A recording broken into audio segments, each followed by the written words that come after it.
Another Savior. Holy, holy, holy, holy, Adimebujuku. Another Savior. Another Savior. Holy, holy, holy, holy, Adimebujuku. Another Savior. Well, this is Mobien. This is dedicated to the gallant heroes of the Nigerian Biafra War and IPOB families all over the world. I remember the Nigerian Biafran War, in the thickness of the Biafra genocide. Hey, one man revived the vanishing hope to life. Let the great Biafran army to fight, and they were singing out, holy, holy, holy, holy, Olumewojuku is another Savior. They were singing out, holy, holy, holy, holy, Olumewojuku is another Savior. Holy, holy, holy, holy, Olumewojuku is another Savior. Many years after the genocide, whoa, yet another great leader has risen up now. Oh, and he's leading the Biafrans to victory. Inyomadika yabika kwa namno. Hey, anamekele mazuche mefo. Mwanemo, it's an honor having you on board. When I'm singing along, holy, holy, holy, holy, Namdekano is another Savior. Gonna sing along, holy, holy, holy, holy, Namdekano is another Savior. When I sing along, holy, holy, holy, holy, holy, holy, holy, is another Savior. Getting moving right and getting moving faster now. Holy, holy, holy, holy, is another Savior.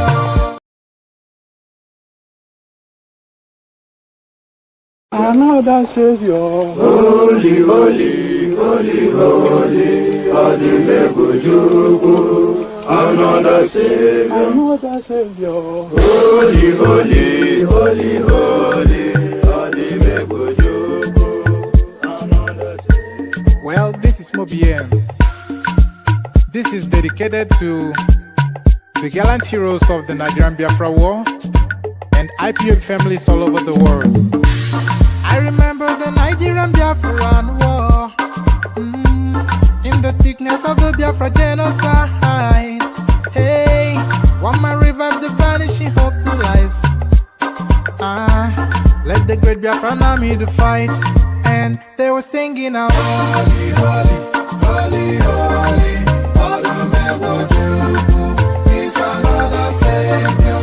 They were singing out, holy, holy, holy, holy, Olumewojuku is another Savior. Holy, holy, holy, holy, Olumewojuku is another Savior. Many years after the genocide, whoa, yet another great leader has risen up now. Oh, and he's leading the Biafrans to victory. Inyomadika yabika kwa namno. Hey, anamekele mazuche mefo. Mwanemo, it's an honor having you on board. When I'm singing along, holy, holy, holy, holy, Namdekano is another Savior. Gonna sing along, holy, holy, holy, holy, Namdekano is another Savior. When I sing along, holy, holy, holy, holy, holy, holy, holy, is another Savior. Getting moving right and getting moving faster now. Holy, holy, holy, holy, is another Savior. Holy, holy, getting moving right, moving faster, get the freedom. Is another Savior. Yeah, for freedom. Holy, holy, holy, holy, Namdekano is another Savior.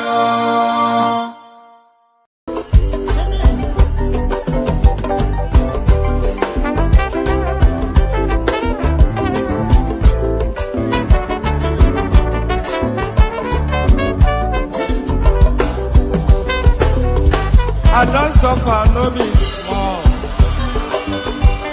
But say I get sense. Poverty no good at all. Now it make I join this business. For one night, no be it's once again. Everybody be prayer. If anybody follow Mugu, my brother, chopper. National Airport, National Stadium, President, my sister, brother, I be the master. Oh, Iboma, I go chop your dollar. I go take your money, disappear. For one time in love it.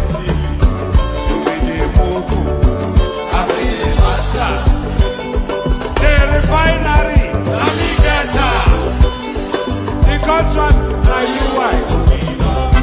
But you won't pay me some more money, make I bring up. With the move, I be the master.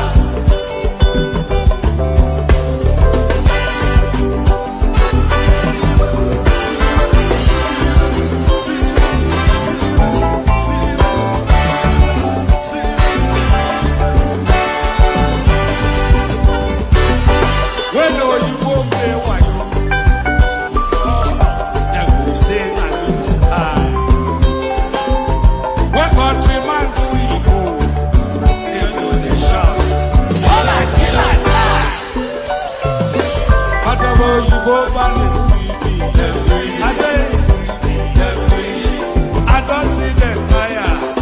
That's why when they run enter my therapy, I go show them fire. National Airport, National Stadium, President, my sister, brother, I be the master. Refinery, the contract that you want, but you won't pay me some more money than I bring up.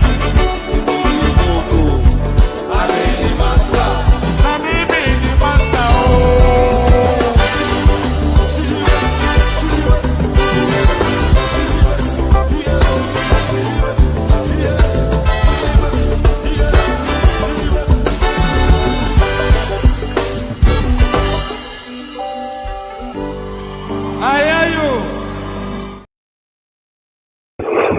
All right, and there it pardon me, and there it is right there. So all right, so we go again. We go.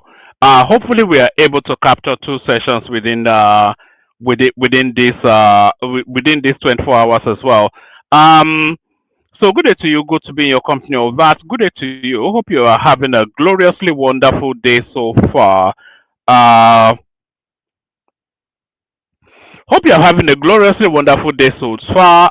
So we have yet another afternoon session, and the topic for discussion in this particular outing is this now agitation for an additional. So there are so many regions agitating for additional states within the within Nigeria. Yeah, I often say within the Nigerian paradigm, but I want to start just because I don't like to speak in a prefabricated language. So I'm starting to wonder if I'm speaking in grids rather than no. The topic of discussion today is the agitation for an additional state in the southeast, and we're going to, in the course of this session, examine the merit or lack thereof for an additional state in the southeast. So now, for full disclosure, there is it's not just the southeast that is agitating for an additional state. Uh, Virtually every geo region is agitating for an additional state. So everybody's agitating. So the first thing that we have to first discuss is that is the 36 states in Nigeria, is that the completion of state creation within Nigeria, or does Nigeria still need an additional state in order to bring governance even closer to the people? So that's the first argument. And if we want to make that argument, let me actually bring up the Nigerian map. Nigerian map. You see, because of course, our governance, for governance to be effective, it has to be as close to the people as possible. And if you have somebody administering a vast swathe of land just from a central point, then the governance is that much more removed from those people. So I'm just trying to bring up the Nigerian map just so we have some clarity on what we're talking about. I didn't want to bring up a picture of Prince Charles. I was clicking on the Nigerian map, and what it brought me was oh, all right. Let's take this one. What it brought me was an image of now Prince, now King Charles. But of course, King Charles now, a lot of controversies in that space as well. What's this thing making me work so hard? Let me just look for another one. Um, it's very important that we bring up the Nigerian map in the course of this discussion. So let's see if we can get it from this Getty image. Let's see. Why is it such a struggle to bring up a Nigerian map? Kilon Shele, let's take this one. Let's see if this one comes up.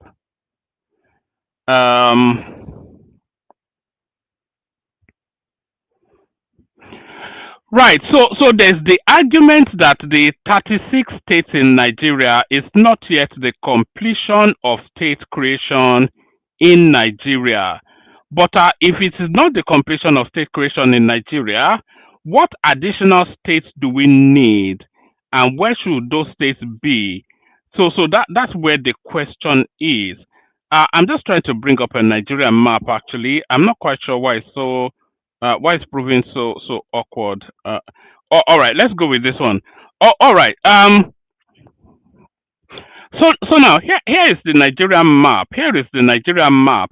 So as I said, for governance to be pardon me, for governance to be effective, it has to be as close to the people that is governing as possible. So there are several ways that can happen. You can have a stratified sort of a system, a hierarchical sort of a system, which is what we do have in Nigeria. You have the local government, and then from the local government, you have the state level, from state level to the federal. So that's the cascade in there. That is the ladder climb and the ladder descent of the Nigerian political structure. You have the federal, you have the state, and then you have the local government. So now, even for that to be effective, though, you still need that state structure to be as close to the people as possible, because the state structure, the state governance, is just one step from the federal space. So the state governance then is the voice of the geo region to the federal space. So you need the state structures to be as close to the people as possible. And you want that closeness not going through the vessel of the local government, but having a direct contact with the people. So that is to tell you then that you cannot have then a state being the size of a small country, and then you're asking one administrator to oversight that. So that's the agitation for the creation of new states right there. So I think universally we all agree that new states are needed within the Nigeria. I didn't even have the map up. So I think universally we all agree that new states are needed within the Nigerian space. But where should those new states go is the question. So now the strongest agitation for new states is actually coming out of the southeast. So what is the argument for an additional state in the southeast? The argument for an additional state in the southeast is for equal representation at the federal level.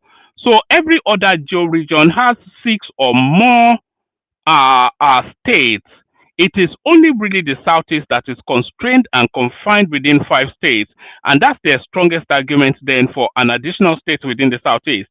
But is that a strong enough argument? Because that's a political argument, but in terms of administration argument, is there an argument for an additional state in the Southeast? So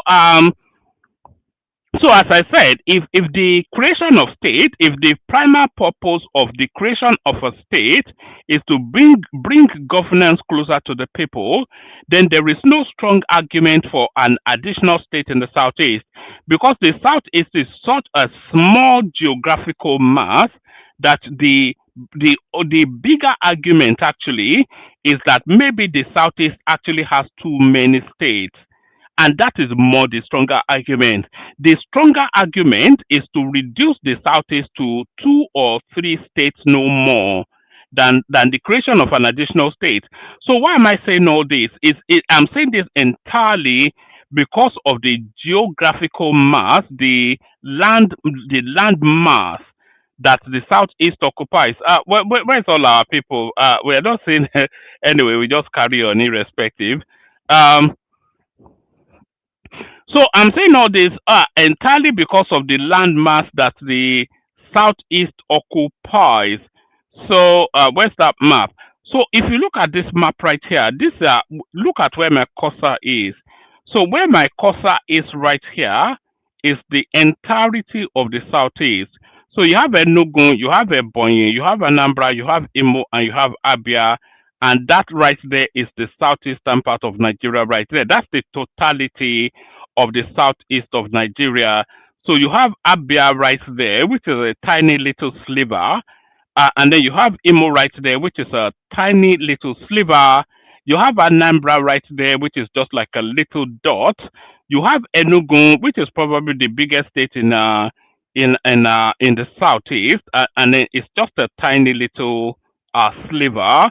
And you have Ebonyi. So if you look at the totality of the southeast, then you do not see then where the additional state comes out of. The only way that an additional state can come into the southeast is if they expand the landmass of the southeast. So if the southeast cuts into Kogi, Benue rivers, Akwa Ibom, and Cross rivers, and Edo State, of course, and Delta, if the Southeast is able to expand into those spaces, and in fact, they would really have to subsume, they will have to consume the entirety of those spaces for us to have an additional state in the Southeast. If we are going in terms of landmass being the primal reason for the creation of an additional state, if we are going with that, then the Southeast will have to consume all of its neighbors in order then for us to have an argument for an additional state. So the next thing that should bother the Southeast then on their borders, that is BORDER, the next thing that should bother the Southeast will be Nasarawa, Taraba, Ekiti, Ondo, and all those spaces. Otherwise, there's no argument for an additional state in the southeast. So if you look at the mass of the southeast, and if you move the southeast right there, which is what you're seeing there, you can fit it 3 times into Niger State. It will comfortably fit 3 times into Niger State. The southeast will comfortably fit 3 times into Borno State. Yobe State ditto, Bauchi State twice into Zamfara, and twice into Kwara State as well. So in terms of the land mass, there is no strong argument for an additional state in the southeast, but there are strong arguments for 3 additional states in Niger State. Certainly, there are strong arguments for 2 for Borno State, Yobe State, Bauchi State, Zamfara, etc., to be split into 2. just because of the mass of the land space that they occupy. The strongest argument for is for an additional state in Kaduna State, actually, because Kaduna State is split almost in equi portion Christian Muslim. So there's a very very strong argument for an additional state in Kaduna State, but there is not at all a strong argument for an additional state in the southeast just because of the tiny little landmass that they occupy. But we'll move the conversation on to see how the argument for an additional state in the southeast is being presented from that region. So we pick it up from here. Last week, the Joint Committee of the National Assembly on Constitutional Review approved the creation of an additional state for the Southeast Geopolitical Zone. The committee also agreed to revisit the over 278 pending requests for new local government areas and 55 proposals for new states, noting that a newly formed subcommittee will handle additional reviews. While many are calling for the creation of an Anioma state, which has gained momentum, the chieftain of the African Democratic Congress, ADC, Kenneth Okonkwo, has urged the Southeast to narrow its state creation agenda to Adada State. Okonkwo made the calls on Monday during the morning show, saying Adada State, with its capital in Nsukka, remains the most suitable choice.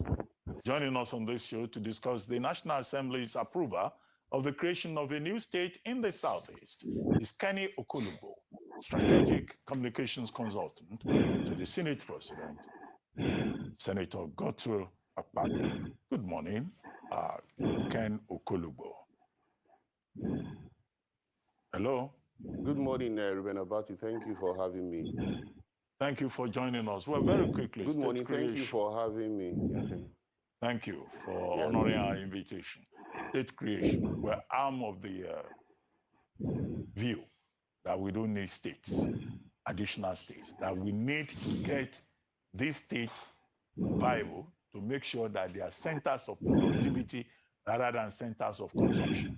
The ones we have are getting more money under President Tinubu. What are they even doing with the money? And now we say we will create more centers of consumption. And the kind of danger that informs that position is what is happening now. Kenneth Okonkwo came here, he said, oh, it should be Adada State in the Southeast. You are saying no, it should be Anioma State, because Anioma has strategic oil fields in the, I think, in the Ukwani area, and that Anioma is more viable now. Before you know it, there will be more debates, more quarrels, and all that. But you want to make a case for Anioma State. So make the case. And why do you think it should not be Adada State? Tomorrow somebody will come up and mention another option. They make a case for Anioma State. And it's Anioma in the Southeast. I thought Anioma was in the Delta, Ukwane area. Is it not Delta? So please. Well, thank you, Abati, once again. Congratulations on your milestone that will be coming up on Friday, next Friday, on getting to Diamond. I know a road to be leading to Lagos. But having said that, let me also make it clear that I'm not speaking here for my principal, the distinguished Senate President.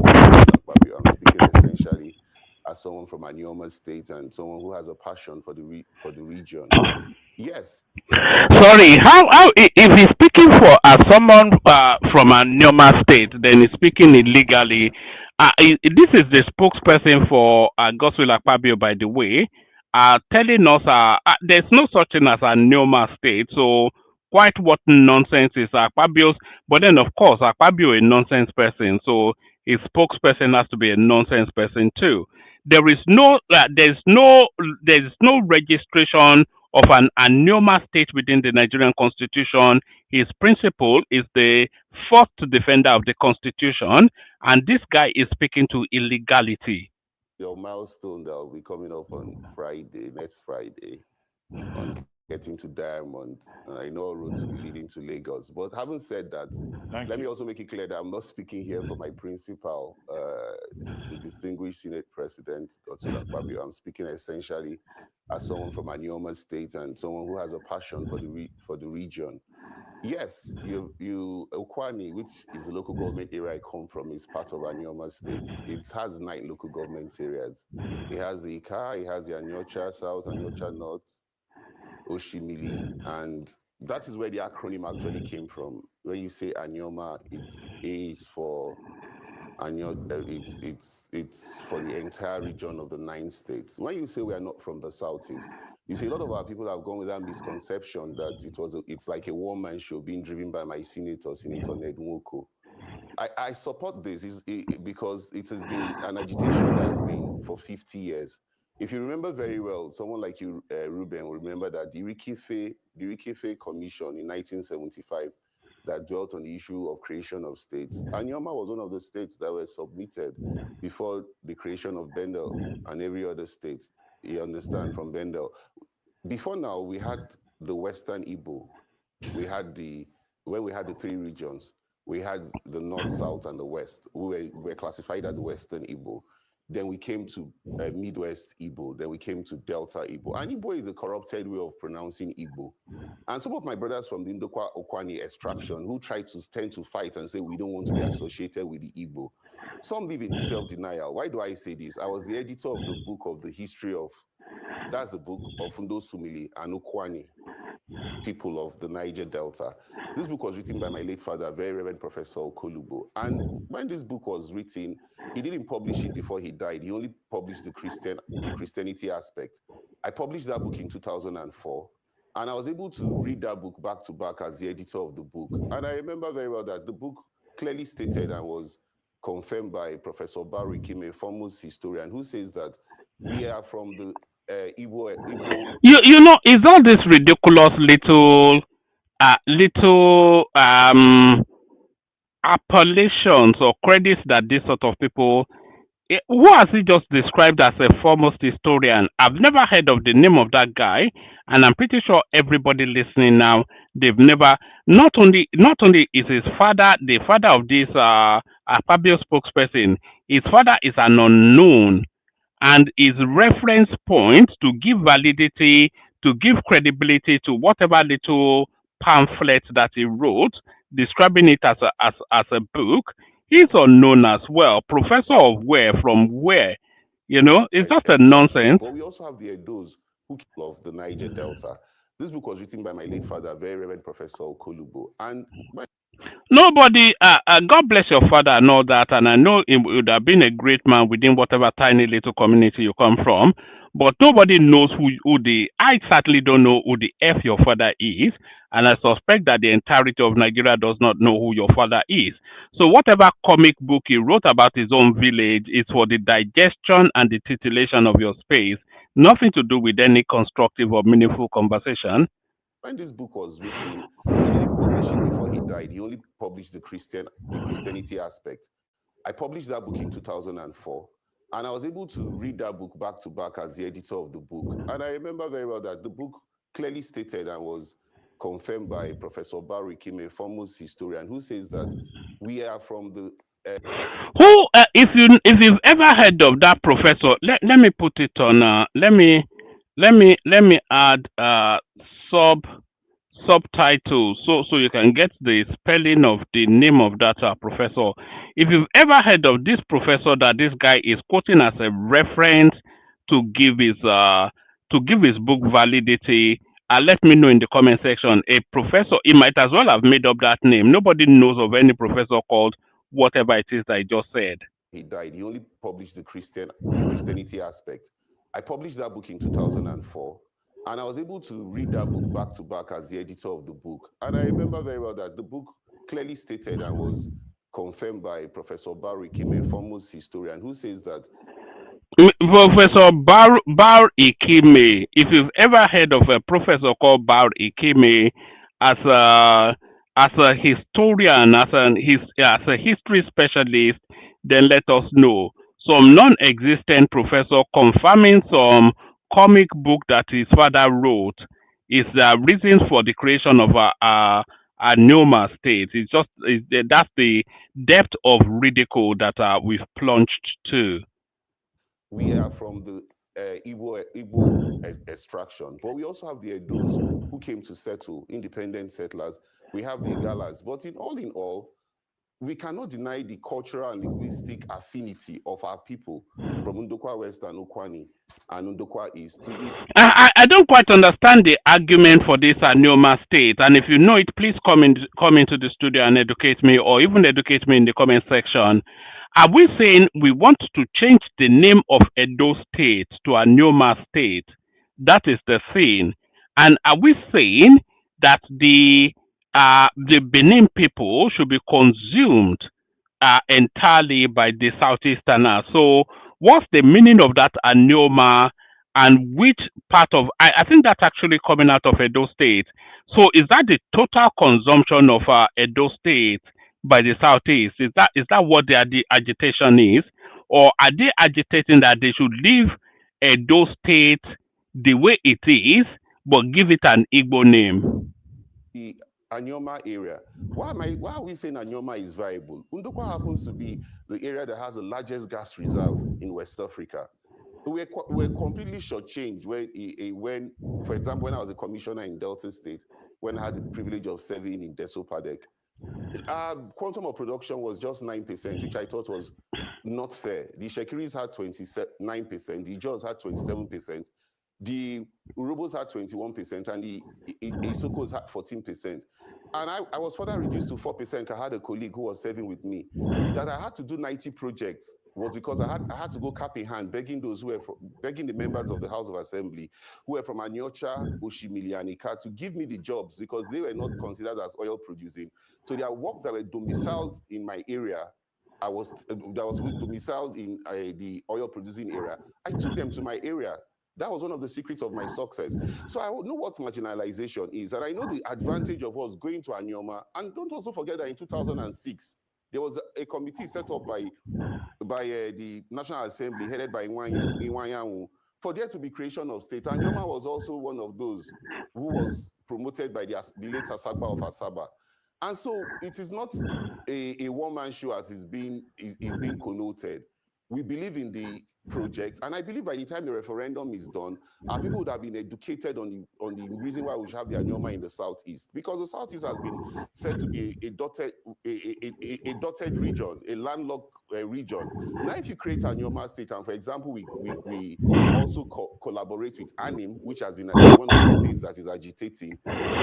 So just for reasons of the Southeast having access to the sea, that's not sufficient enough reason to hand over Edo State to them.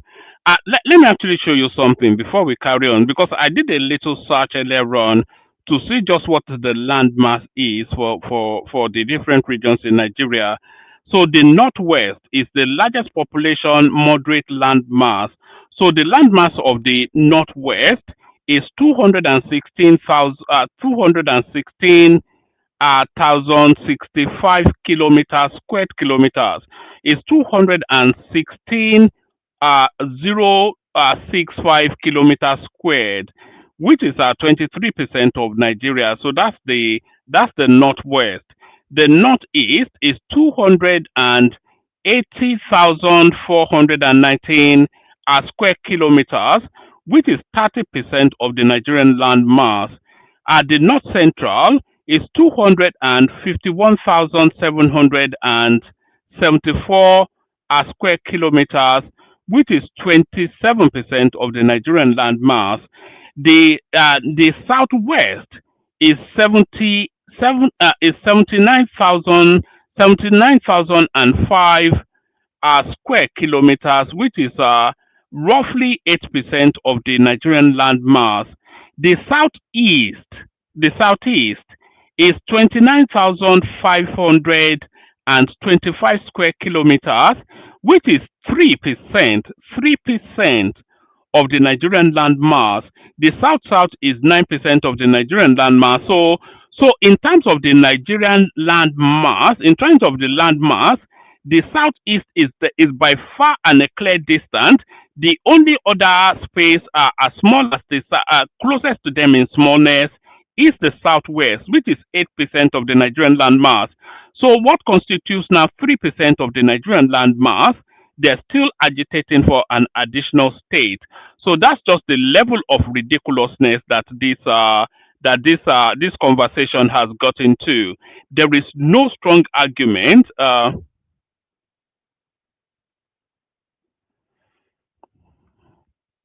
It says, "Why is one man breathing as if he's breathing through an oxygen?" I beg your pardon. That's just who I am. That's just where I am. Oh. That cannot be helped. But there it is. But let's get back to the man presenting the argument for Anioma State. Have the area no more landlocked because we are bordered by the Isokos, the Urubus, Ethiop East on our borders. And I think it's going to be a win-win situation if this one state is considered by the government of Bola Ahmed Tinubu. It will be a landmark decision to be the first state to have been created under the civilian regime, as it were. Okay. So I'm going to ask you this question that I think we've asked a number of our guests, and I'd like to get your perspective on this. Should we be creating more states?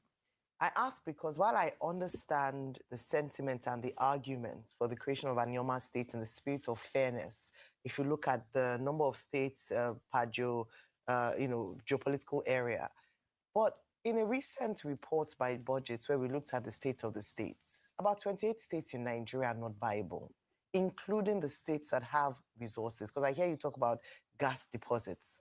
There are states that have oil deposits. There are states that have mineral deposits that are not viable. Should we not be looking at more resource, the way that resources and revenue is distributed among states, as opposed to creating more states? More states means more seats in the National Assembly. The women are also still pushing for more seats. The bill to have more seats exclusively for women in the National Assembly.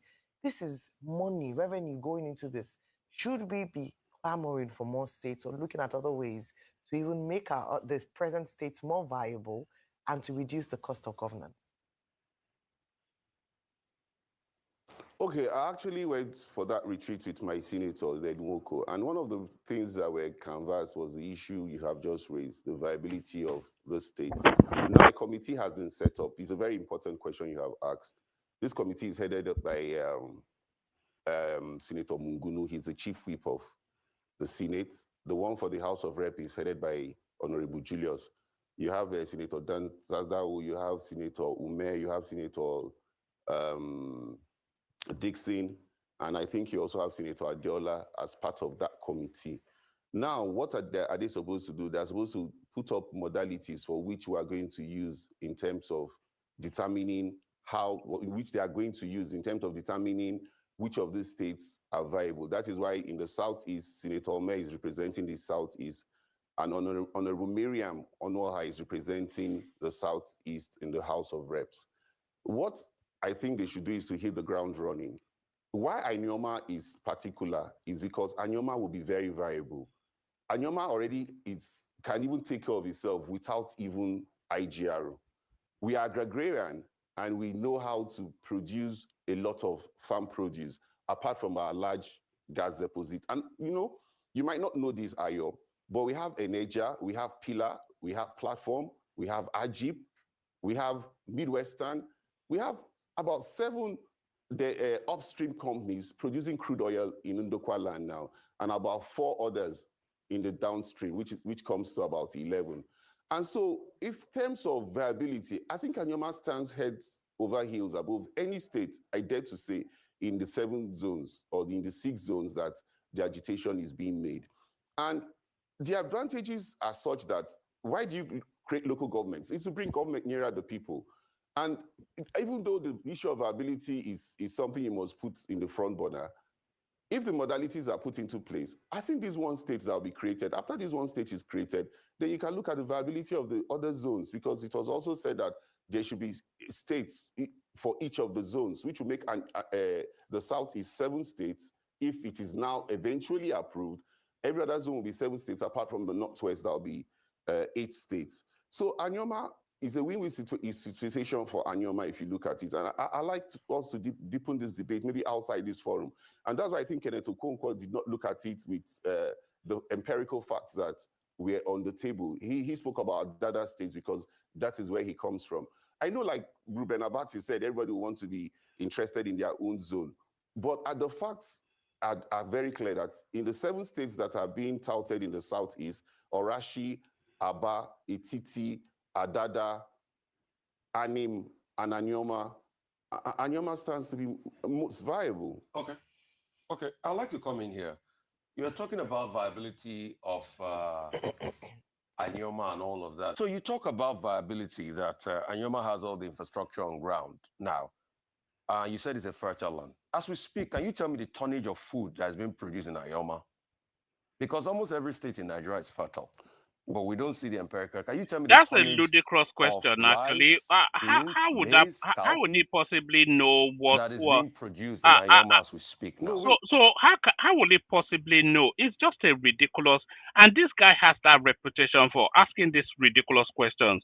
How would he possibly know the tonnage of food being produced in Anioma? You know, I mean, there are certain things that you just do not know as a matter of pulling it from the inner recesses of your mind. Now, how would he know the tonnage? Just a ludicrous. But then, of course, this guy is just an idiot. This Rufai Seni. We don't have rice. We have cassava. We have gari, we have yam. Okay, can you tell me the tonnage of this food that's been produced? We can export it. Can you tell me the tonnage? Why tonnage? I can't give you the exact tonnage? Because we're not being allowed. Hold on, why I can't give you the exact tonnage? Because we're not allowed to. We're not exporting now. But I'm telling you that the viability is such that we'll be able to export. No. I'm not saying in export. I'm saying production tonnage. You might produce and not even export. Can you give me the viable tonnage that is even being produced, that is being farmed? No, I can't give the exact tonnage. Okay, so we don't have data on that. Yes. Secondly, so we don't have data on that. So we don't even know what the viability is like, since we don't have empirical data on that. Secondly, I want to read something to you from the Willings Commission report of 1958. And this Willings Commission report came after the 57 constitutional conferences we had. And in the 57 constitutional conferences, a lot of people were advocating for state creation, just like you are advocating for.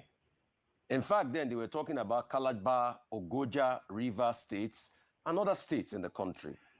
Then the British put it to a commission headed by Willings. And these were their explanation. As regards viability, they said the new states will lack manpower, finances, and clean boundaries. And why are we reverting to British colonial times? That's just this guy is just an animal, really. There's no other way to describe it. Why are we reverting to British colonial times?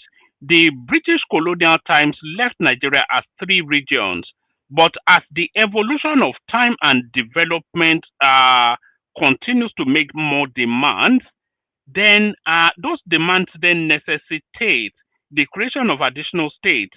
When did the British leave Nigeria? We're nearly 100 years out of British colonial rule, and this idiot here, just for reasons of scoring a political point, is telling us the British did this and the British did that.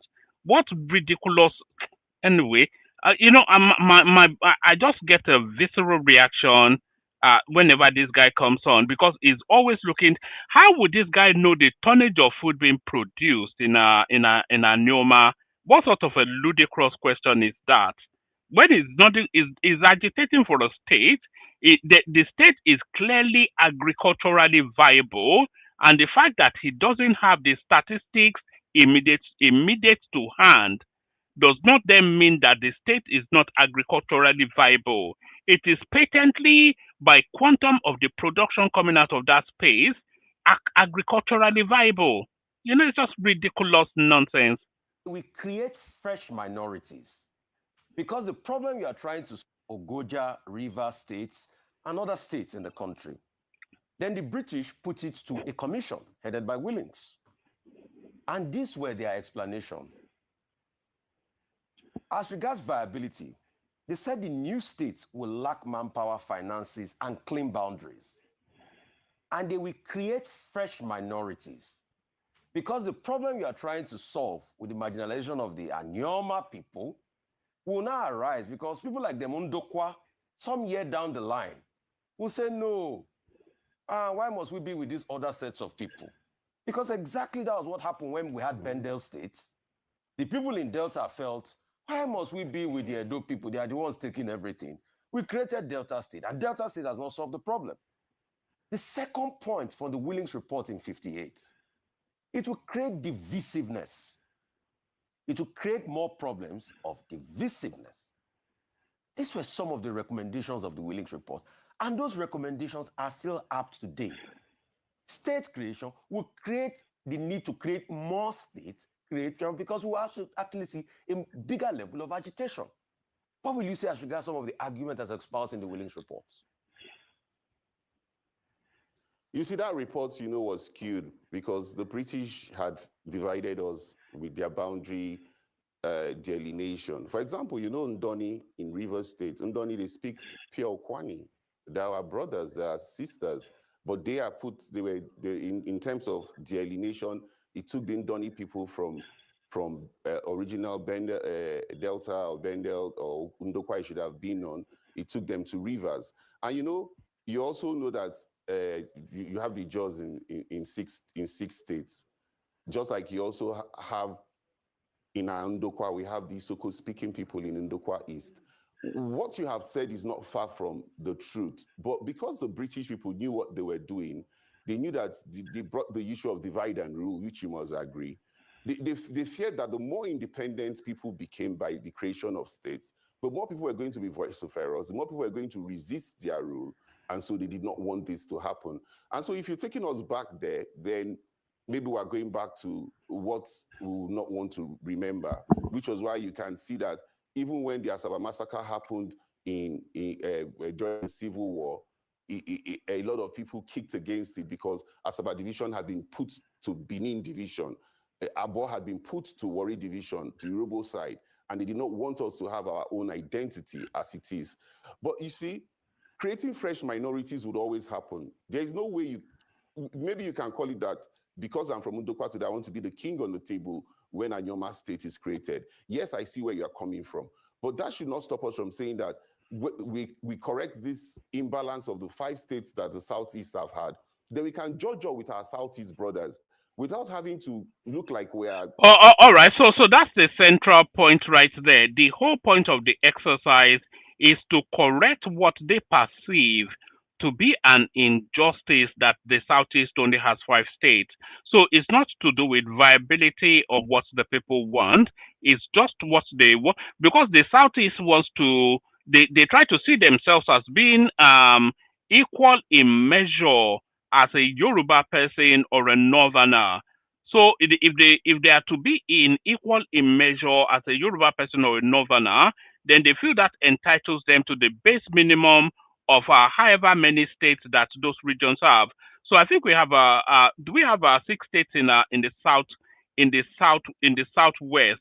How many states do we have in the southwest? We have Ekiti, Lagos, Ogun, Ondo, Osun, and Oyo State. So if they have that in the southwest and they only have 5 in the southeast, then they want to, by reasons of feeling that they're equal measure to the southwesterners and the northerners, they want to have an additional state to have at least a minimum of 6 states.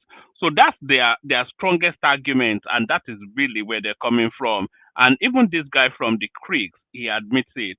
Minorities would always happen. There is no way maybe you can call it that because I'm from Ndokwa today, I want to be the king on the table when Anioma state is created. Yes, I see where you're coming from, but that should not stop us from saying that we correct this imbalance of the 5 states that the Southeast have had, then we can judge with our Southeast brothers without having to look like we are going to become conquerors because we have oil reserves, we are producing crude oil. We can now understand ourselves, and that modalities that will be worked out will allow us to live, peaceably together without people now thinking that, oh, once you're a minority, you're not going to get what you have.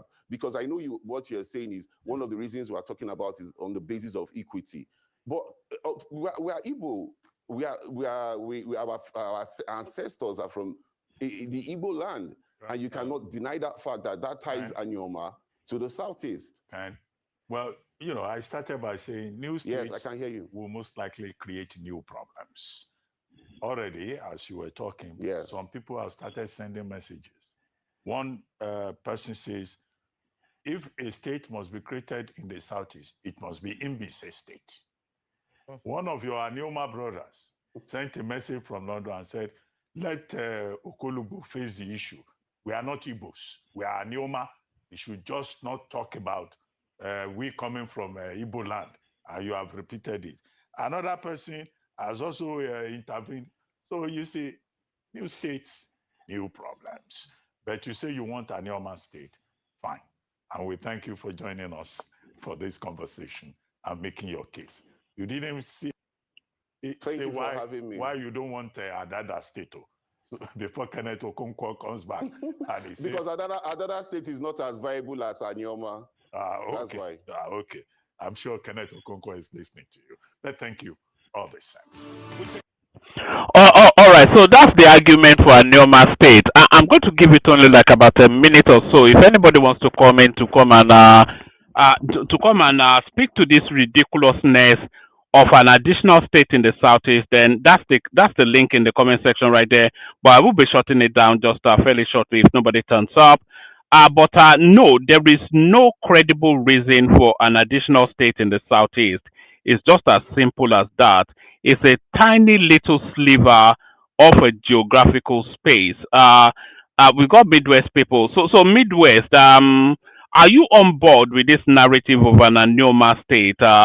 For me personally, I just think it's ridiculous. I think there should be only 3 states in the southeast just because of the landmass they occupy. One man, what I want to put there is that you see, my name speaks volume. I think the people of Anioma, Urobo, whether Shekiri and Edo, they should, hold Bende, Midwest people should come together and tell the federal government to recognize their region. The reason is this. First, that is the only region since the arrival of the British. Every space you see in Nigeria, they were only created by few people sitting down and drawing line. The British did it when they created the northern Nigeria, Lagos. And 6 years later, they had Lagos to southern Nigeria. 14 years later, from the land of Calabar, they created the west and east. Immediately, and then they amalgamated us. So at the same time, immediately from that junction, after they independent, we were all part of from this land that they are calling Igbo land today, because for knowledge sake, I'm talking now.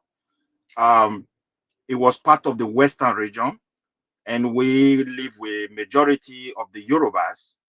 But however, along the line, the headers of the Benins and those who believe in the concept of Benin requested for a recognition of region. They feel marginal, not because of the Yoruba themselves. You know, the British fought hard war in those spaces.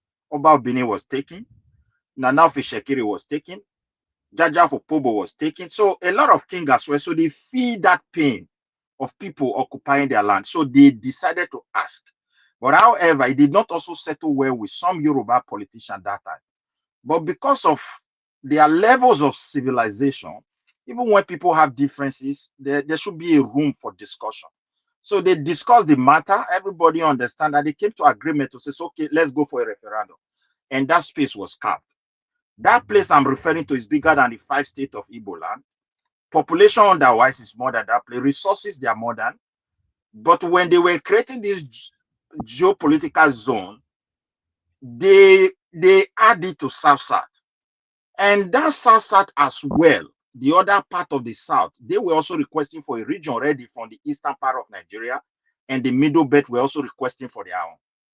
But when they put us together, we feel marginalized. But I feel it is time for people to see the drawing board clearly. The Nigerian government is very careless about the feelings of Nigerians. We accommodate ourselves for many years. Nigeria can move to every place. Sorry, Midwest. What's your argument? Just so we have a clear okay. What I'm trying to say. Hold on. Let me ask you a direct question, so we're not lost in the fog of it all. Which state are you arguing for? Are you arguing for a Anioma state, or are you arguing that? Hold on now, my brother. Are you arguing for an Anioma state, or are you arguing for yes, an additional state, but somewhere else in the south from your own region? So just give us condense it so we can understand it. Yeah. Yeah, my argument is that the Midwest region should be recognized and more states should be created. Anioma state must come in. Urobo should have their state. And if possible, the area of Ishekiri and some Ijo area, they should have their state. So, and the all Edo right, North should have their all right. state. Hold Yeah, on. that Are that you is my saying point of no? argument. Just Because hold on. this, Just guy. yeah, Just please now. Just bring the tempo down. Are you saying the Anioma state should be part of the wider South states rather than part of the Southeastern state?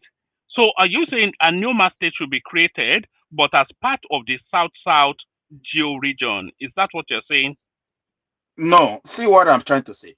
You see, they created zone and without proper consultation, and they are now using zone to balance state creation, which is very wrong for the people of Midwest. I'm talking for my own interest and the interest of West Nigeria, component of people that make those areas.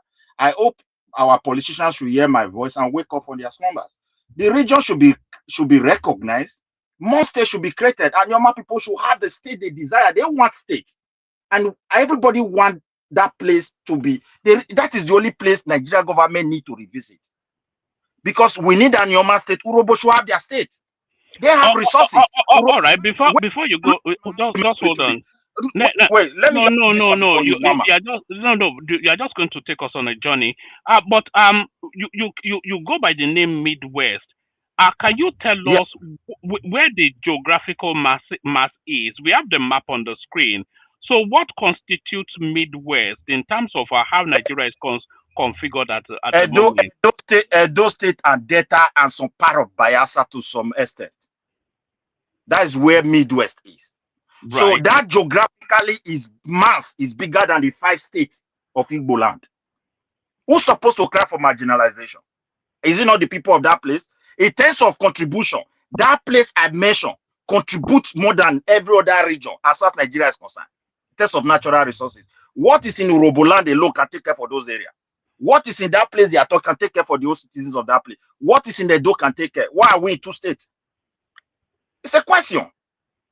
The land is bigger than Igbo land. Population is more than. So why are they demanding for more states? So the way, let me just add this one. The way federal government is, we don't expect this one from anywhere, from a leader from southern part of Nigeria, or this state creation, to be frankly speaking, shouldn't be an issue at this moment because there's insecurity, there are other things. But if we want to create state, we should do it with honesty and consult one another, not the state of lobbying where majority is Senate. By the way, let me give you a brief history. This man that is talking that place is an Igbo land. One man, this is very important for history purpose. When the Midwest region was created, 12 tribes were recognized. And when it was recognized, Igbo was not in their midst. And the person who signed it to law that time, the Senate president, was an Igbo man. He did not complain. The then president of Nigeria was an Igbo man. He did not say Igbo is there. Why are they not claiming it as an Igbo land? Because people opened up for migration. And that state creation may trigger many things in the mind of people, so that we don't start hurting ourselves because people feel threatened. Everybody feel threatened now. If you look globally, it's like that spirit of protectionalism is coming out, where people feel people are encroaching their space. And it's happening within our own country. Why government turn blind eyes? When you create state with lie, it will not work. If the people want to join the Southeast, consult with them. Let them speak with at least one voice, not voices in the Senate, because they have colleagues who can say, I have it, no have it, and when you start bringing some other things, and everybody they don't know the causes of the problem. This is what I want to add to it. Let any Igbo man come here and tell us when that Midwest was created. When an Igbo man was the senator of the president of Nigeria, why didn't they say that place belonged to Igbo? This is my question to them. All right, brilliant. Thank you, Midwest, for opening it up. So, Midwest, let's move it around a bit, get other people's opinions as well. We go to comparable facts, Simba, and then Omorui. We do just like about 5 minutes just so that everybody gets to speak quickly. So we come to you next, comparable facts. So now, there's 2 questions. First, do you agree? In fact, 3 questions even. First, do you agree that there should be additional states in Nigeria? Do you think that there's a need for additional states in Nigeria? That's the first question. And then, if you think that there's a need for additional states in Nigeria, do you think those additional states? Simba, please, can you mute yourself? I can't mute you from here, and you're cutting through. Hello. No, Simba is cutting through, so I just want him to mute. Simba. Can you hear me? I can hear you, but I'm waiting for Simba to mute because all right. So I'm asking you. I'm speaking to you now. Can you not hear me? Can everybody else hear me? Oh man, I can hear you. Yes. No. Maybe you take the floor. Then this is Prestige and it's shaky network. I can hear you. Yes. Can you hear me, Prestige, or do you want me to go to? Can you hear me, one man? Yeah, I can hear you. Can you hear me? One man.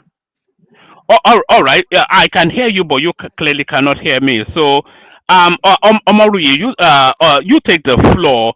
So the question I was putting to Prestige: do you agree that there should be additional states in Nigeria?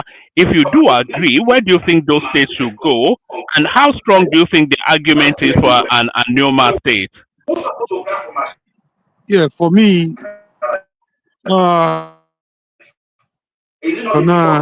should not be a priority. But they're doing it for their political and selfish convenience. Those clamoring for state, somebody like Senator Neduwoko, for example, the more you narrow the state creation to his own region, the easier it is for him to have access to the national cake. So, and if we continue to create states, we might end up having over 100 states because the agitation will continue unabated. It will continue without an end. So state creation for now is not supposed to be a priority. Viability is also very, very important. Of what essence is it that you continue to create states that cannot even take care of themselves? The kind of federalism we have in Nigeria, where governors at the end of the month, no matter how lazy they are, they go cap in hand begging for arms in Abuja, is what is causing all this nonsense. If we have true federalism, where states are independent of their own to take care of themselves, the agitation will be less. And again, for those of the Southeast that are agitating for one additional state, they don't take their region or population or the land mass into consideration. What they are after is, they call it marginalization too, because if the other regions, like the South zone, Northwest zone and other zones, all have 6 states each, they have the opinion that why should they have 5? And without, putting into consideration. Carry on. Yeah, so carry on. Yeah, they don't put into consideration just the way you see it. They don't see it from that perspective. Everything in Nigeria is about suspicion, no mutual trust. Everything is about marginalization. Everything is about mutual suspicion. So the question before them in their mind is, why should they have 5 when every other zone have 6 states each? Yeah, but so, is that not a valid argument though? Because if you look at the ethnic populations in Nigeria, in numbers, there might actually be more Igbo people than there are Yorubas. And outside of the Hausas, I think the Igbos are the largest ethnic stock numerically. So if they are in number one of the largest populations in Nigeria, ethnic nation populations, then why should they have the least in terms of geographical mass and representation at the federal level? So I think that's where the argument is. Exactly. So for the sake of, if you come from this perspective, for the sake of balance, for the sake of feeling equity and justice as people we carve it, it is fair in that regard. Why should every region have 6 and you are giving another region 5? When this issue of trust is always there, issue of marginalization, is always there. So if you come from that angle, for the sake of balance and equity, I think it will be justifiable to say there should be additional state. But another angle is, where are you carving it from? The people, you can already say here when Abate was talking, somebody is already sending tests that you cannot force us to be part of the East where we are not part from. We are not from Igbo. People are already having that mindset. So part of these people are already saying we are from Edo. The other part is saying we are from Delta. So, and they have never considered this, they have never put this into consideration where states and even local governments have been created. and that has always created tension among, has created ethnic tension among the people of Nigeria. So the only, like Midwest said, the only creation that has been done in history through referendum has has been that of Midwestern region. Since then, nobody has been consulted. They just do it the way they like. They draw borderlines to suit their political and administrative convenience. So I think there should have been need for consultation, so that at the end of the day, if you give Anioma state, about 5 or 6 people are already agitating for their own state there. The question is, how long do we continue to create states that people may feel belong? Thank you. I rest it there. But Mr. Moruyi, you see, it gets more complicated before it gets easier. If you want an additional, let's just put it Igbo states, just for the purposes, just to be clear on what we're saying. If you want an additional Igbo state, then the argument for that, the Igbo state. Sorry, Simba, you have to be muted because your background noise is interfering with the stream. Simba, I can't mute you from here, Simba. So mute yourself, please. Your background noise. Let me put you to the back.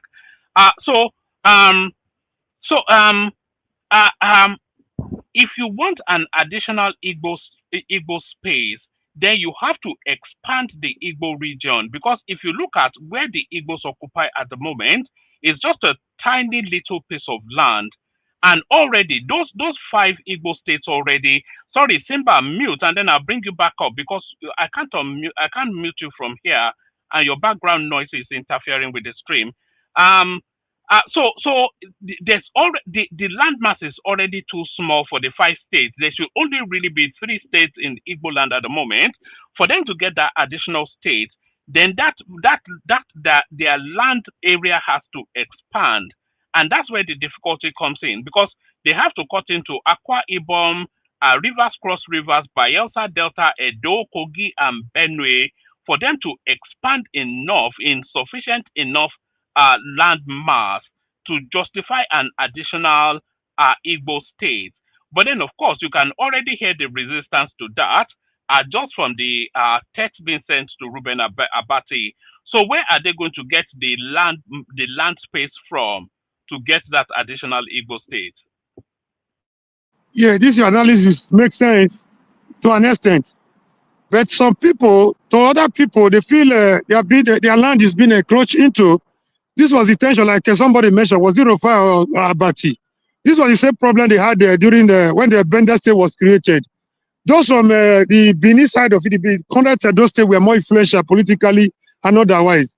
So they got Bender because of the influence they had, the political influence they had.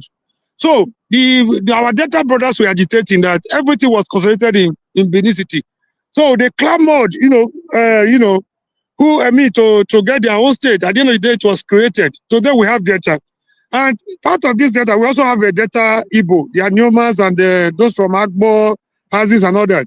So now if you now force people to belong to where they don't want to just for the sake of balance, there will be tension in the future, because they're still going to come up to say, we are not comfortable being with these people. The minority interest will continue unabated. And this is the way I see it.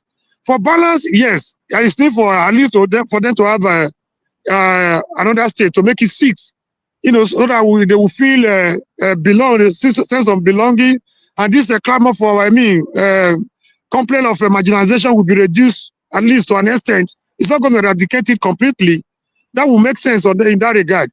But forcing people to say, no, because you want to balance a certain region to make them have 6 states, like Midwest said, you now forcing people to belong to that area. People already said it, oh, we don't belong there. And this has been the problem. Even before the Civil War, maybe you have heard something like where they say the property they had in Benin, in Yoruba land, where during the war, somebody took care of them. The Yoruba people took care of this property. They saved their rent for them. After the war, they gave them back their property and gave them the rent they collected. But those are supposed to be brothers from Rivers and others, confiscated their property. because they were not comfortable. There was this fear of domination by the majority Igbo tribe even before the war. So they were not really comfortable being part of that war. That was part of what led to the defeat, the easy defeat of Biafra as a nation. Let me hold you to that fear of domination narrative, because we could hear that in the text being sent to Ruben Abati as he was interacting with his guest.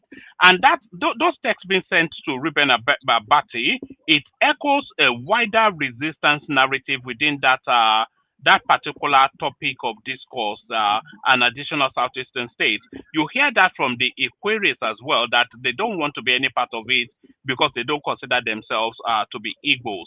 Do you think the resistance that we're hearing from all these spaces that the Southeast needs to expand into for an additional state, do you think the resistance that we're hearing from there is the fear of being dominated by the Igbo people?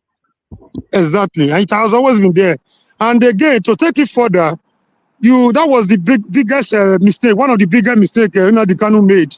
You agitated for something, you could see his utterances. He was already drawing a map without due consultation. That was a blunder. That was a slight on the people of that region. You already drew a map up the way to Edo and every other places. So if you look at those utterances, it do not surprise you that people are afraid of being dominated by these major ethnic nationalities. So you have not gotten what you wanted. You're already drawing a map.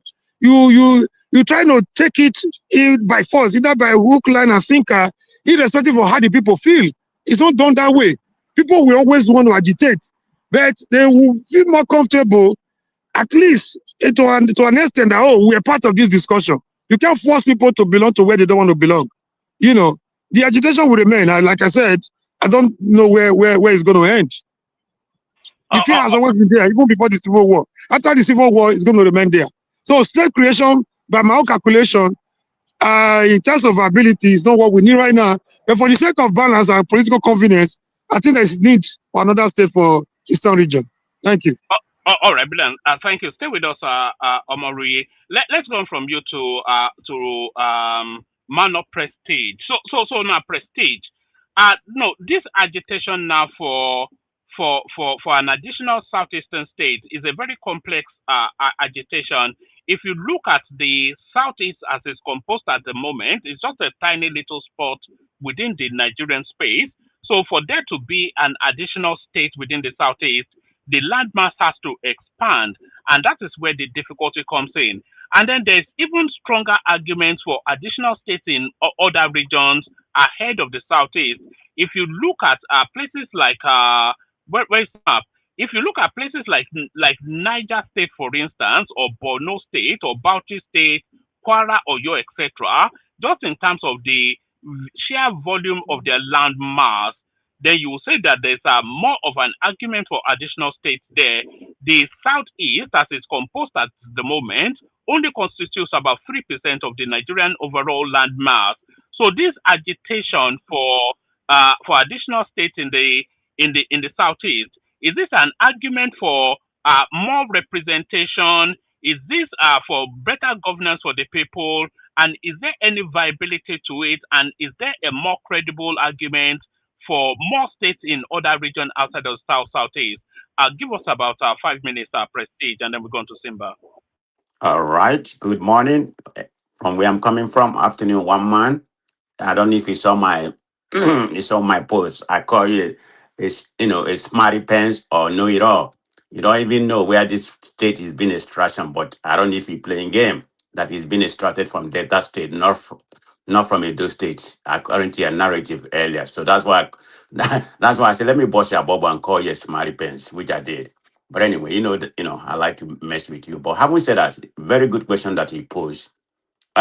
I don't know if he had me rap from even about a year ago or something like that when all this nonsense was coming up. I was never a proponent. Even I thought I said that on the damage where we have more Southeasterners, they pile on me, but it's just my opinion, and I won't hesitate to state my opinion anywhere, anywhere I am. Because I have my reasons. It's not that I'm not from the Southeast. I don't want anything beneficial to them. Yet should they have more representative? You can say they don't have more representative. But anyway, let me start from here. The creation of more state, is not based on landmark. It's based on population. Okay, so let's get that fast straight.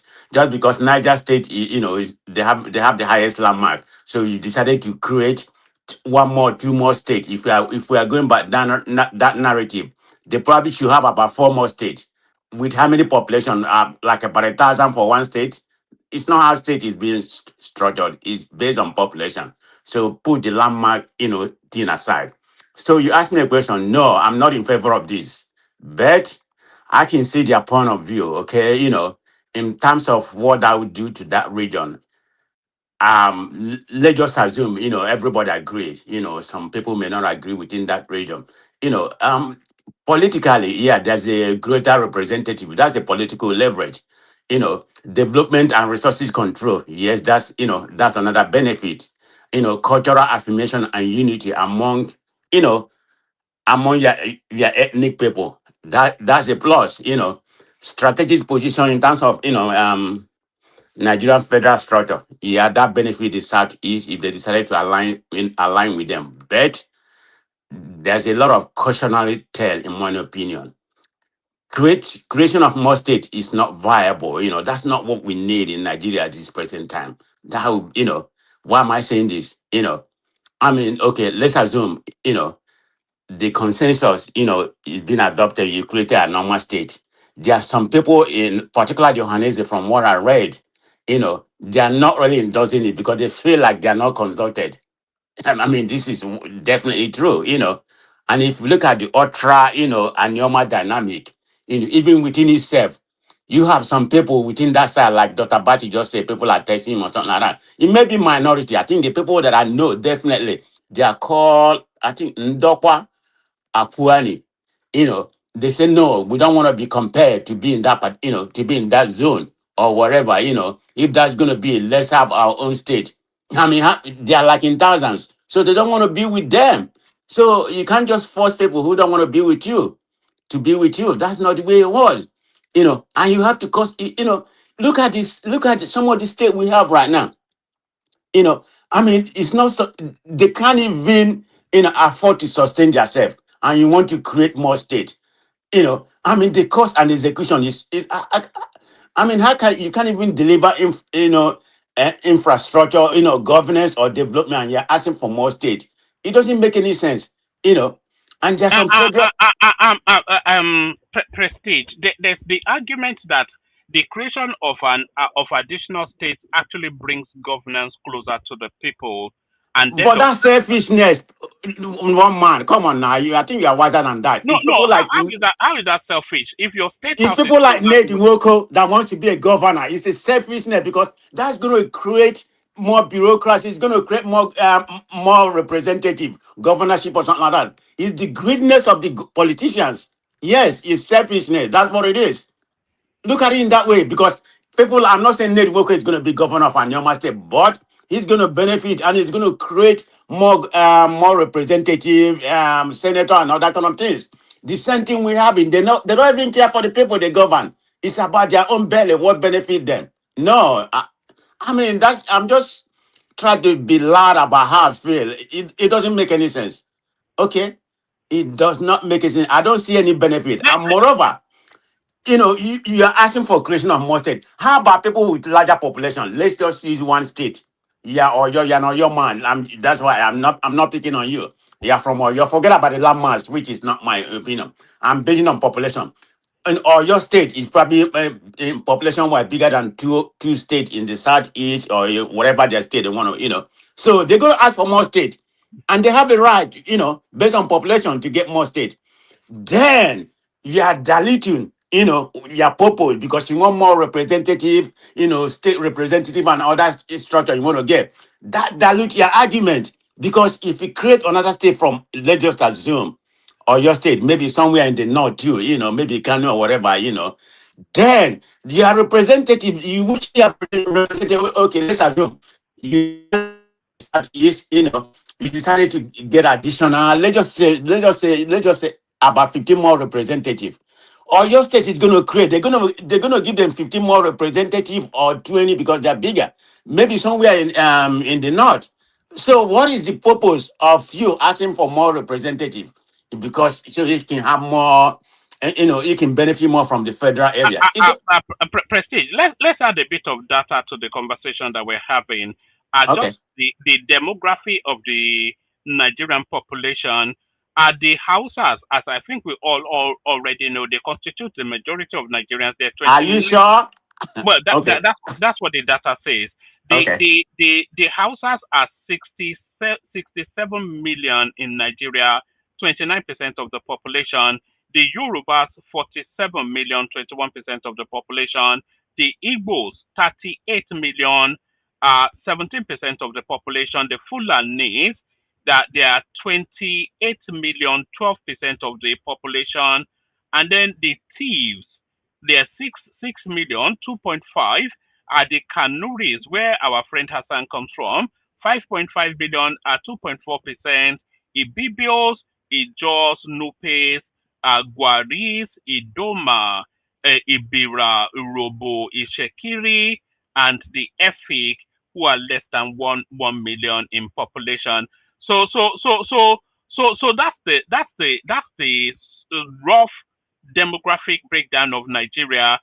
So if you are actually arguing for additional states, is there not a stronger argument for an additional Yoruba land state carved out of because the strongest argument in Nigeria is actually for an Ibadan state, just because of its historical significance, its population, and its land mass.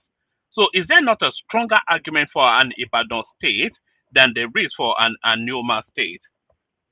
Okay, I don't really believe that a historical value, but I believe in population. So maybe I'm not too much cultural in that regard. What does historical value add to me or add to people? So I don't believe in that. But that's your opinion. I believe in population. Landmark is debatable, okay? Because landmark doesn't landmark. I don't see the purpose of the landmark because like I use an example of Niger State with the highest landmark. So you give them 4 more states. But anyway, but you're making the same statement that I'm making. That if you ask for more state, people from Oyo is going to ask for more. Oyo State is going to ask for more state. Why are they asking for more state? Let's be real, because they want more representative. They feel like the southeast is being shortchanged because they don't have enough. They don't have a balance. I mean, they don't have enough representative to balance other region. But this is where we are just because of the way we are located, the population, period. Because I mean, Igbos are the most traveled. About you can say about 1/3. I don't have the data to prove, but I can bet that at least 1/3 of the Igbo nation, they are not living in the southeast. 1/3. I don't want to go. I'm trying to be conservative. I don't want to go half. I mean, some people pull it like half.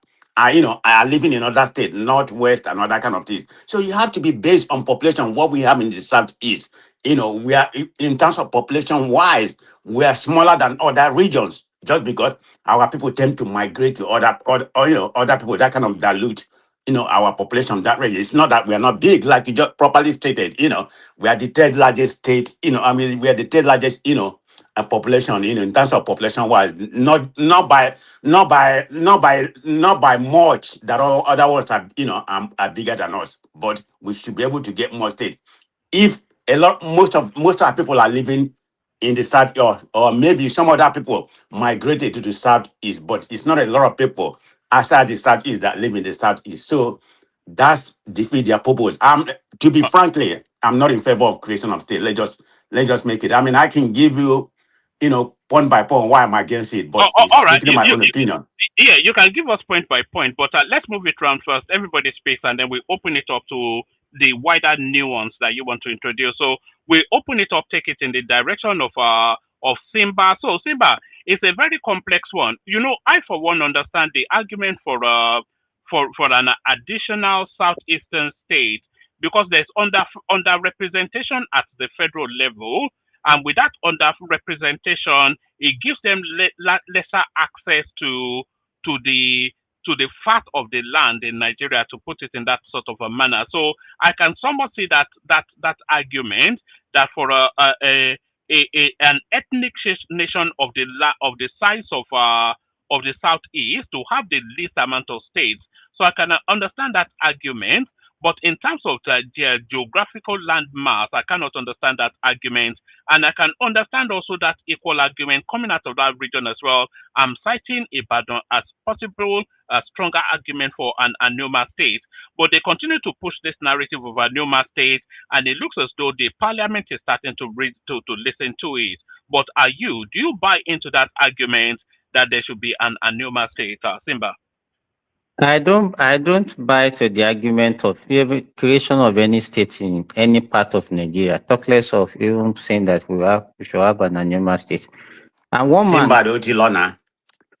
So let me correct some points that you have made earlier. State creation is not based on ethnicity in Nigeria. So it's not based on ethnicity. So get that one corrected. It's not based on ethnicity. And then when you talk about the population itself, the population of the Southeast is the least of all the 6 geopolitical zones that we have. So, and if you talk about landmass, it's also the least. So I don't know on what criteria are they agitating for states. And mark my word, I said state creation in Nigeria is not based on ethnicity. If you look at, if you want to go back to the history, Nigeria, according to the colonial master, they divided us into 3 regions.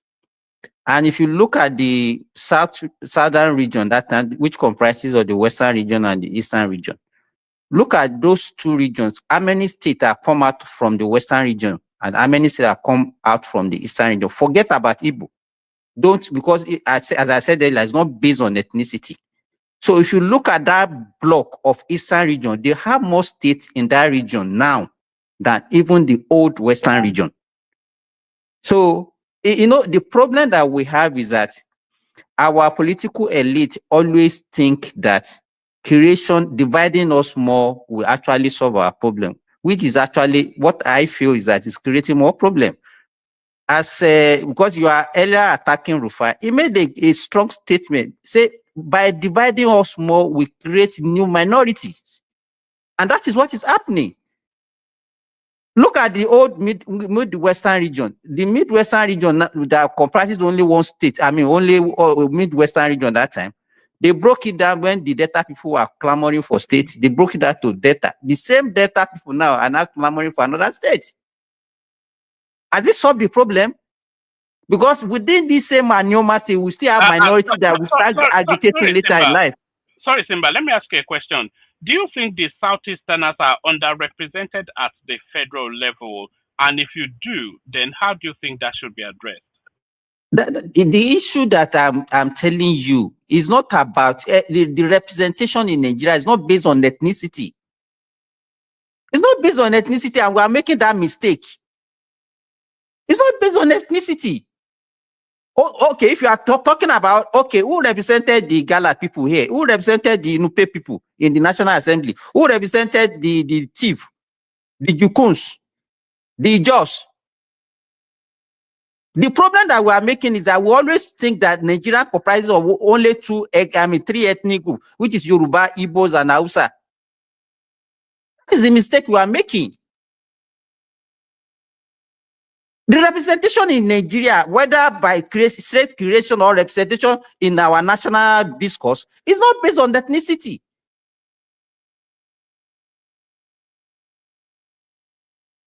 I think what is actually if you were an Igbo man, would you be taking that?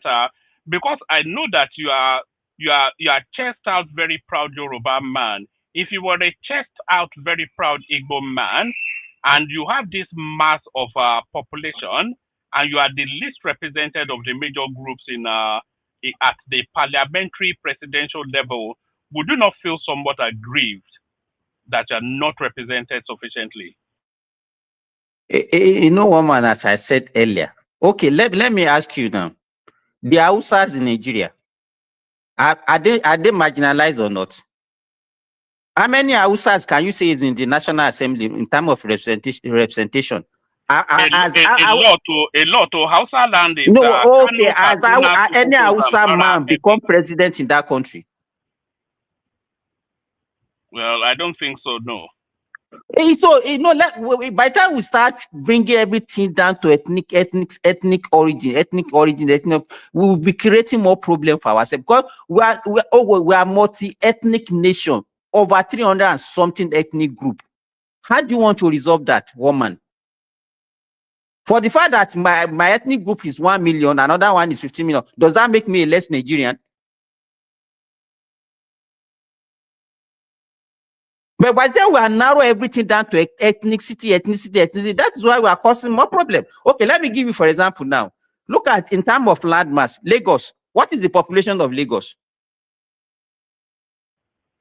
Lagos should be about 21 to 25 million. It's million. So did they, in terms of population, did they deserve more state or not?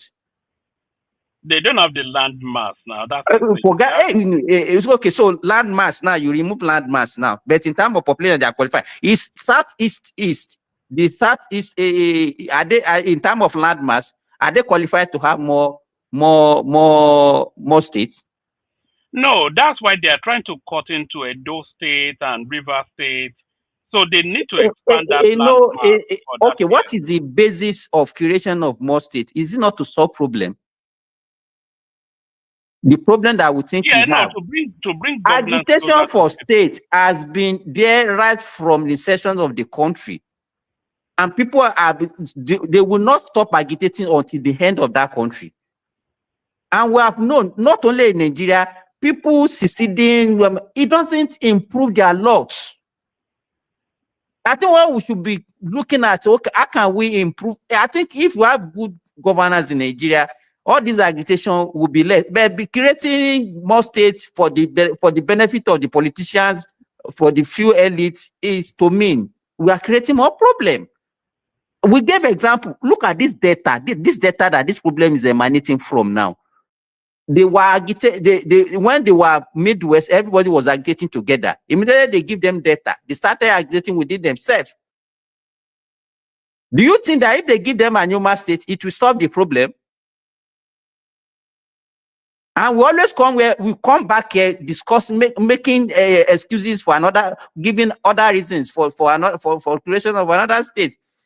What is the? Let me tell you, woman. Let me ask you. What is the size? Don't you know that Nigeria is too small for the population that we have? Nigeria as a country. You mean as a land mass? As a land mass, yes. There are so many countries in Africa that are bigger than Nigeria, and they don't have half of our population, even 1/3 of our population. They don't have. Look at Egypt. Egypt is about 114 million population. Egypt is bigger than Nigeria. Algeria is bigger than Nigeria. Sudan is bigger than Nigeria. Niger is bigger than Nigeria. Mali is bigger than Nigeria. There's so many countries that are bigger than Nigeria. Saudi, that with a 35 million population, is about 3 times size of Nigeria. And then we keep on dividing based on what? Now the same resources that we are sharing. It's not as if we have more revenue. Is it not the same revenue they will be dividing among this same new state that they will? So you think that the revenue will increase with creation of more states? It's the same revenue that 36 are sharing now. If they increase to 50, they will have less money. So where is it? And then we create more bureaucracy because the cost of governance will increase. We don't benefit for the people. All right. Let me ask you this. Woman, let me make this before you ask me that question. The best time that we ever had in Nigeria was when we were three regions. That was the best time that we ever had in that country. Now we are 36. Abuja make it 37. Are we better off? I beg, let's stop all this nonsense that we are doing now. If we want that question answered, I'll say we're better off. The only thing that holds that better off manifesting itself is that those 36 states, they're not still under under regional governance. If we still have regional governance, but then it's broken down into these smaller states, then it will be more impactful. But talking about impact, you said, oh, even the smallest tribe is still as Nigerian as the biggest tribe. I agree with that. The smallest tribe in Nigeria being the Efik. So even with that, there is such a thing as representation, and there is no arguing that the Southeasterners are underrepresented at the parliamentary level because they have fewer local governments, they have fewer, by extension, fewer members of the Senate, House of Reps, and by that, their argument is not as strong in terms of the developing, agitating for their own region. Their voice is not as potent as other regions that have the numbers in parliament. So it is that underrepresentation that marginalizes them. And no matter how strong the argument is, it's just a matter of numbers. They are restricted to 5 states. Those states have, I think they get three senators or 2 from most of the southeastern states. So, and even Kano Every State has about state, 12. every state in Nigeria, So well, one man. as one of the biggest ethnic groups within the Nigerian paradigm, there's no escaping it that they are underrepresented, and it's all wrapped around this state creation. Well, as I said earlier, I don't know why you are still insisting. The state creation and representation in Nigeria is not based on ethnicity. It's not based, so I don't know why you are still repeating that they are underrepresented. But that's how we see it now. We see Nigeria along ethnic lines now. But it's wrong, and that's why we are still having the same problem. Because that's the way we see it, and it does not solve our problem. So why should we be repeating the same mistake that we are making? Why should we be repeating it? It has not been helping us. State creation has never solved the minority interests. So it's not going to solve it, not today, not tomorrow. But for the sake of political balance and confidence, to subdue the agitation for equity and the sense of belonging, and for political balance. Comrade Omari, when they said, I've forgotten this adage that they said that dig your enemy's hole very shallow, because you might be the one that will actually enter into that pit. Let me give you most of the things that influence the creation of states in Nigeria are not actually what's supposed to be influencing it. Let me ask you, for example, when the Midwest region was created at that time, it was created to weaken the Western region because of their financial dominance that they have in Nigeria. But what has it cost? And then immediately Gowon came in 1866 to weaken the so-called agitation of the Biafra. That was when it splitted that same region into 3. Rivers, the southeastern, and the eastern region. I mean, the 12 states out of the 3. No, it created 12 states, but it splitted the eastern region into 3. Yeah, that's what I'm saying. So the motive, whatever that is actually influencing state creation, whatever creation in Nigeria, it's not for the benefit of the people. It's not for good governance. No, it's for greed. There's selfish interest. It's not for good governance. So I don't know why people are falling to the pit, the trap of all these politicians that are the few elite that are leading us. They will just throw it to us, and then people like one man will come here and be giving us reason and giving us something that are not actually tenable. In this regard, you are very right, because an example,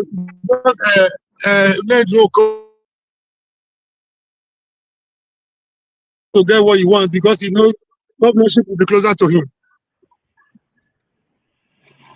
All right. You're breaking somewhat, comrade. I think you're driving, so we can. Are you ever out of your car? You are in Midwest. Do you actually live in your car? Do you live in cars? Do you have houses? No, I just every time I went for a workout.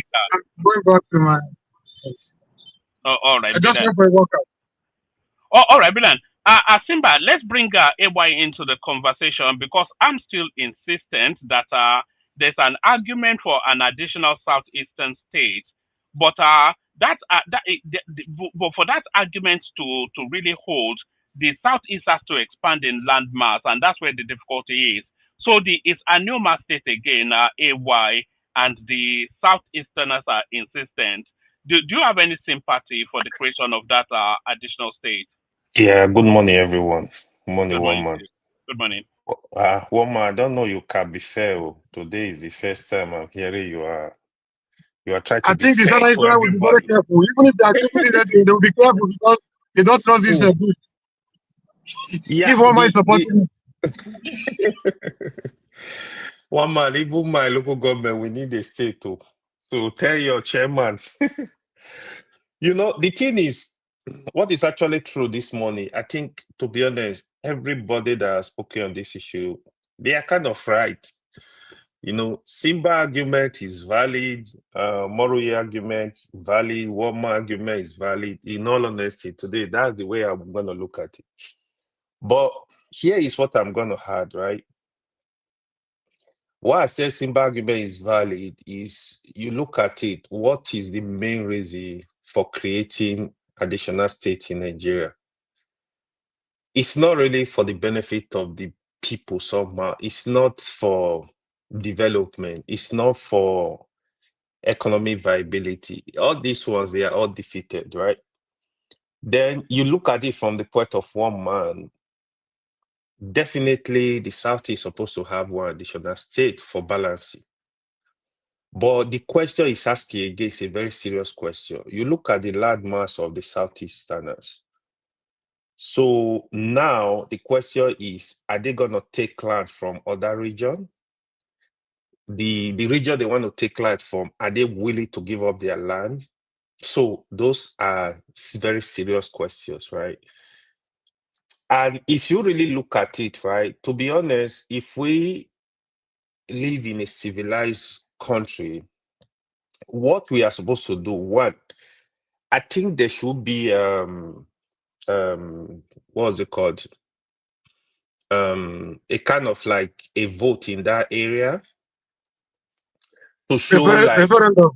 a referendum. If the people in that region, if they really want to be part of the Southeast, I think referendum is very, very important. So if majority said, yeah, we want to be with the Southeastern, I think you have to create the state. So and they have to really define the state, like in terms of the boundaries, right? They have to define which part will make up the Anioma state, for example. So me, I would ordinarily think like you have to cut some part of Anambra because Anambra is also a big state. And the other question is, are we creating state in terms of population or in terms of land mass? That's the other question. But I ordinarily think if you really want to create a normal state, some part of maybe Onitsha should be part of that state. You have to cut out some part of Anambra, cut out the Igbo region in the Delta state. Are you Should be part suggesting of going it. across the bridge? We already going. So if you look at it, ordinarily the bridge supposed to be a natural divider, but right now we already going across the bridge already. So if Nigeria agree for Anioma to be part of the Southeast, you're actually going across the bridge already. But bridge supposed to be natural divider. So if you are going across the bridge, you better go across it. It's all part of Nigeria anyway. So and they have to have serious discussion because if you are a coach here, for example, I'll be hearing a banker, they are Igbo people, blah blah blah. If the Benin, don't forget, they're gonna be like a lot of fight over that land. So the Benin, are they willing to give up their land? Because that is not an Igbo land naturally. Because you might have Igbo people in that region. Probably you give it their land to stay. Now, do you want to colonize the land? It's a lot of questions, to be honest. We just have to. But if you ask the original question, like does the Southeasterners deserve additional state? I would say yes, because they have 5 states, other region have 6 states, 7 states in one of the region. I think it's unfair. AY, can I But ask you a question, AY? go ahead. If we keep on dividing the country based on ethnicity, how far can we go? Because you have some Igbo in the River State, you have some Ijo in, I think in Ondo. Then it Yes. become it don't make any sense to me. Yeah. So that I forgot to even mention Man of Press, even though he changed his name. Man of Press argument is also very valid, right? He's looking at it objectively. If we keep dividing the country, sorry, AY. Let me drop for about half an hour. Simba takes charge. Carry on. Okay. What Man of Press is asking, if we keep dividing the state, where are we going to end? So it's more like if you cut an Igbo state from data now, so tomorrow, the Igbo people will come back and said, you know what, we have our people in rivers, call that state for us. So these are actually a valid question. Me, generally, if you listen to me, my agitation is, in fact, regionalize Nigeria, give more power to local government. Let's develop at that level. Because apart from the southeast, apart from the southwest, the core southeastern, to be honest, Nigeria is going to be very difficult to say you want to create a state that will just speak the same language. Then the core northerner, like the northwest, those are where you have like uniformity in language. If you look at northeast, north central, south, you cannot have uniformity of language in those regions. There is no way you are going to call those states. It's going to be very, very hard, because you look at Ijo that are dominant in the south. You have Ijo in Bayelsa, you have Ijo in Rivers, you have Ijo in Delta, you have Ijo in part of Edo. If on those states, you have Ijo in part of Ondo. So Nigeria is very difficult. That is why when we keep thinking along this tribal line, we are not going to end anywhere, because Man of Prezi was saying that Igbo, Wakota of Igbo or something, they are outside the East. To be honest, I think it's up to half. Because if except you've not traveled across Nigeria, that's why when I hear people, some Amasai sister brother talking about division of the country, I'm like, you will lose more, because in all honesty, you go across Nigeria, even remote villages in Nigeria, you will meet an Igbo man well established. So are you going to tell these people, sell your land, sell your property, pack your things and go to your region? No. So I think we should think along unity of Nigeria. That is what me I always support, because it's very difficult. The way we want to go about it. You know, that was what I was saying earlier.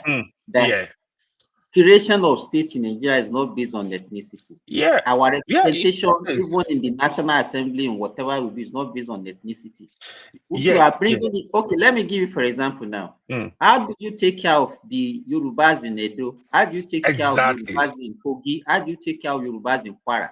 Yeah. That's why it's really very difficult. But I think some Nigeria, they don't even know the composition of this state.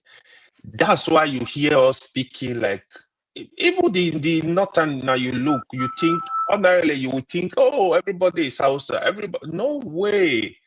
You go to northeast, or more, you will run if they tell you the tribe. The advantage of the north is majority of people that live in the north, they speak one language. That's the only advantage. Trust me. May I put this one?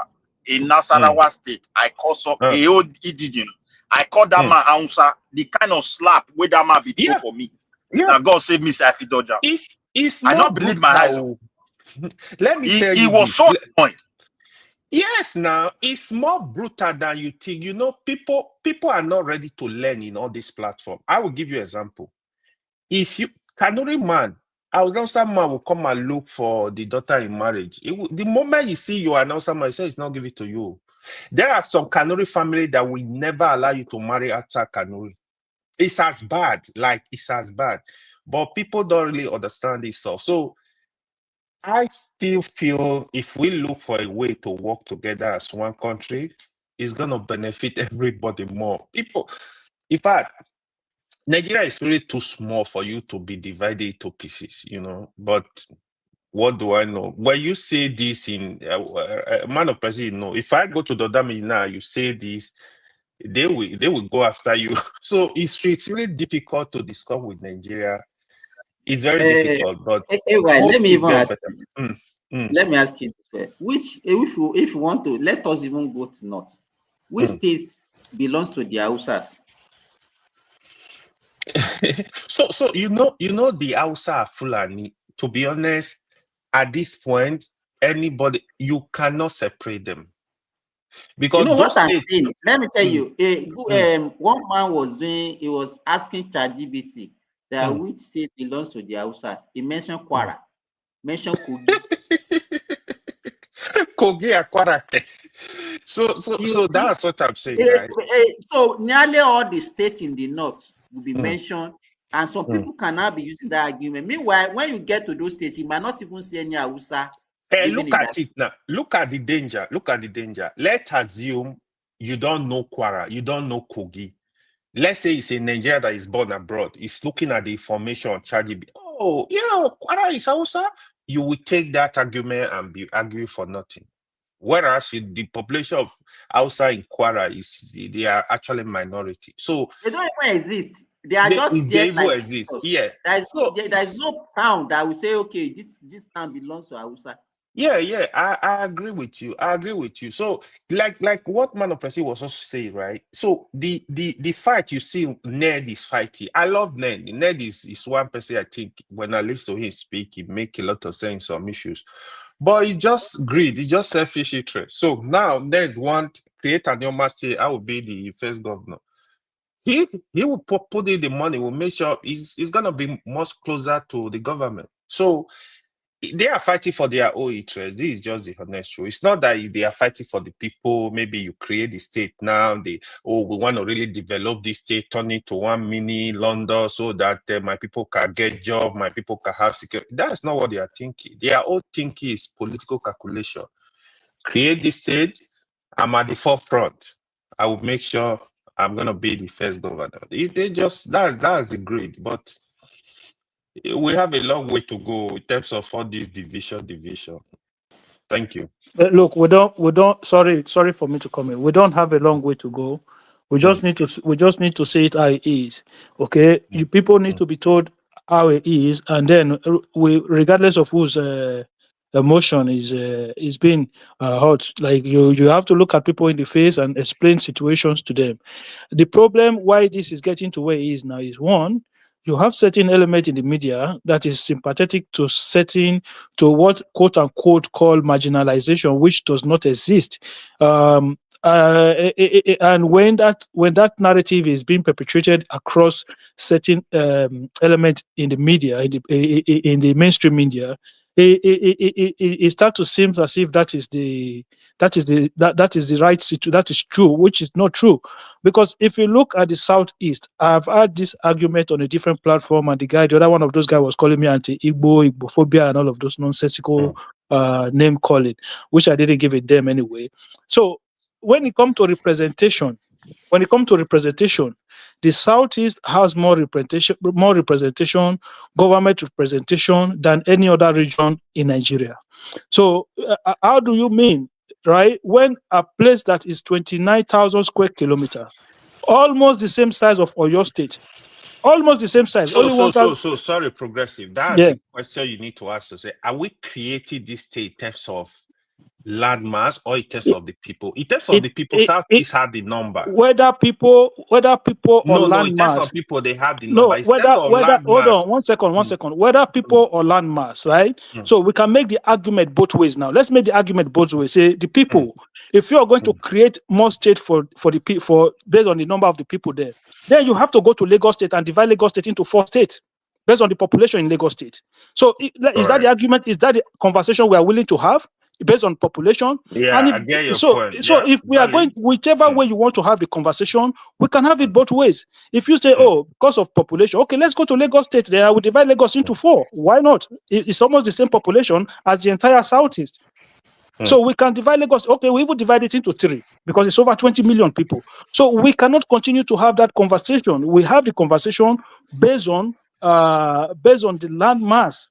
What are you representing? Okay, so if you look at it, in my opinion, per square kilometer, they have more representation than any other region in the country. So if you want to create a state in the Southeast, okay, we start to create state everywhere. How do you mean when you have a Edo state that is nearly 20,000 square kilometers, 10,000 square less than the whole of Southeast, you know? Edo Delta that was divided into 2 was way bigger than the whole of Southeast. And it was only divided into 2 states. So are you telling me that Auchi is not developed enough, or Edo Central is not developed enough to be its own state? What kind of Anambra is just over 4,000 square kilometers, 4,000 plus square kilometers. The whole of Anambra state. Bayelsa is not even up. Whether Bayelsa is even up to that. So we can have this conversation across the whole country, country. Right. So I've always said to people, forget this nonsensical marginalization. We have a marginalization going on in Nigeria. It is the elite against the ordinary Nigeria. That is the marginalization that is happening in Nigeria. Absolutely. So this idea that because one person has not become a president or one region has not become a president, I don't give a damn. All I want to see is 24 hours electricity, good road, pipe-borne water, healthcare facilities. Those are the things I want. Look, when they were accusing Buhari of nepotism, I said, look, if he wants to make Aisha Buhari a minister or whatever, I don't care. Those things don't bother me. I don't look. Just provide good governance, give results, show working. There's no need. Like Simba said earlier, you're going to create another state, right? That state is going to have a state house of assembly. That state is going to have commissioners. You're spending money to just service government. Are we like somebody hit us in the head or what? Did I hit stone to hit us in the head? Like you're going Everybody to is take money, looking for what to take, not ability to generate anything. money that they are saying is not enough. You're going to have a state governor. Can I You're say going to have something? a deputy governor. You're going to have a state house of assembly. You're going to have commissioners. You're going to have go ahead. A deputy governor. You're going to have a state house of assembly. You're going to have commissioners. You're going to have go ahead. Yeah, I mean, progressive. You said something about landmass. I mean, landmass too doesn't buy it. If you look at Niger State, Niger State is about 76,000 kilometers and 6.7 million. So if you're gonna go by landmass, then you might as well divide them into 5 states. So everything we are just talking is nonsense. There shouldn't be any additional state. Period. Yeah, I agree with you totally. I don't support the creation of additional state anywhere in Nigeria. In fact, if we can even merge some state, let us even merge some state, because there's too much governance in that country. We're spending too much money running governance. It doesn't make sense for a country that is struggling for development. We have House of Assemblies, governors. Like, since you look at the creation of some states, right? Just look at the money that has been pumped into this state in terms of, if you look at, say, Edo Delta, for example, now. Just take the money that have been used to run governance in Delta State alone. Do you know what that money could have provided for the people? Do you know what that money could have provided? You have the governors, governor, the executive side. Especially now, the people are even talking of reverting back to the old regional structure. The idea of creating more states does not really make any sense to anybody. No, people are clamoring for reverting to regional structure. People are here creating more states. Even if you create 300 states from the existing Nigeria, it will not be okay. Now, in Edo, for example, we'll be talking about 3 states. Edo South is qualified to be a state. Edo Central is qualified to be a state. Edo North is qualified. And among these people, each local government will be clamoring for their own state. So how long do we continue to do this? That people may feel belong. It doesn't make sense. Like, this is why I said the other day you'll be accusing government of nepotism because of the people that they look. Why don't we see ourselves? This is why I don't. When will we start to see ourselves as Nigerians? When would that time come? You will say, I am a Nigerian. It doesn't matter if a government is bringing in 30 people from one. I don't care. Even look at custom, or you go to X. The way people say, "Oh, Tinubu, Lagos is they allocate slots." So government is even employing people based on slots to each state. What kind of a country is that, my God? You employ people regardless of just put this thing out there, let people apply for job, and you interview them. Why do you have to say Lagos 10, this one 15, that one 30? That the government itself are the one dividing the Nigeria. They are by their actions. They are the one dividing the country. If you want to employ people, employ people. What is allocating slots to this, allocating slots to this, allocating slots to this? That the last time they were deporting people from Libya, they will bring them to Lagos. That woman Abikeda Bere will be calling state governors, come and collect your people. Are they not Nigerians? Are those people not Nigerians? Are they not the responsibilities of the federal government of the Republic of Nigeria? For goodness sake, what is going on? I don't get it. If we cannot coexist, let's just break the thing up. Let everybody go and rest. It doesn't. If you cannot see yourself as a Nigeria, then forget about it. There's no point, because this will never stop. How will you break it up? How will you even break it up, sir? If we're going to find a way, look, it doesn't make sense, Nasimba. If you cannot see yourself as a Nigeria, what's the point? When countries look at Europe, they initially they start breaking and breaking. Why are they not trying to unify? You understand? They're trying to unify. They're trying to unify in terms of trade and some form of collaboration. Because they see advantage in doing that. You understand? That is for the fact that you are the smallest country in the world does not make you have a good, a standard of living. Which smallest country? The truth is, that's a very valid question. Those that agitate break. How do you want to break the country? You can't even break Nigeria with that crisis. You cannot. If you want to, why are we still? Why do we see ourselves as Nigeria? This is what I'm saying. Do we see ourselves as Nigeria? I get your point. If you break Nigeria into two, the war you receive. I want to quickly respond to you. The reality on ground is this: when it comes to resources, they pretend to tell us we are all one, but when it comes to responsibility, they want to figure you out. Then they will call your governor, they will call this, they will call that. That's what they are doing. People need to wake up and face the reality that the way they structure this country, something big is wrong somewhere. And that is why people must go to that agitation track. Midwest, let me tell you this. Yeah.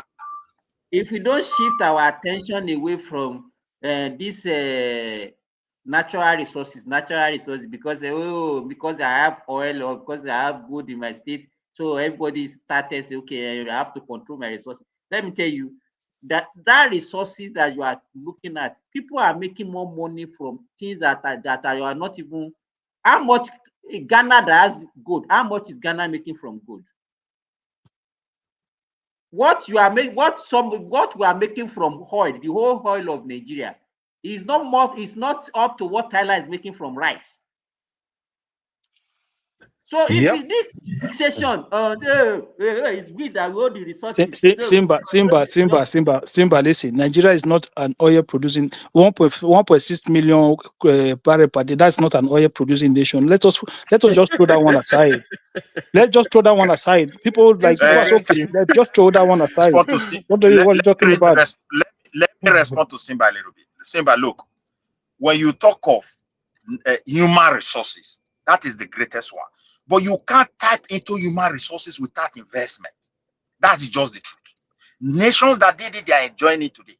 But in the case of Nigeria, nobody can convince me. The only thing and two things that sustain Nigeria today is the natural resources, crude oil play usual, and the diaspora money. Any other thing is lie. Just because it's possible for them to put figures into papers, like the question Rufai was asking, what is the volume? How do you measure what food production? What do you mean? What do you mean sustain? Do you sustain no electricity? Sustain no good road? Sustain that no good education system is backward? Sustain no good healthcare? What do you mean sustain? The thing is not even sustaining us, brother. We are not. It's not sustaining us. See, we don't have a road. We don't have this. We don't have that. Year in, year out, we pump money to it. Sometimes we borrow. The next generations are going to face those challenges. We should not lie. Nigerian government is spending money. The question is, how do they spend this money? Because they are getting it free of charge. And natural resources, people see us, they can give us loan, they can sell all these things. We don't produce anymore, so they share it among governors, and that's why people are agitating created for me, so that they can be having more money. Is the state really developing? Or the answer is no. We were far better than this in the 80s. When you see farmers, they try. Instead of which, no. Midwest. We were not better than this in the 80s. You people need to stop this kind of this kind of talk. What do you mean we were better than this in the 80s? What country did you live in the 80s? Don't go there. We were far better than this. I'm going there. We were not better than this in the 80s. Let me put it before you why I said we were far better than. Look, there's nothing to put before me. We were not better than this in the 80s. Forget it. When I say my point, you say your own. So I give you a chance to talk. Let us not argue.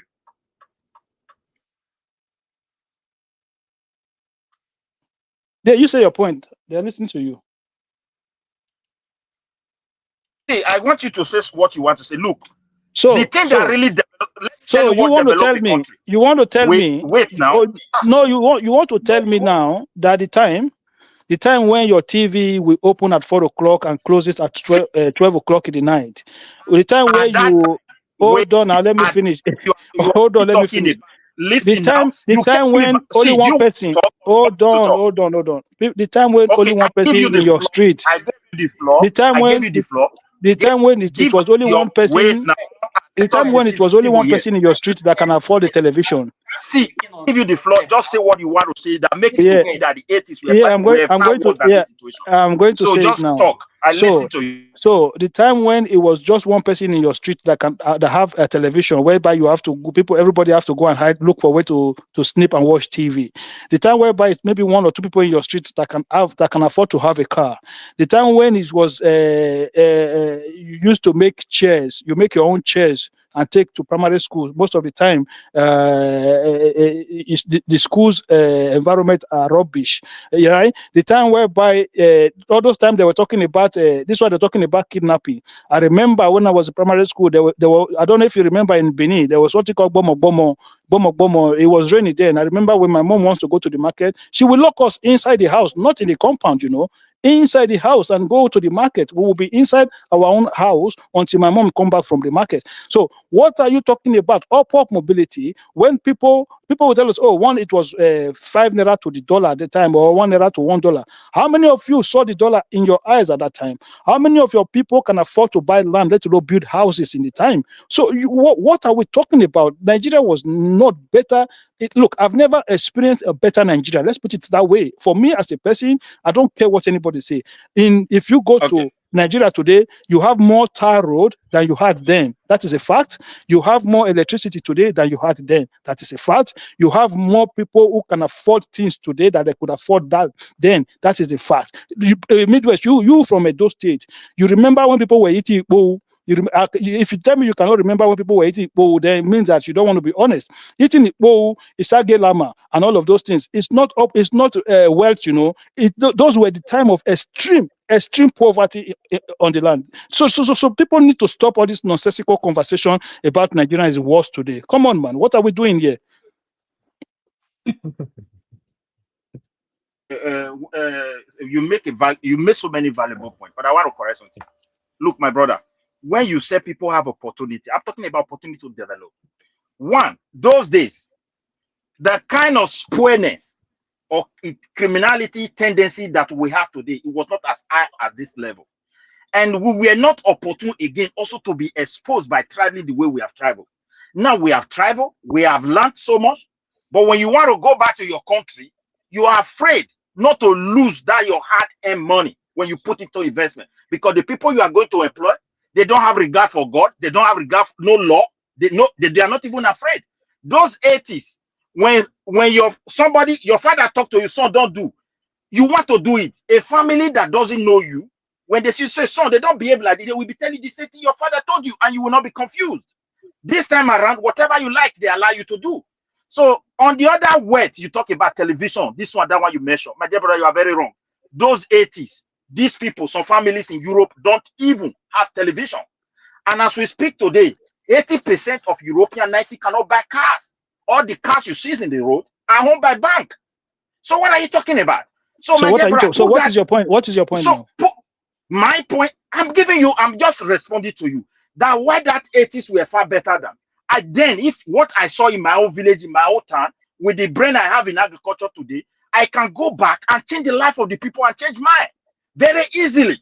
But today I cannot take that risk because I'm worried about. What are you talking about that you cannot? Do you know, like, the way you people talk sometimes, right? Let me explain You can't something to move you. freely. Hold on.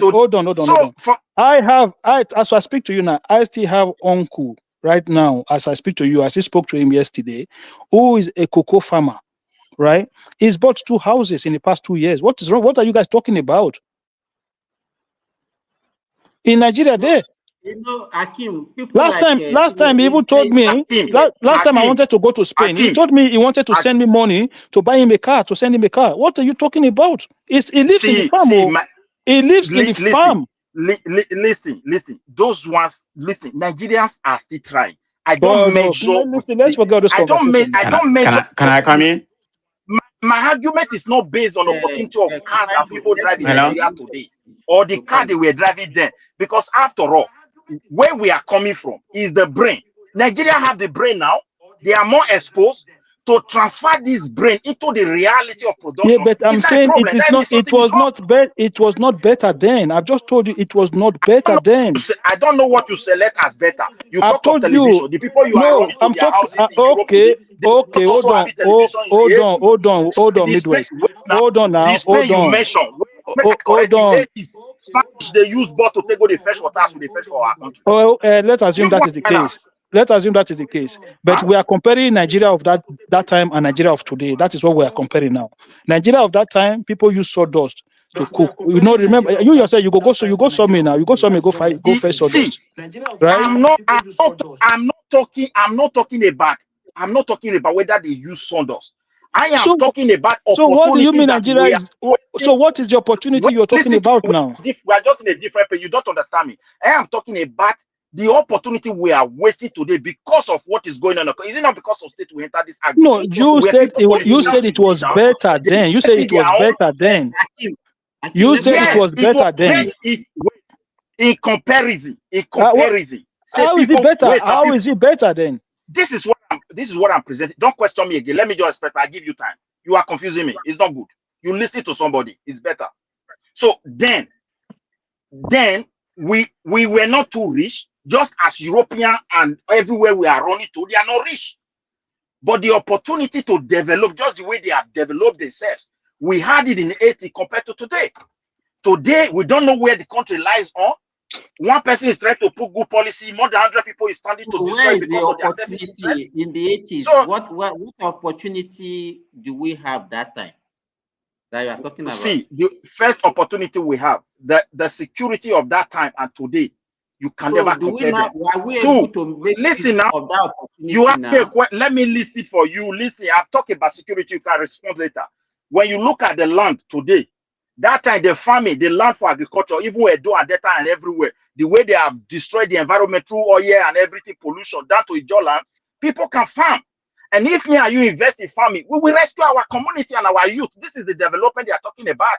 Most of the companies you are seeing big today, they all started with small, limited, sole proprietor.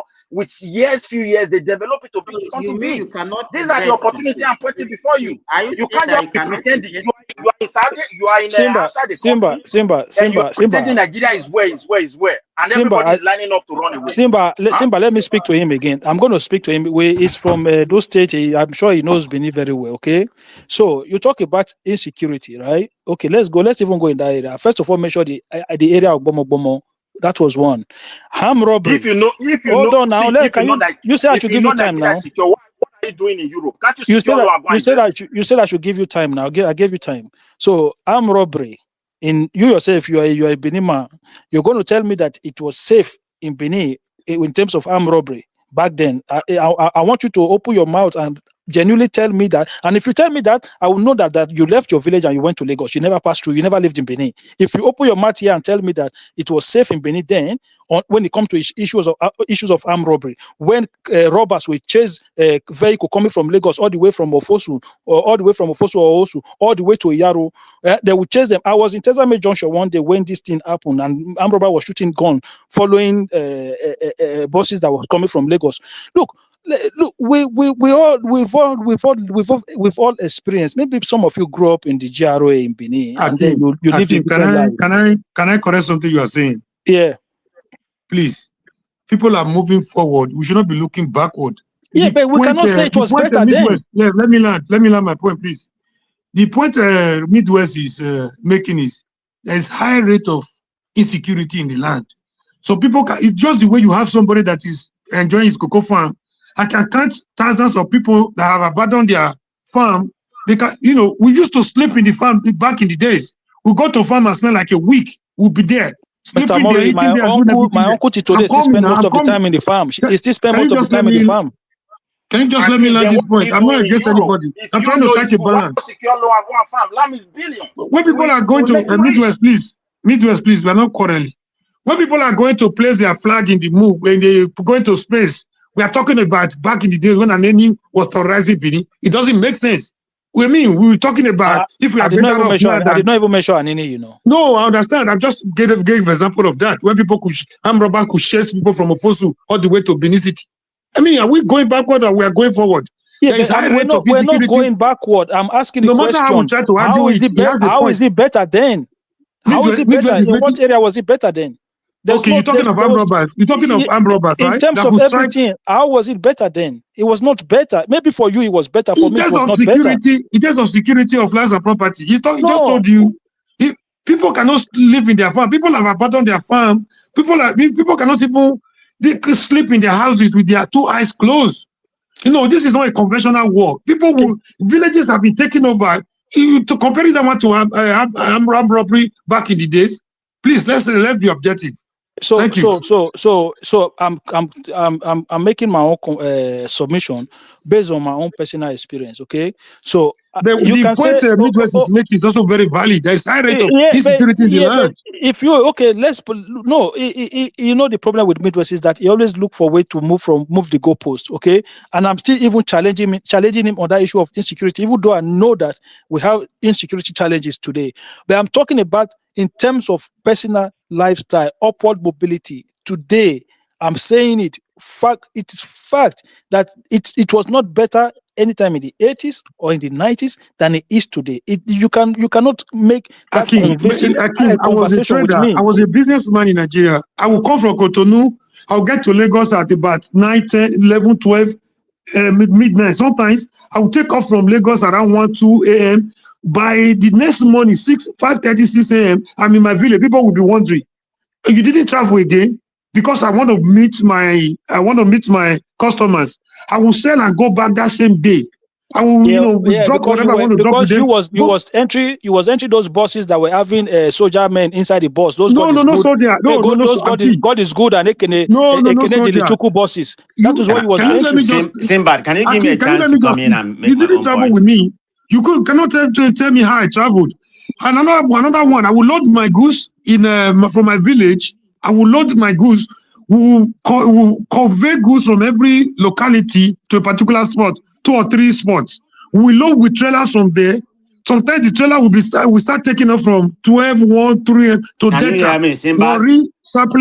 I will travel without any problem. The only problem I will meet on the way, produce at Ologbo.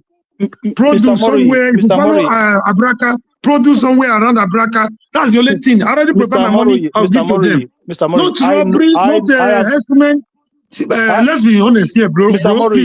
Mori, I remember very well my own father. Hold on. Excuse me, please. Yeah. Excuse me, please. Comparable has been trying to talk since. I asked him to hold on for Midwest before Comrade Omori came in. Can we allow him to talk? Yeah, he can go ahead. I just wanted to strike that balance there, So comparable. Yeah, he can go ahead. I just wanted to balance there, Comparable, can you hear me? Okay. Can you hear me? Yeah, go ahead. Can you hear me? Okay. Can you hear me? All right. Yeah, thank you, man. It's like you I have two think devices, everybody and has a the point. Midwest has a comparable. point to a certain You are degree, and having everybody has a delay. point. You are having a So delay. um, Are you using two we need to look devices? at this in two different angles, and he mentioned security, which I completely agree in that. But the paramount, we have to base our analysis. I used to be one of those people that maybe come on TV. I like to be very, transparent. I used to be one of those people thinking that we are better off in the 80 than we are right now. 80 is a long time ago. I mean, that's been a long time ago. But if you want to use the overall index, we are better off today than we were, in the 80. I mean, it's not even comparison. The only area that we can argue about, is security. Like Midway said. Yeah, if you look at that security aspect of it, we are better off, by then than we are right now. That is the only aspect because of what we have right now. Stuff right now, we are facing this Boko Haram stuff, the banditry, the farmer herders, the military, used to be the military in the Niger Delta, the separatism, and a lot of urban crime and cyber crime. So that's the negative. But overall, if you want to calculate the whole thing, I'm going to use the human capital, development to calculate what we are right now. We are way, way better. I mean, you can't even compare that. I mean, where do you want to go? I mean, I can go to any area, in terms of human capital development. Let me even start with let me even start this the life expectancy. By that time, I think it used to be about 46 or 47. We're about 54 right now. I mean, which is talking about people life. So in terms of life expectancy, Nigeria is way better. I mean, by that time, people die in the early 40 or whatever. So there has been improvement, but the human capital development that I'm saying, we are not where we used to be. We are still lagging behind, to other countries. Our development in those areas is very, very slow. I mean, anywhere you look at it, I mean, human capital development encompasses a lot of things, including education, all that kind of things that it encompasses. So in that regard, even enrollment, healthcare, like I said, life expectancy, it has improved over a decade if you look at it. So the index definitely target that we are way better in the 80. Would I like to live the kind of life we have in the 80? No. I mean, I prefer the present Nigeria. So that's the point I'm trying to make. We can argue other part. I mean, there's a plus, there's negative, but the plus Let me outweigh the correct. negative. If we can get our security part of it, where we're supposed to be, to a manageable level, then we can categorically say 100% we are better off. We are better off, but there's a caveat. That security aspect of it is what is my opinion. So that's what I have to say. Thank you. Can you hear me? Yeah, okay, Can hear you you, hear? Simba. He made one statement which is actually maybe he doesn't know how is done. He talked about life expectancy and said that those days people used to die at their 40s. That is not what life expectancy means. The way they calculate life expectancy for each country is they will calculate the average year of death for each country. Let's say you have a child that dies, maybe you born a child today and die at maybe day one, and somebody die at 100 years. If you calculate the life expectancy for the two of them now, it's going to be like 50 years. So that does not mean that the two of them will die at the age of 50. If the Simba, you're not trying to correct him. You're just trying to say the same thing that he said.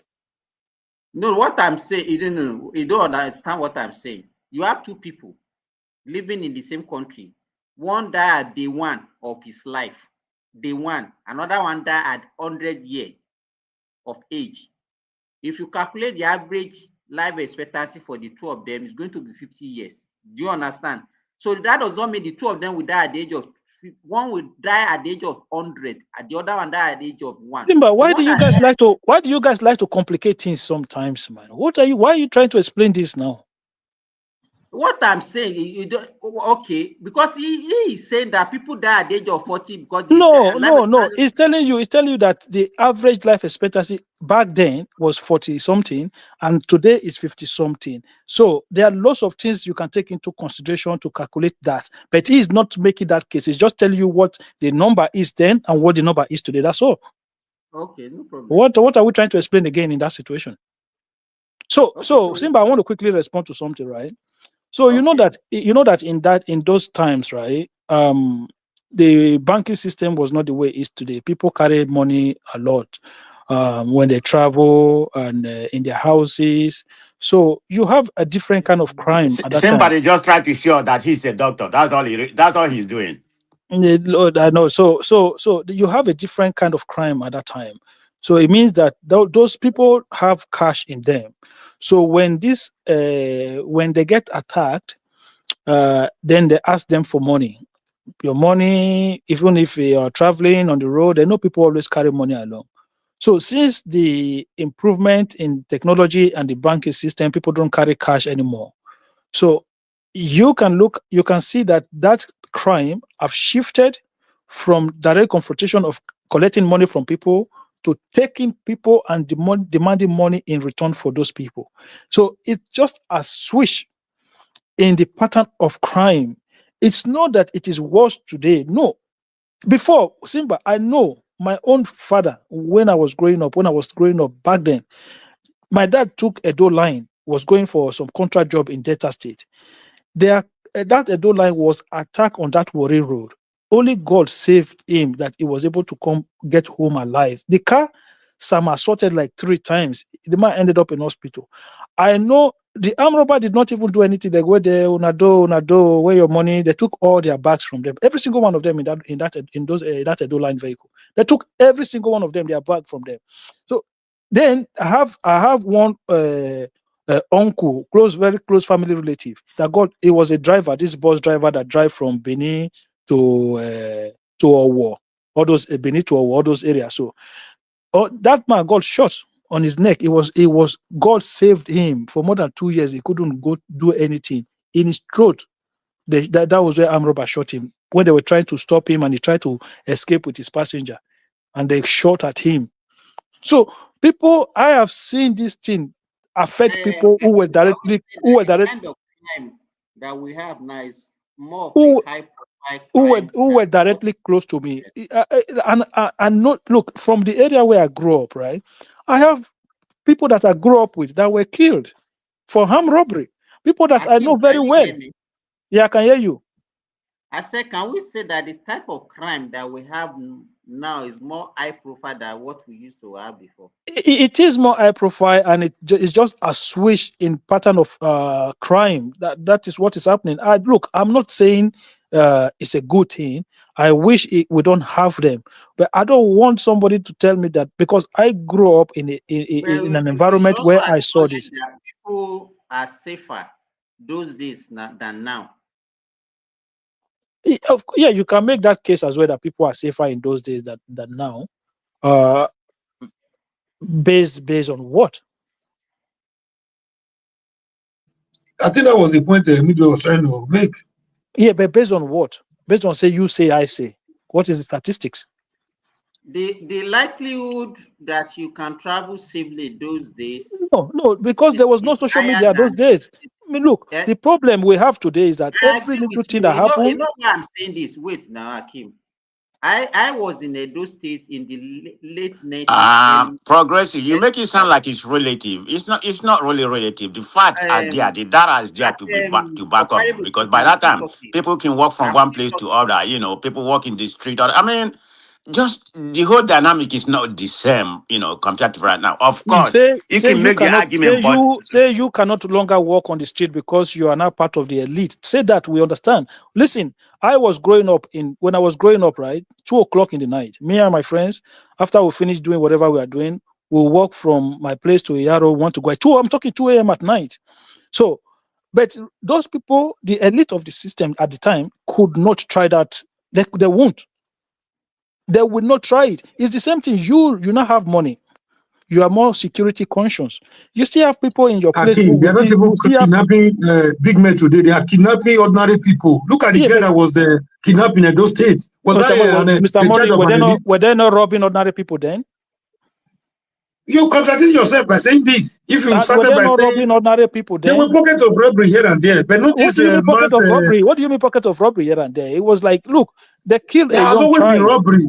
Look, Mr. Mori, Can you they've compare killed the insurgency we have today, Mr. Mori, armed the Fulani robbery. incident we have today, to the robbery Mr. of Mori, back Mr. in Mori, the let me day? explain something to you. Armed robbery went wrong. Armed robbery went wrong in my presence that led to the death of a young child, about 4 or 5 years old child. I'm In my not contesting presence. that. That's not the bone of contention. So You cannot what is contest. the bone of contention? It's more rampant today than we used to have in the past. That's what we're saying. That is because there's social media presence. Armed robbery. There's no armed robbery again in Nigeria. It's not the kind of there's no armed. No, he's making comparison with the old armed robbery with what we have today. They're not the same at all. That is because It there's a has lot gone of to another media. level. Mr. Mori, It there's has a lot of assumed another dimension. there's a lot of media presence now than before. Where do It you has get nothing to do with media. It does. Akim, don't do that. We can say yes, we used to have insecurity those days, but the kind of insecurity that we have now is not comparable to what we used to have those days now. It's not. Simba, for the first time, God bless you. For example, let me give you for example. I worked in Edo State in late 90s to early 2000. I was living in Lekoma. But what I want to say is that time I just want to actually agree with you on some occasions. In Benin that time, you cannot even come out at 7 p.m. in the evening. You can't come out. And on several occasions that I even made attempt to, there was a day I was traveling to Kwara from Ekoma, passing through Auchi to Kene Kaba. Yes, in fact, I would spend like 2 to 3 hours on the road because of armed robbery. Then there was another occasion I was coming through Owo towards Ifon to enter through the Ora side. There was also armed robbery. So in fact, like 3 or 4 occasions. Simba, you're crazy, man. So you are you are here to support a different position, but you are analyzing. You've already analyzed about 3 or 4 occasions where you. No, but what I want to say that he's making a balance. He's trying to tell you the difference. God damn the it. difference I want to tell you about that time. The only thing they will do that time is to collect your money, probably collect your some of the goods that you are carrying. But these days, people are being killed. People are being kidnapped. You understand? People are being kidnapped for organ harvesting and all those things. Those days, most people they don't lose their life to armed robbery attack. But these days, the kind of life that are being taken from this insecurity is actually more alarming. Simba. Those days where armed robbers were writing letters to estate in Lagos to tell them the date. Hello, guys. You know what I think? The day they are coming to rob them. Is that the same time you're talking about now? When armed robber will write a letter to a whole estate to say we are coming so day, you guys should be ready. How many people they kidnap in those estates? How many people they buy? That's the question now. I think this argument is kind of very relative. The reason why I'm saying that, we are talking about armed robbery specifically. There's still armed robbery right now as it was by then, if not more right now. Why am I saying this? No, that's not true. Because of where we are right now, the technological age we are. The armed robber we used to have by that time has translated to, cybercrime, kidnapping. So what is the purpose of armed robbery? Is it not to get money, or whatever? So right now we have a cybercrime. We have kidnapping. People get money. So look at Cybercrime is it not that armed way. robbery. It's not that. Cybercrime is not armed robbery. Let's correct There's that nothing fact. like cybercrime at that particular time. All this Cybercrime is not kidnapping armed was, robbery. It's maybe different. relatively It's a different small. crime. So everything has transferred to what we have right now, which is more progressive. If you want to look at this way, so it's pretty much the same thing. Yeah, comparable fact. You know why? Those days, all businessmen go with their cash. Now we have been able to develop with this age of technology. Everybody understand that there's likelihood for you to rob people. At the end, you find nothing in them, but you can carry them and go and demand. They go and bring the money by themselves. That's the new method. So what? I don't know whether you understand. Are you not saying the same thing that I've been saying since on this platform? No, we are not on the same page at all. Because let me give you the reason. Look, listen. Those days in some areas are known for notorious behavior, but that notorious is like they will come and rob people, and that's all. It doesn't more than that. Those days you can go to your village, a woman can dress in Benin, all the way from Ring Road, and go to any village in Benin, root cassava, alone inside the bush, put in her head, come back home, and nothing happened. It was part of her culture. Those days you are pointing to. So I don't see any reason why you should compare them. You should wait now. Let me learn my point. Don't cut my. I will give you time. You cannot compare them nowadays where somebody is in his farm. Somebody will just appear from nowhere, tie them, rape the woman, cut off their neck. My brother, let us be honest. There's a serious security issue. Not be sugarcoating something. We are missing. You are from Edo. You have seen reality of how people run the economy. You have few brain. You have worked in so many places.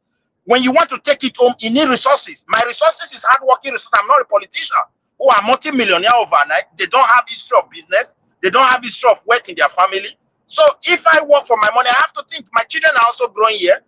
I'm maybe very soon I expect grandchildren. Then at the end of it, I go back and go and put up investment. It's so sad. Somebody here just come there and ruin my plan. My purpose of even going to Nigeria is not to go and make money. I want to go and help my people. If I go to my village, I know what I can put in their brain and their life will change. I'm just telling you the truth. Every time I tell you if I want to go to farming, I'm not going to farming so that people will work for me so I will make money. No. I know that those people who are willing inside that village, they are poor because we did not advance what they are doing. And if we support them, their life will change. Go, take it or you leave it. These farmers in Europe here will become millionaires. It's because of the subsidies they are getting. It's because of the advancement the government is putting in them. They don't. If it happens in Japan, it's good. They bring the brain. They start teaching them. If it's good in America, they introduce it to themselves. That's what they are doing. That make the difference. They were all local farmers like us before. Even they are still looking for more people to go into that farming in their land. You get what I'm saying? Now, this is my own point of view. Even this cattle rearing we are talking about. If it was like I keep on saying, if it was there, I go to my community today. I know the way they will receive me, and I will know the kind of trust I will have for the people. I'm talking about that time where Christmas comes. People you don't know, they bring food to your house. You people will eat all of them. Maybe exceptional. Not these days. You just want to argue for nothing, my brother. Let us be honest. Things are not going well in our country. We can't into the human resources.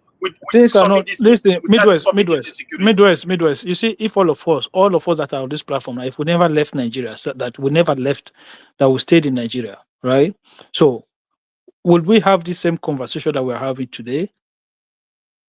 Because you've seen better outside, right? So hold on, let me finish now. I just let you finish speaking. Okay. So we've seen better outside, and then we expect that this is how it should be back home, which is fair enough to expect better back home. But are we really, really logical when we make this? When we ask for this? When we expect this same level of development? Are we really asking the right questions? Are we really saying, okay, how did they get to where they are now? What did they do right? What was it? Who were the people that make sacrifices? Because what I've seen recently is that a lot of Nigeria, they'll say, oh, this thing costs this so in this country. I live in this country. I pay tax and the government provide this for me. The government provide this for me. But you look at the history of those countries that you are talking about. Look at where they came from. Look at what they had to go through. Some of them had to go through civil war. Some of them had to go through huge famine. Some of them have to go through a time whereby they had nothing.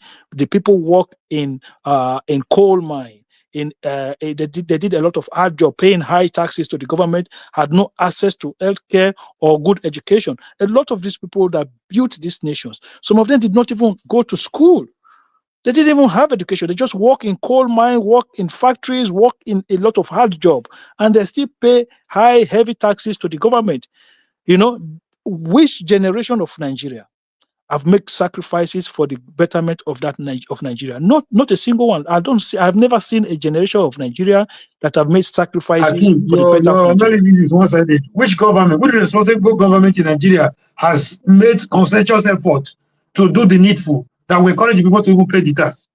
So what do Let's you flip the mean? coin. Like Let's those flip people, the Mr. coin. Mori, There's always the two sides to the coin. those people could have the same mindset. When but there's they no didn't- trust, when you know, even look at what the people have succeeded in doing now. Yeah, but those people, a lot of money is coming, a Mr. lot of Mori, revenue coming from those subsidy. people could Look at what the have governors the are doing same with subsidy. mindset.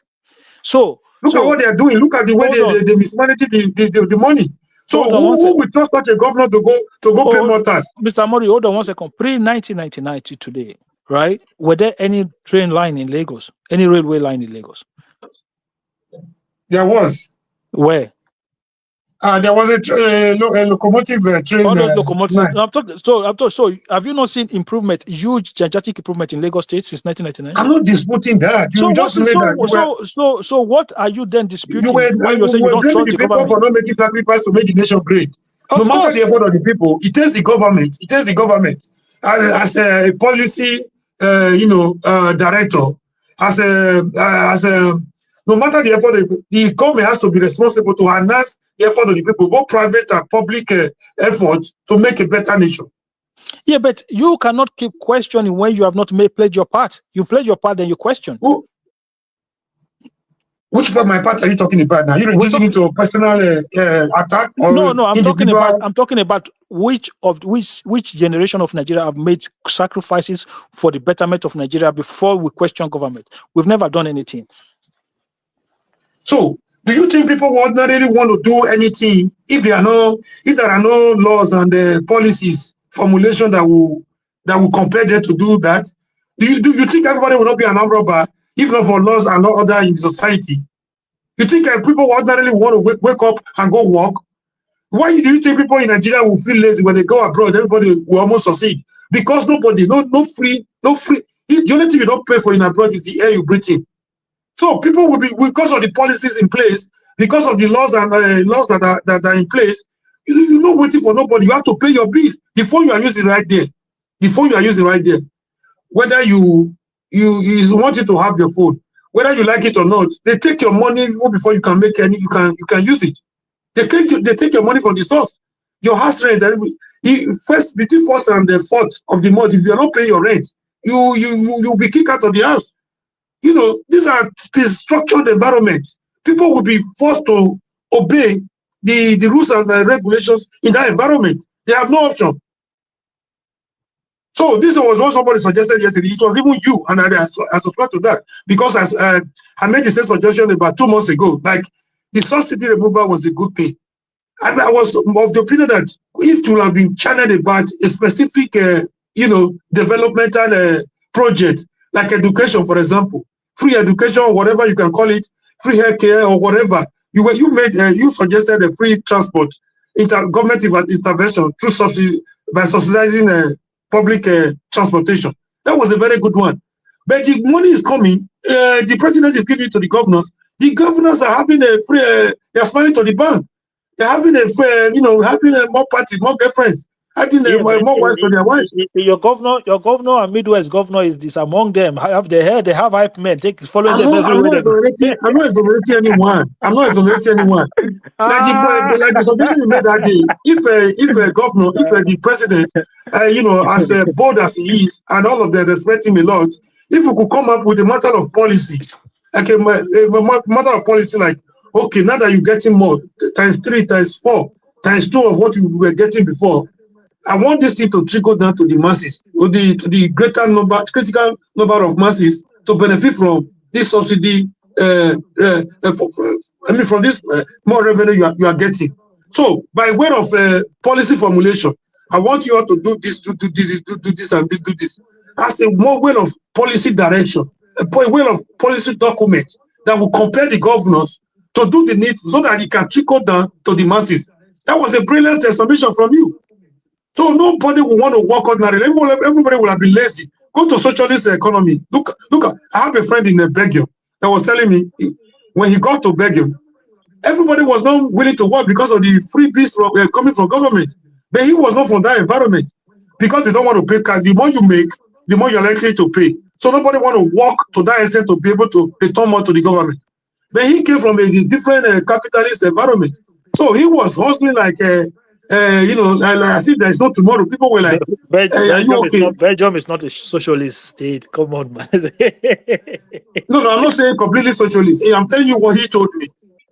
What he told me, that people were not actually a lot of socialist, welfare. They are in place over there, according to what he explained to me. And the progressive. Yeah, the way he was working, people were like, "Oh, are you okay? You don't rest. You don't do this." Let me make a point. I think I was making a point earlier in reference to human capital development, and I want to make it very relative. I was saying that population, our population growth has to do with where we are right now. If you look at the estimate in the early 80s, it's probably about 45 to 75 million compared to right now that's about 220 to 230, that we have. So it's not that population growth Nigeria is probably one of the fastest growing population in the world. And it's not that population growth is bad. If you look at a country like India, China, and everything, they have been able to manage, their fast growing population relatively good. But the problem we have, it's not meeting number and the resources, and government has not kept pace, with our population. Look at the education system. It's not expanding rapidly compared to the youth population. The job creation, we are lacking behind in job, population. The urbanization, without proper planning. It's only one state that everybody tend to migrate. Lagos State, everybody Lagos State. We are not developing other part of the country. The farming land we have in this country has shrunk. We don't farm like we used to farm, maybe because of the insecurity and something like that. So everything is kind of overstretched.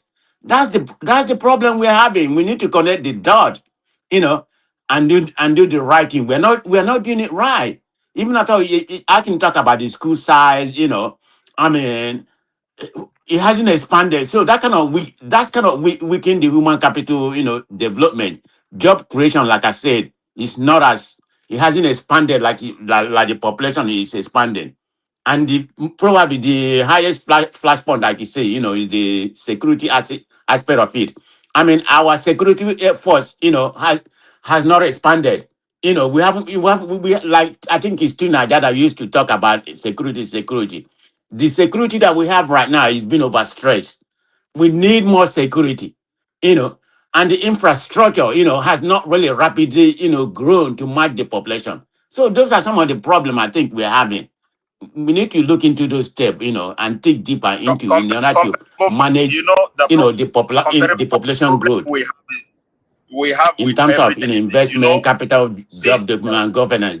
Those are really needed. The country really need to plan, because if you look at a country like India and Indonesia, they have grown faster in population, but they have been able to manage their education, family planning, and industrialization. We need that aspect in our in our country in order to be where we want to be.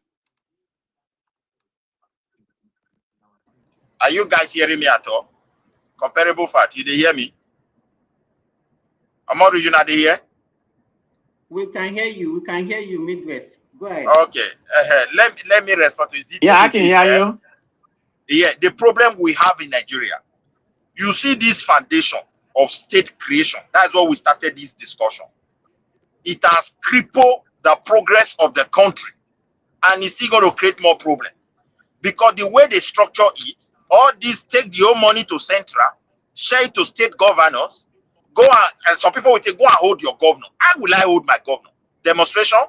If I go to court, they cannot even process the case according to the law. The highest security agent cannot even question the governor. No court, they will lock you up, they will beat you up. They will beat you up.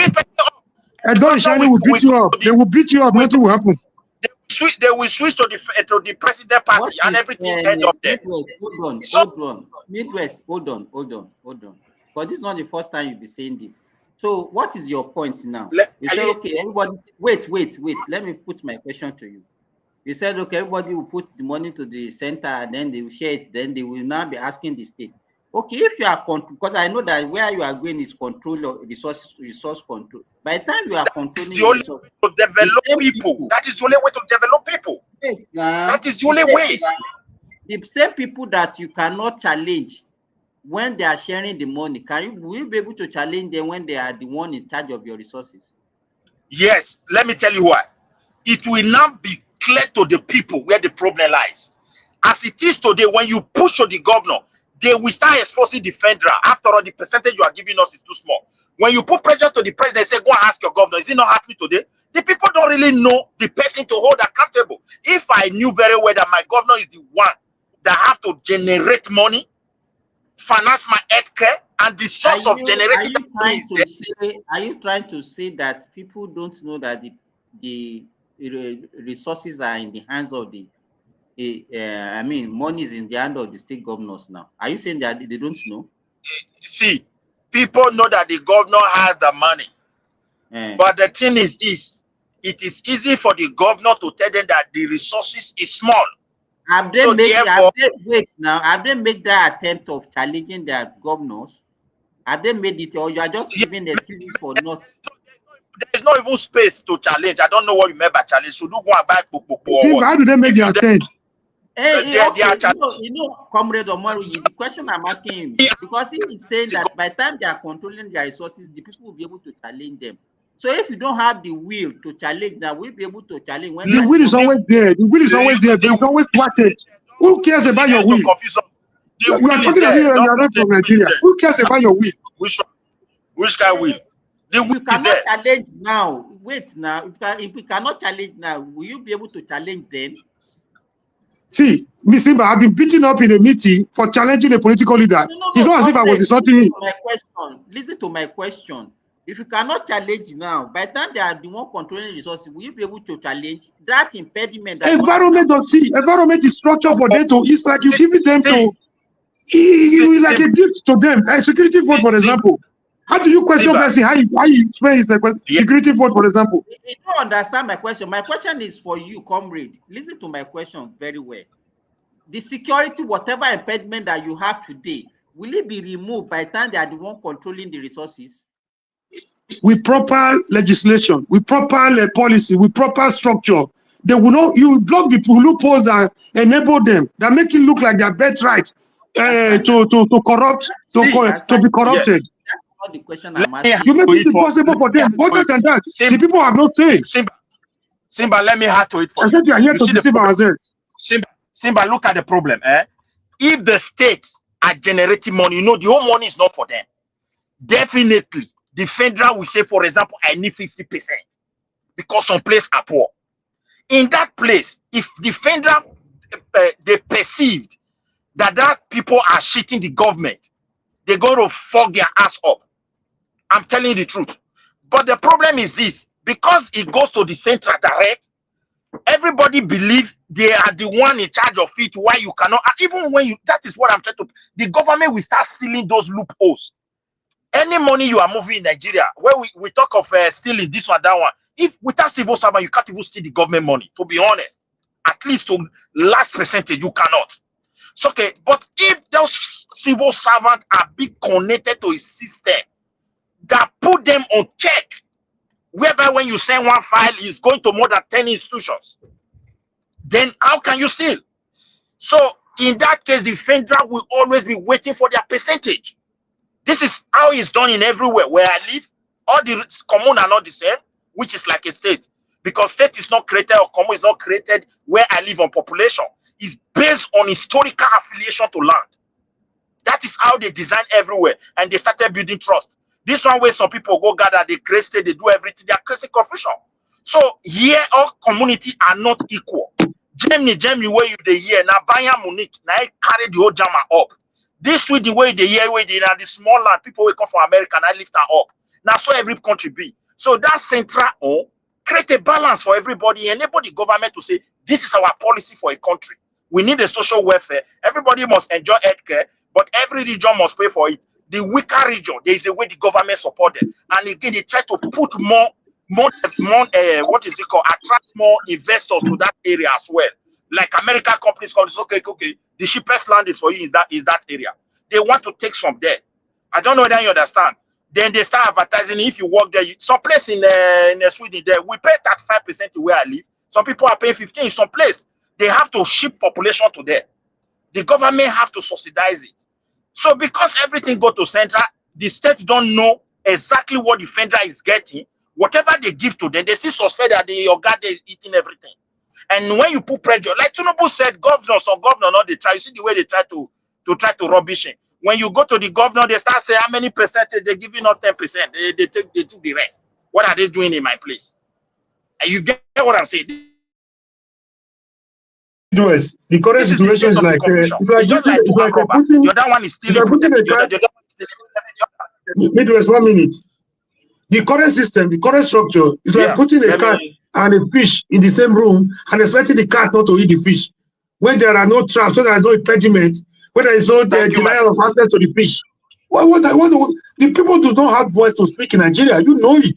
Let's not pretend about it. They lock you up, they beat you up. Nobody will even come for your bail. Who will challenge the Nigerian governor? Who are you? What moral justification? What courage? What gives you the temerity to challenge even a councillor, not to talk of a governor of a state? The opposition will always be there, but who listen to them? Who cares about them? Man, let's not deceive ourselves, man. The current structure is doomed to fail. The structure that to is fail. what I told them. I praised Tinubu for this local government autonomy. But the issue is this. How do you control these people now when you start giving them direct money? They will also end up like the governor because there's no proper structure on ground. And we always turn blind eyes to it. It doesn't mean now when the money come ahead, it's not money. It is the system that develop people. The Europeans are not rich at all. I'm just telling you, like Omoru, you said, he's talking about social welfare. Without social welfare, people can't survive in Germany. Without social welfare, you can't survive in Sweden. Without social welfare, you can't survive in Denmark. I'm telling you the truth. How many of them can buy car? How many?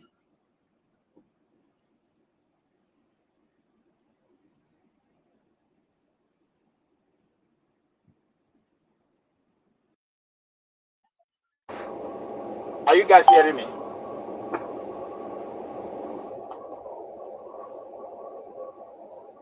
We can hear you. We can hear you. You guys can continue. I want to quickly do something.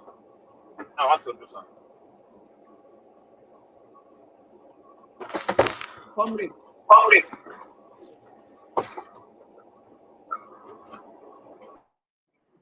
I'm here.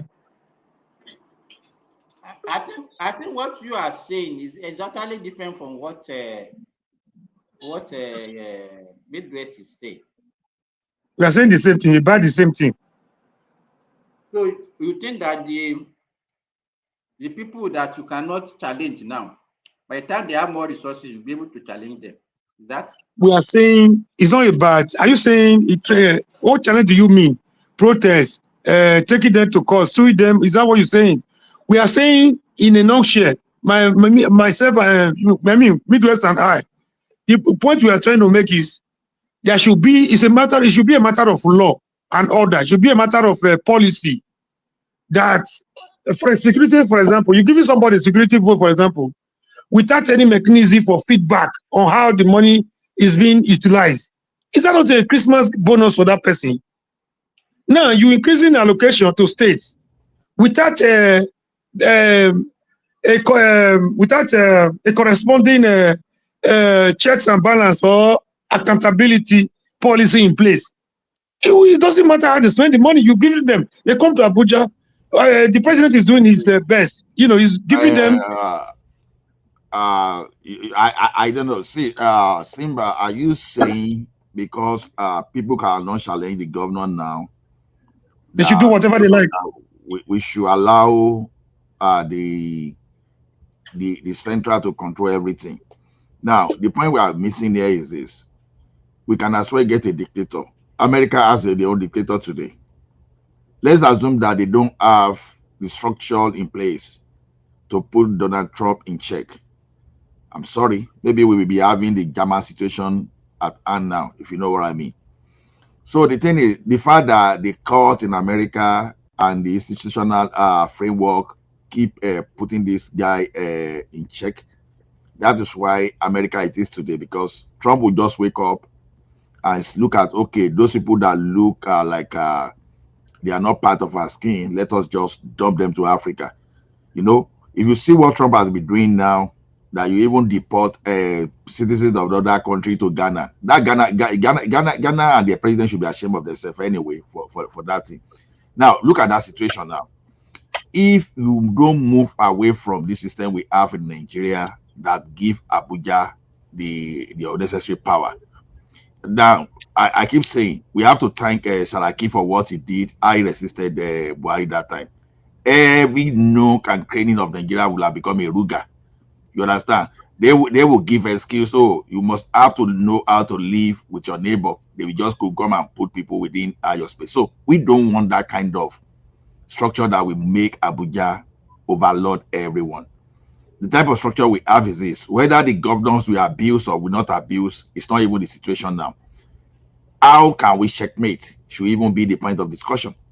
Thank you. The present structure allows them to do whatever they like and go away with murder. Exactly. Thank you, bro. So, you just summarize the point we're trying to make. So, one of the structure we can do is this: what about these governors, they seem to wield excessive power. What about removing immunity for state governors? Because it's a good tool. It's a good tool.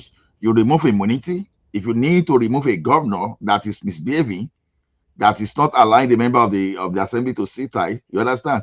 Yeah, there can be some kind of law that they can sit anywhere within the country. If you don't allow them to sit in the state, for example, when you want to deal with the state governor. At what point did they insert that immunity clause in our constitution?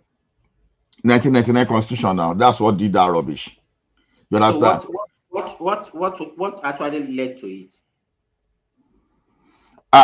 One of those things that led to it is just to I understand what we are trying to say, but it's to prevent, is to just allow them to function and for them not it was to avoid distraction while in office. But another thing, the hidden agenda there was actually selfish and greedy. It was a selfish motive for corruption to thrive. Yeah, but we are now facing the unintended consequences now that you have governors that can steal, nobody can sue. You have governors that can do anyhow. If you remove such kind of immunity, it will make the state assembly stronger. You know what I don't want us to be doing? Okay, before then, we've had political dispensation, at least the one that come obvious is between 1979 and 1983. The immunity clause that was not there that time, does it make them to be more prudent than now? You see, one thing is this: that time you are talking about the prudence is a function, is relative. Now the question is this: were those people in the UPN, for example, were the governors prudent? Yes, of course. You understand? Buhari jailed Adekunle Ajasin, Chief Adekunle Ajasin for nothing, no penny. He jailed Ambrose Ali from Bender State through Awolowo. He could not get anything from Jakande. You understand? They were prudent. They were. So when you talk of MPN, it's another. That was another kettle of fish. So the thing is, you are being biased in your analysis. How did you arrive at bias? How? Because maybe you live in the MPN, the so-called UPN states.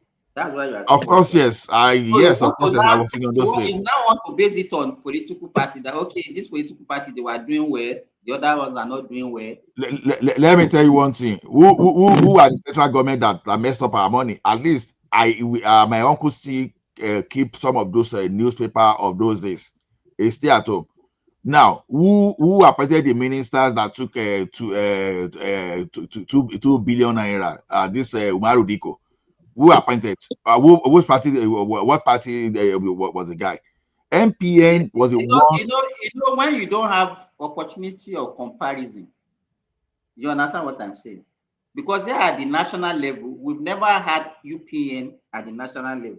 So we can't make any comparison. Whether you had it or not, the fact remains that they were prudent in where they manage. That's what we care about. It does not have to be at the center. Now, today, can you say the same thing about our governors in the state, whether they belong to APC or they belong to PDP?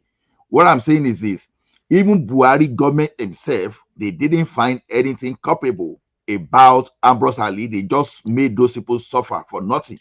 And they made them suffer for nothing. If you have any conviction that convicted them of corruption, please publish it. And so the thing is, they were convicted. They were convicted that time now. Yeah, their incarceration were politically motivated. I can tell you about Ali. I can tell you the factors. I don't even get you. You use decree to say someone say you are guilty until you are able to prove you are not guilty. So all of them that he accused us at that time, Buhari already sentenced them to be guilty. So is that conviction? You understand? You decree you decree people as corrupt when you've not even gone through the normal judicial process. Shagari was enjoying a house arrest when Ali was in detention. Yeah, and they probe all these people. They could not find any couple that even a single couple like this. None of them. It's not that you say I'm biased. If you say I'm biased, I'm expecting you to go and give me that judicial paper, the court pronunciation, and all those inquiry panel that accuses people. But that of Umaru Diko, we are aware. It was glaring. You understand? So some of those guys in the MPN thing, they all were glaring. So this one is not about whether being biased, but these are facts that you can find in the archive. So what I'm saying is this: it's not about the point at which they remove immunity now. Ola, before you go on, so it's not a functionality of the constitution; it was a functionality of the people. Its constitution is part of it. You are not getting my point. Now, see, one of the danger of the 1999 constitution is just because this governor. We're just talking about this. Don't let us mix everything together. I have to make an example now. You are putting me a leading question. So if I say yes or no, then you run away with your narratives. Let me just put my position. Let me put in my position, so I won't just allow you to give me a leading question. The thing is this: the constitution is defective in that it gives the governors some kind of immunity that even the presidents cannot do anything to them except they find a way of impeaching them. You understand? The judiciary cannot do anything about them except to impeach them. That way, you want to impeach these people, the governors have a way of threatening the life of those legislators, right, that they cannot impeach. Now, if you make if you remove immunity, if a citizen can sue governor, they can go to Abuja and sue that governor just because already you can raise a case against a sitting governor. Now, the life of whoever that is, they are having some case against governors somewhere. You know, I'm assuming you are using a federal court now, like I call federal high court, and whether it's going to go to Supreme or a court of appeals, another thing entirely. Where that it does not matter whether you stay in Ekiti before you get judgment against a governor. Now, if a judge can charge a governor to be guilty of some gross mismanagement and some other thing, and go and court can be designed in such a way that it can influence steps to be taken by the State House of Assembly now to conclude the process. There shall be this is just a suggestion. We can have a way that the like of Yaya Bello, by the time they were abusing power, they were abusing their power, that they can be removed. You understand? Through either criminal, something criminal that they done, can find a way to get judgment against them, or something. We must just find a way. It's not as if we have a problem and we start saying, okay, if you give this one, then we have more problem, and because of that, we just have to stay with the current one. There must be a solution. That's what I'm saying. So if you give the state governor more resources, just because they are mismanaging it now, it doesn't mean that we should have to stay by that and just become hopeless. We can't. We must just find. I'm an apostle of giving more resources to the state. If every state controls their resources, we won't be agitating for all this more state creation. We won't be agitating for more local government creation. All this creation of local government and state, all those stuff, is just about going to that Abuja. That money we are coming to Abuja, we are sharing. You want to make money in Lagos now. Maybe Lagos is making, let's say, 2 trillion in a year, and people are looking at how they are going to slash it away.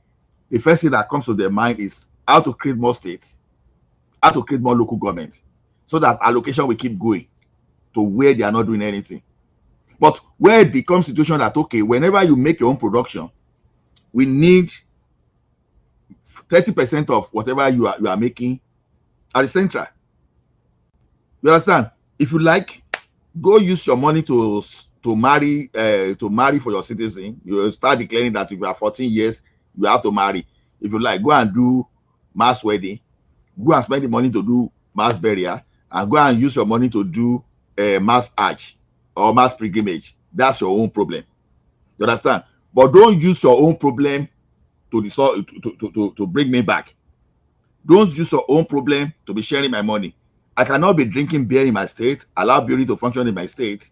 You destroy the economy of a brewery in your state, but you want to share the largest part of the money. It doesn't work that way. The states that are Ola, let me ask you this.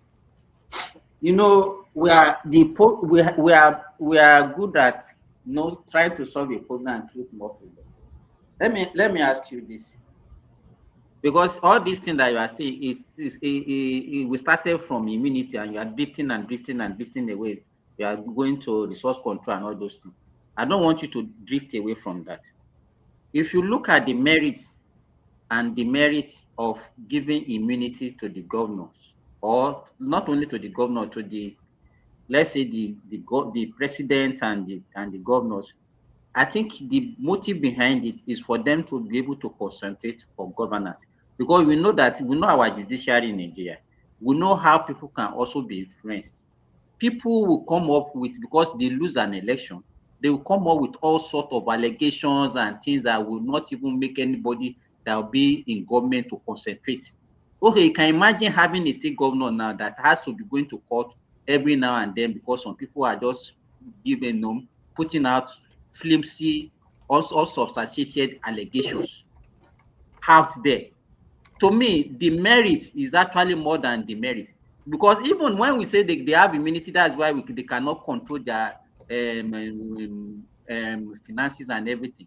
After they leave office, most of them have left office now. How many of them are we even be able to prosecute after they have leaving the office and the immunity has been removed? So all these things that we are talking, just, to me, it doesn't make sense as far as I'm concerned. See, but I think it's not to say that the merits are far more than the demerits. The merits are more correct. than the merits. Yes, It's not correct at all. I don't even then see the any other merit ones in that it. I don't see any merit in it. You are saying, okay, let me tell you something. Let me tell you something. You will take all Now, of them together on that piece, so that I will not lose my. The other thing I want to say, where you ended your earlier conversation about resource control and all those things, let me tell you, even the creation of this Anioma that people are talking about, they are talking about resources. The deltas among themselves now, they are already saying that even the oil, they will streamline it to the family. That's what we can do. That we have that tendency that, okay, in the same state where they have the resources, people will not say, okay, no, it belongs to this area. It's only the Ijaw people. When you get to the Ijaw people, we say, okay, no, it's only for this clan. After this clan is for this family.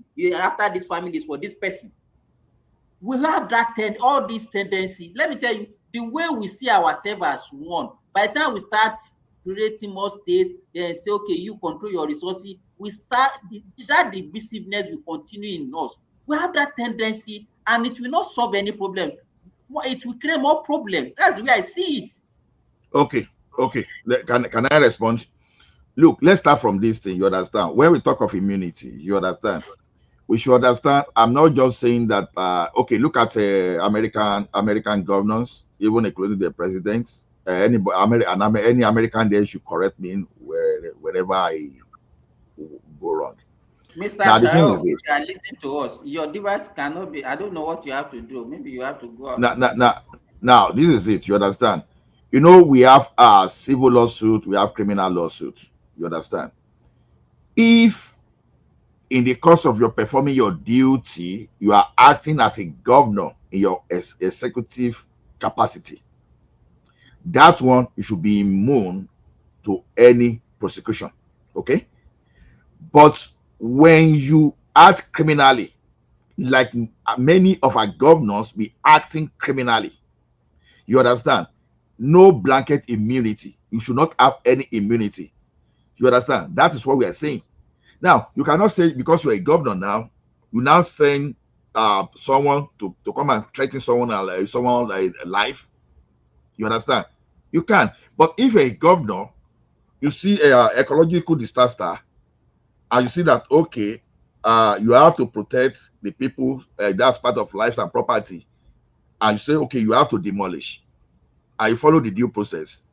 Nobody can sue you for any can sue you for that. Nobody can ask for you not to be immune to that.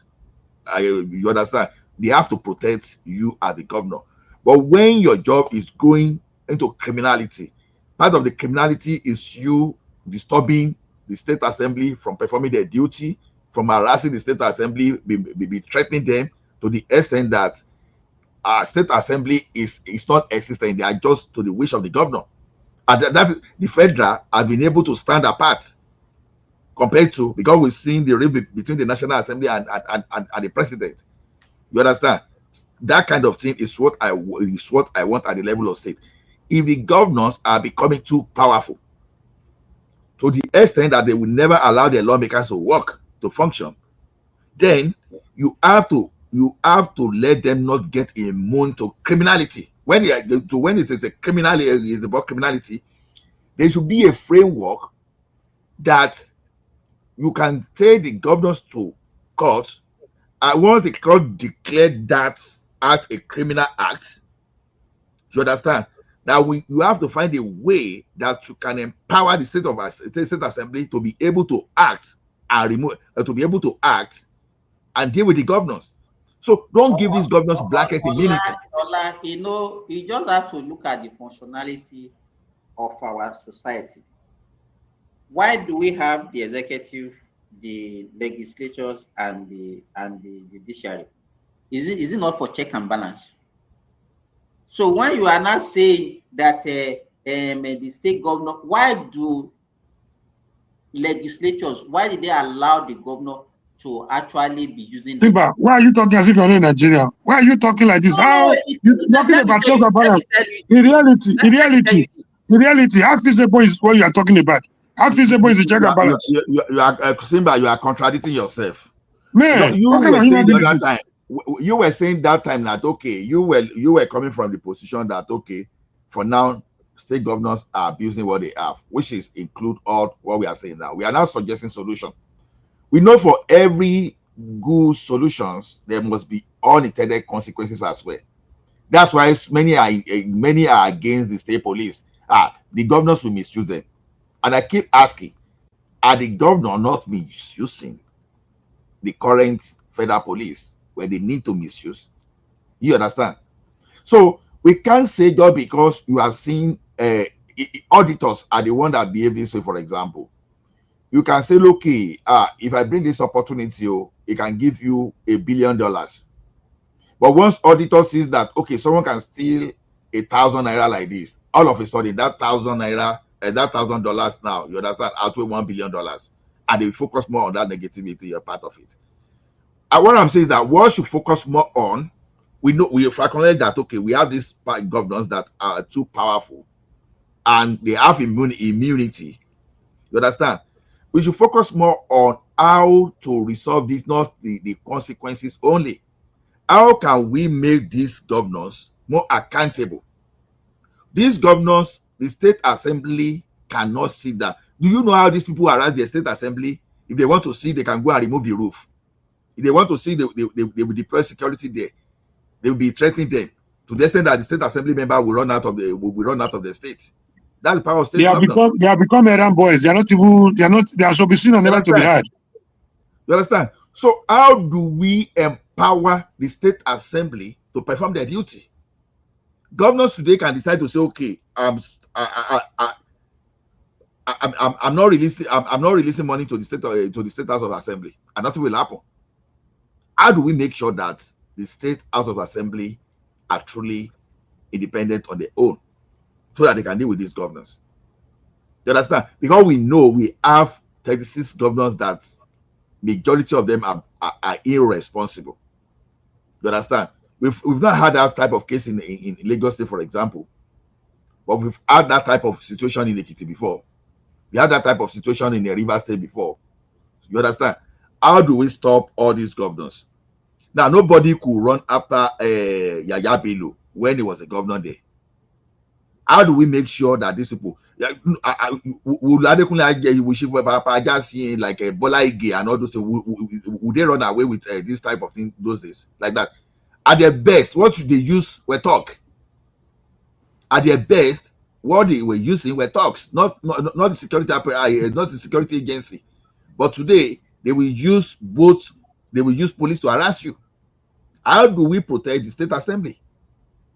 So when you now know how to all these things that you are saying it as if all these people that you are mentioning, they didn't use all those things those days. Are you there? Is that what you are telling the public? It's worse now. What I'm telling you is worse now. That's what I say. At the best, they use talks.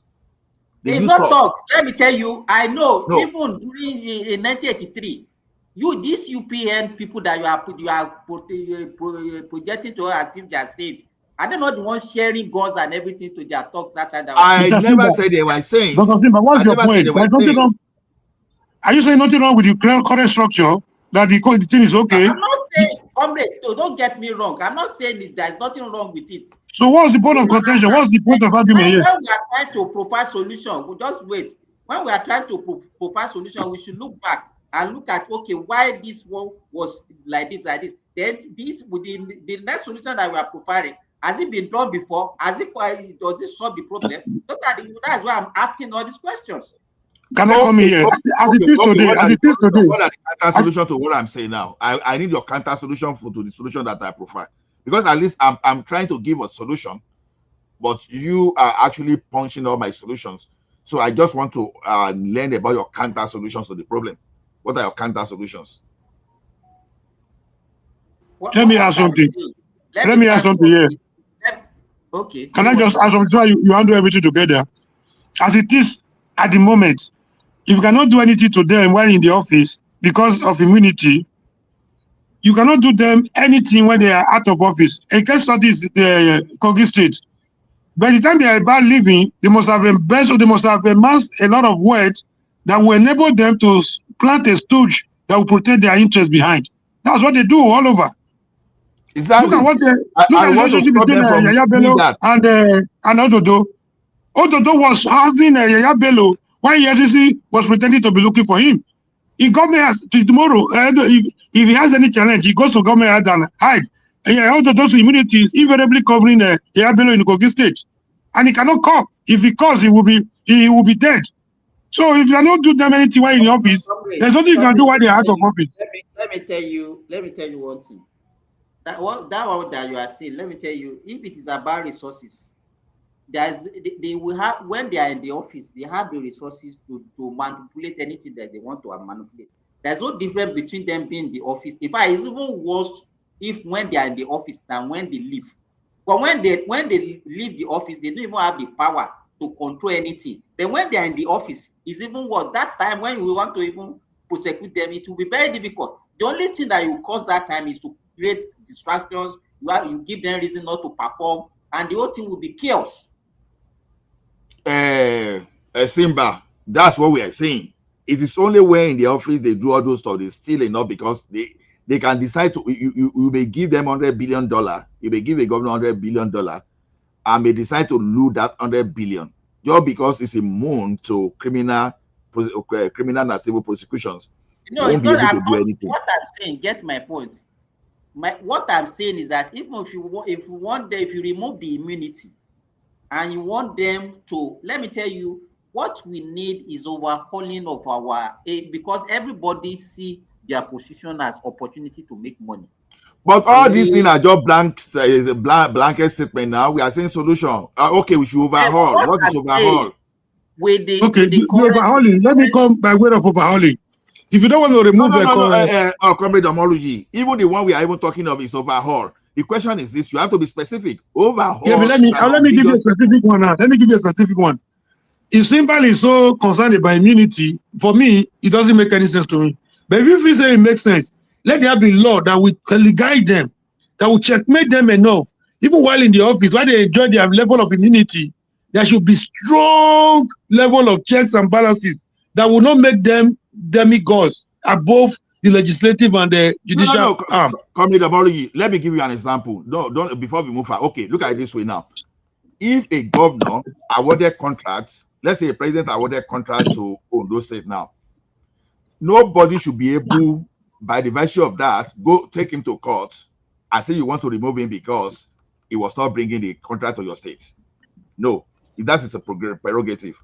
But if a governor executed a contract that was supposed to cost 100 million and he said he did it for 20 billion, you now, the accountant federal of the federation now look at it and now discover the loopholes and see that, okay, oh, these people really embezzle after doing all those. You understand?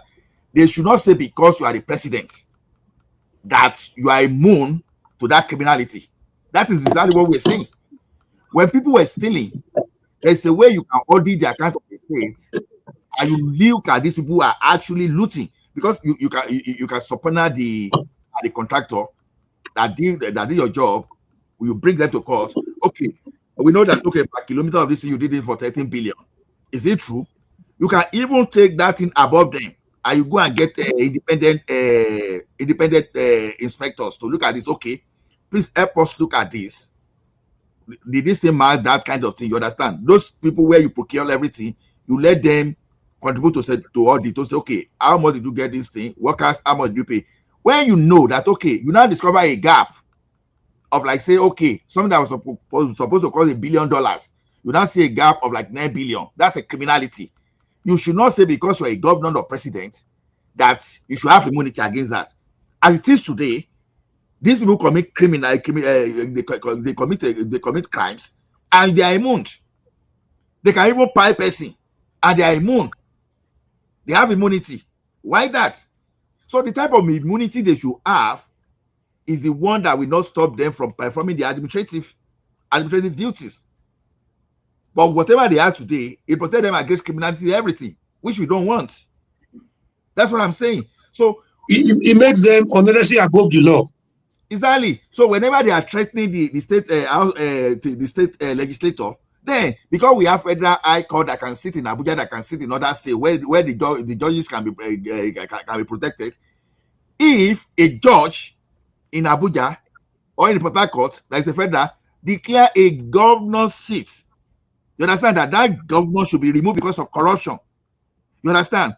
Then that is where we will have the federal government to have duty to help evacuate the government from the office, and the government should be jailed. We can't just say, okay, because of it is now that blanket. I still support that resource control. If because they are going to misuse it is the problem, then let us find a framework. We can't say because if we give them the resources to control, that okay, because they were not using it before, they will loot it, and we just give up, that we are helpless. We can't. Because if you don't allow state to control, all these people that are going to Abuja, they don't have any mission other than to steal and that to take that money, you understand, away from the masses. That's why we are suggesting all the solution. Give the state money, and even though you have state to control their resources, right? But they will still be the central force. You will know what belongs to who is tampering with all these things, please. Who is doing this? Who is doing all this? Can it be one man from one man's end? I don't know. I can't just understand. Who is doing all this, please? Who is doing this? Yeah, one man usually have this one. Sometimes on the I don't know if it's. I don't know. I don't know. You understand? So yeah, one man normally have this at the introductory Yeah, I part don't of know. it. I don't know why this thing should be on the screen. You understand? Anyway, Does anybody have access to women? no, I have access, but I cannot even remove it. That's just the point. No, probably contact him to let him know what is popping up on the screen. I don't know. I don't know. I don't know why this But should be. I think it's fine. Sometimes I usually see this one on the one master I platform. know. If that thing is not stopping our discussion, we can continue. So let's continue like that. So we can't just say we are helpless. That's all I want to know. So I prefer us to suggest solution that said, okay, I know if you give the state governor, state police, you don't need to tell me that they are going to abuse it. We know. But no matter how you are going to abuse the state police, you can't just wake up that you want to go total. It's not going to work. It's not going to work.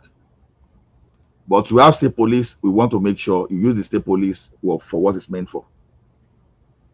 If we want to give you your resources to control, we want to make sure we give you resources and to use it. We won't just give you your resources to control, we'll be monitoring you. You can't say because you are controlling your resources now, your region is making $200 billion a year, and because you are the governor, you are now stealing 190 billion, you are stashing it away, and we are saying, well, no. At that point, there must be a way to deal with you. There must be. If the assembly people cannot, a citizen can sue you anywhere in the country, and the court can remove you for criminality. Those are the things we are talking about.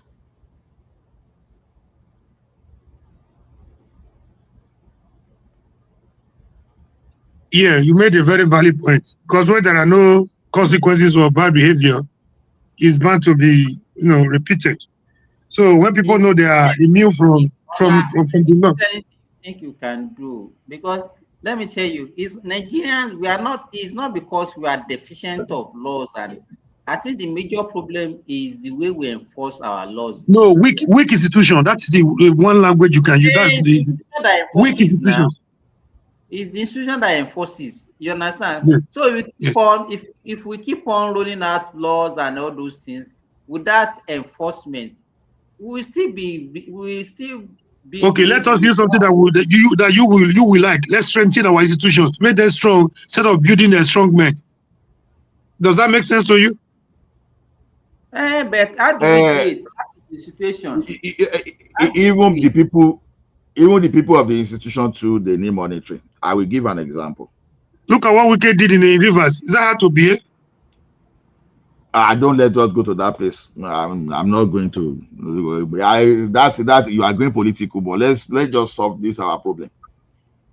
The thing is this: even American institutions, Canadian institutions, they are not strong when the people operating there are not monitored. Look at it this way now: a police cannot call and get bribe from me now. I can almost guarantee you, before the end of the week, the police will lose his job. Because the first thing is this: when you put me over, you must switch on your radio, your communication gadgets. So our discussion, you understand? And body camera too. Hold on. If you don't have anything to contribute, honestly, I will ban you from the forum. I don't just allow some kind of gutter languages and all those stuff. I'm not going to tolerate that. Let me tell you straight ahead. Just behave. So the thing is, when you look at the situation, we must find a way to monitor. Because why am I saying this? With my experience in both the public and the private, the people in the private sectors too, they are as culpable as their counterparts in the public. I've heard this story before that it's just because they are not paying police well, that's why they are corrupt. You couldn't have been more wrong. Now, because how will you explain the like of a Mayfield? How will you You understand? How will you explain the like of Emefiele? He was billionaire already before he became the CBN governor. What did he do? He stole more. You understand? He stole more from the purse. So we have leaders that are kleptomaniacs. Now, in the banking sector, people are well paid. It does not stop people from stealing. You understand? They are well paid. So let me give you an example.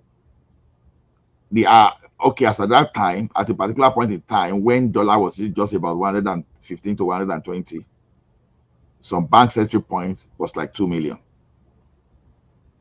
entry points.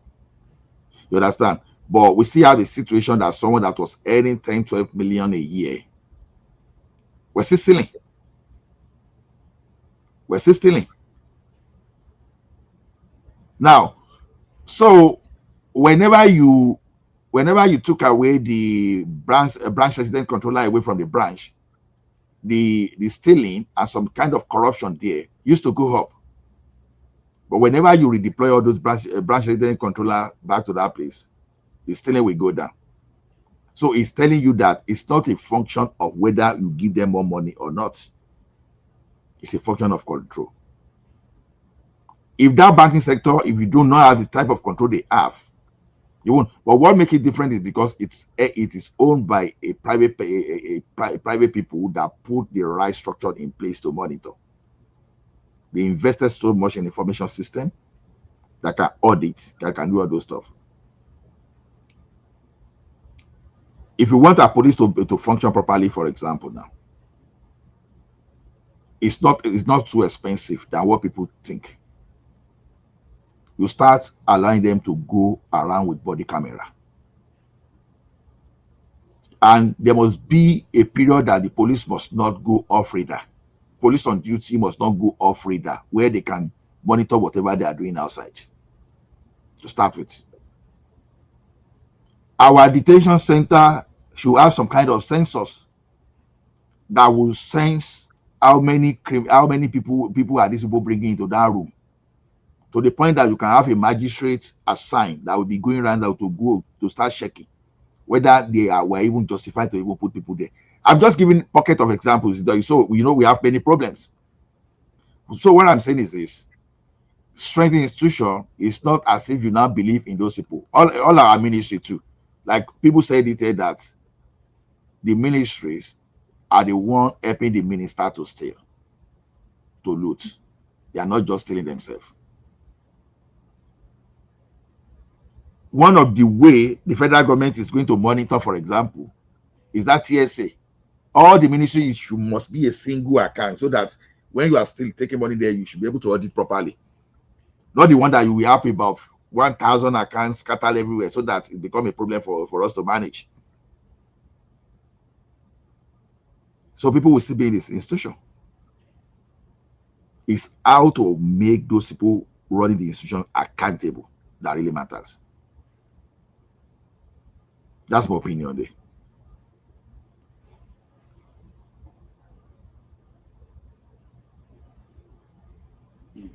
Why is everybody quiet? We are listening to you, Ola. I'm here. You two, continue with your own now.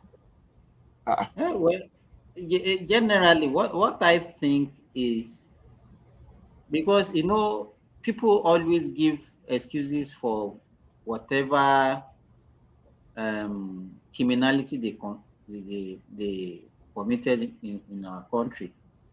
So let's say, for instance, you have police, you have all these law enforcement, you have civil servants, everybody working somewhere. But the reason everybody even you see that even people that in armed robbery, even kidnapping, drug, all those things, they will always give poverty.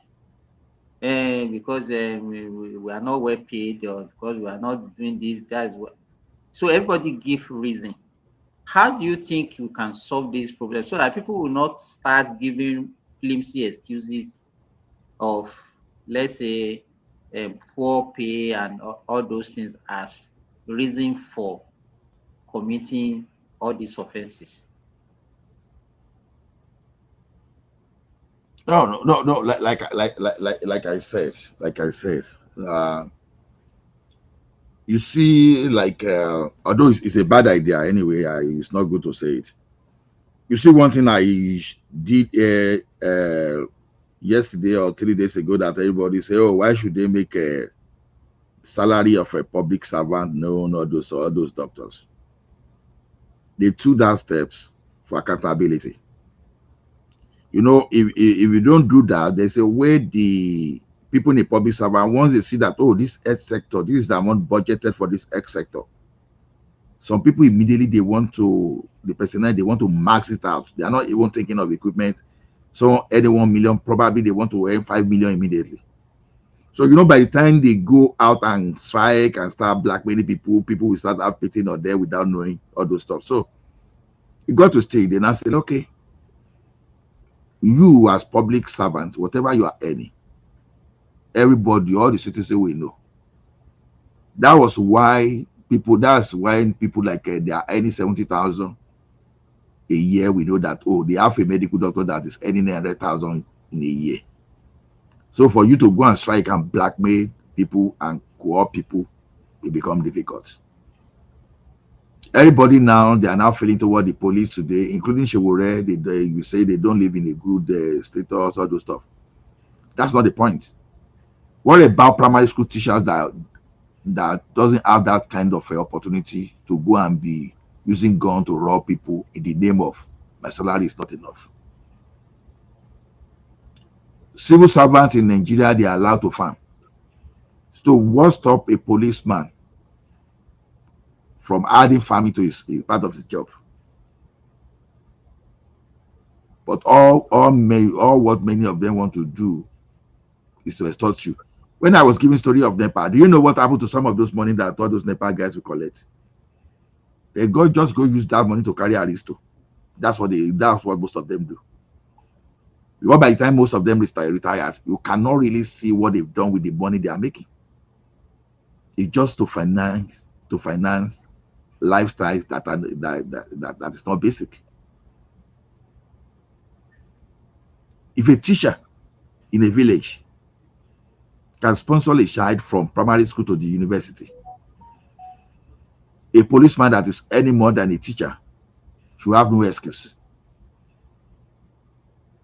That's why I said it here. If there's anything that the Nigerian government should copy what they do here. At most, don't allow more than two policemen in a vehicle. Get them operational vehicle. Don't put them up in a picker where all of them can gather together and do roadblock. You know what a Nigerian will tell you, will talk to me, said, oh, you are thinking like an American and Nigeria is this. I was like, we are not ready. In time of insecurity, America can sometimes be worse than Nigeria. You give police the operational vehicle. You do it in such a way that the one that want to draw the rifle, he must have a canter. By the time you draw your rifle, you must not be able to close for that day's duty until you are able to give a report of everything that transpired. And there should be a way within that your vehicle can take inventory of your bullets. And they should be able to connect that bullet to the state or province or whatever repository where you use those bullets among the type of operation and the people involved. You must be able to account what you did with all those stuff. All this system, all this thing I'm talking, it's just a matter of a simple system.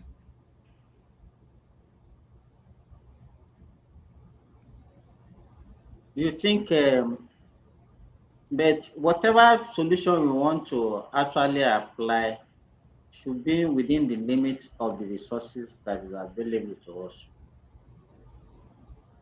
So you think now that, okay, the number of law enforcement agents that we have now, by enough, if you can improve technology, it will make them to be more effective than to increase the number. Honestly, they are more than enough. They are more than enough. Because if you give them resources to work and they are not attached to like all those VIP people, they should go and get private security. The private security that we get, that will be licensed with the gun, whatever they want to do, let them go and get private security. Because it's that bad. In Nigeria today, you can see MBO banks using Nigerian police. You can see some big guns in telecommunication using Nigerian police. Why? You are talking Why? about those one are even you can even say those are public officials. What about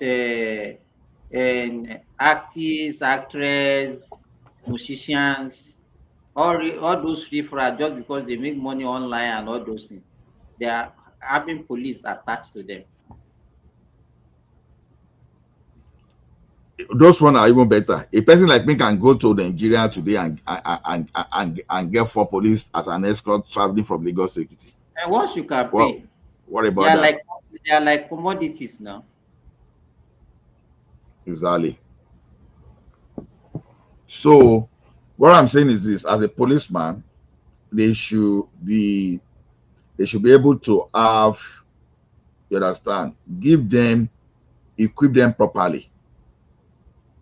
You understand? Don't just give them a vehicle, give them a very good vehicle, well networked. You understand? Because I had that opportunity to during the course of my duty. We have rail, we have a CP rail here. You understand? We have a CN rail. For that CN rail now, I've been opportune to fix gadgets, communication gadget for the operational vehicle. The police operational vehicle to fix the network, and now they can, so that everywhere they are going to, they have communication. You understand? So they are always connected to the internet, and all the activities. When you look at the equipment, everything they are doing, where they stop, all the activities are captured. Is that a vehicle? I can tell you today in Nigeria that if you send a policeman to Ikeja, if that policeman is in Marina, he probably will not know. But everywhere a police step into in Calgary today, they will know. Wherever you are, they will know. If they call you and they can't get you, they know how to get you immediately. You understand? So we have the regular police that patrol. We have rail police that monitoring the rail infrastructure.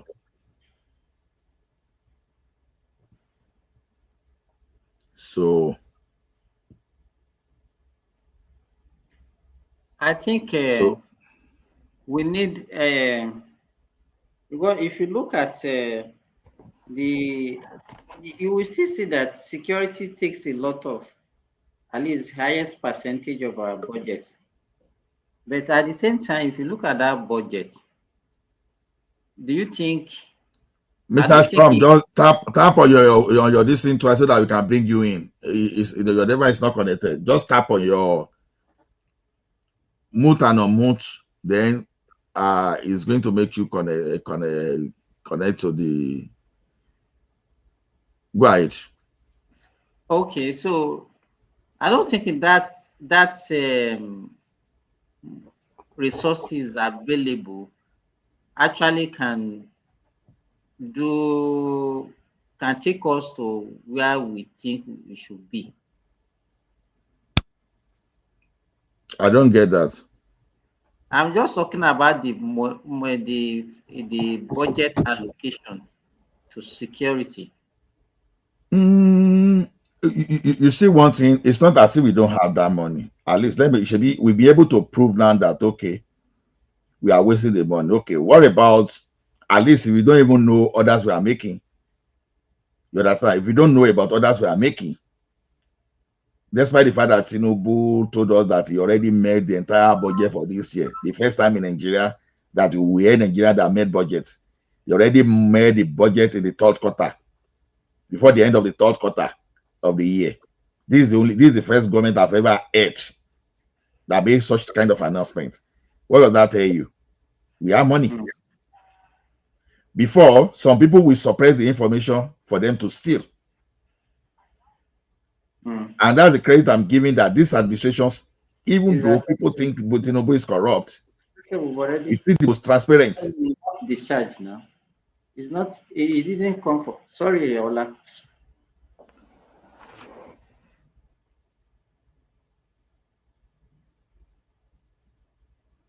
You understand? Triumph, you are still not connecting.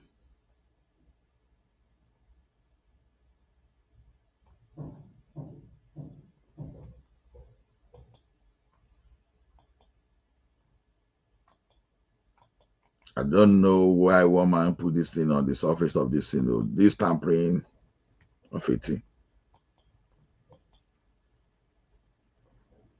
Mr. Trump will double tap, mute and unmute so that your device can connect. Your device is not connecting.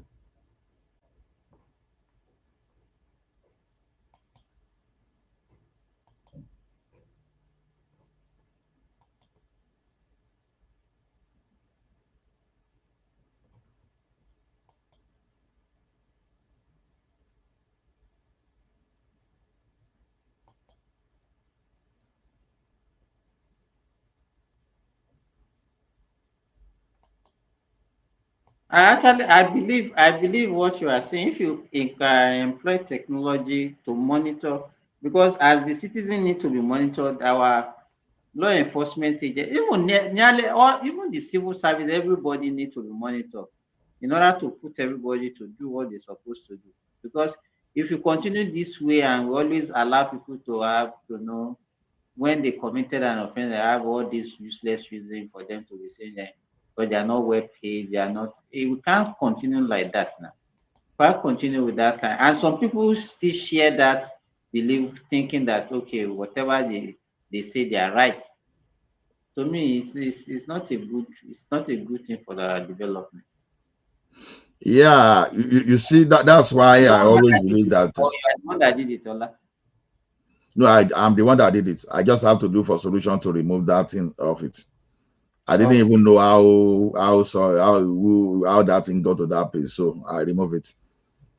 So the thing is, I don't know why our people have excuses, because I listen to Shoboredo and fighting for their right. And see, if you Shoboredo want to fight for people's rights, go and fight for the right of teachers.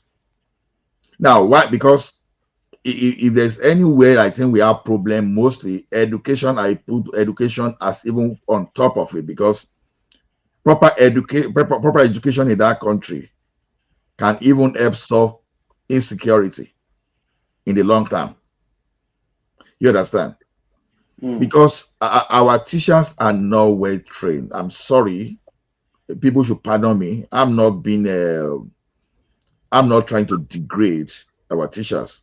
Reason being that someone went to school to study engineering.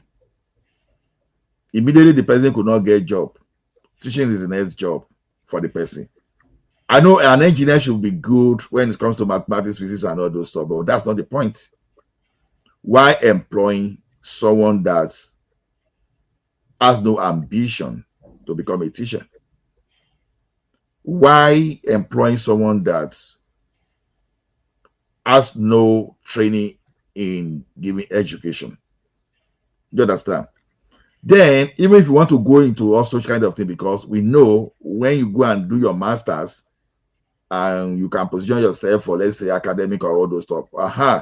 If at that level, you okay, let me ask you yourself, why didn't you go to education when you were in Nigeria? What was the main reason why you didn't like education? Because well, to me,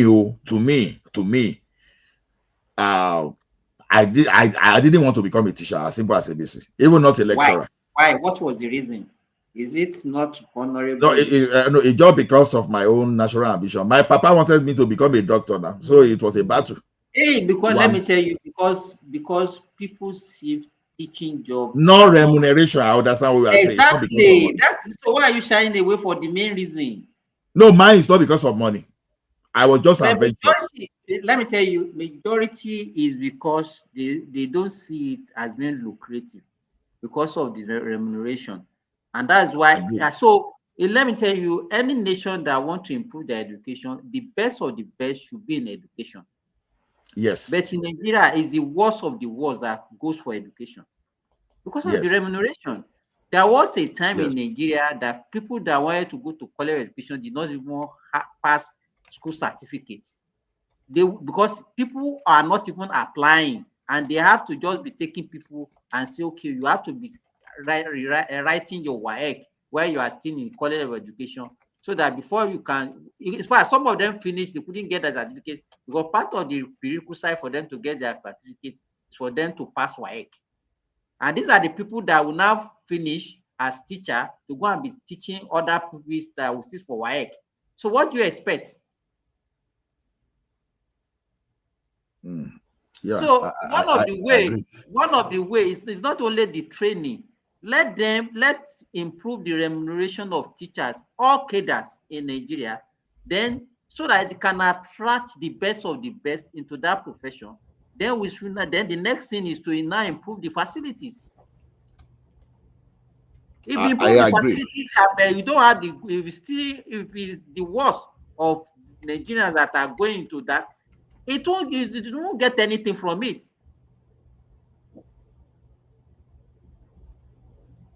And Prince Daddy, you want to I say agree. something? Prince Daddy is just okay. The thing is this. Look at where I live now. You understand? As of today, no teacher will earn less than. Although we have a Catholic schools. You understand? They pay the least. You understand? That list is just an average of 60,000. You understand? No, 60,000 a year, approximately 60,000 a year for teachers, right? But when you talk of the government owned, that's Calgary Board of Education. Average teacher salary is 80,000. Already, if you love teaching, you go for teaching because number one, even if you are coming as a regular IT guy, you are not likely to even earn 80,000. In many companies, you can even earn less than 60K. Yeah, right. So already the minimum, the average salary already is even going to encourage you to become a teacher if you like teaching.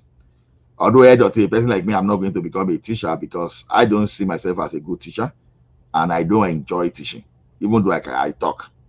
Right. Then when you see the average wages of a university professor here, it impresses you as well. So that one will make you even focus on whatever you want to do. Because average, yeah, average salary of a professor, you understand, depending on where, is still around 138K in a year.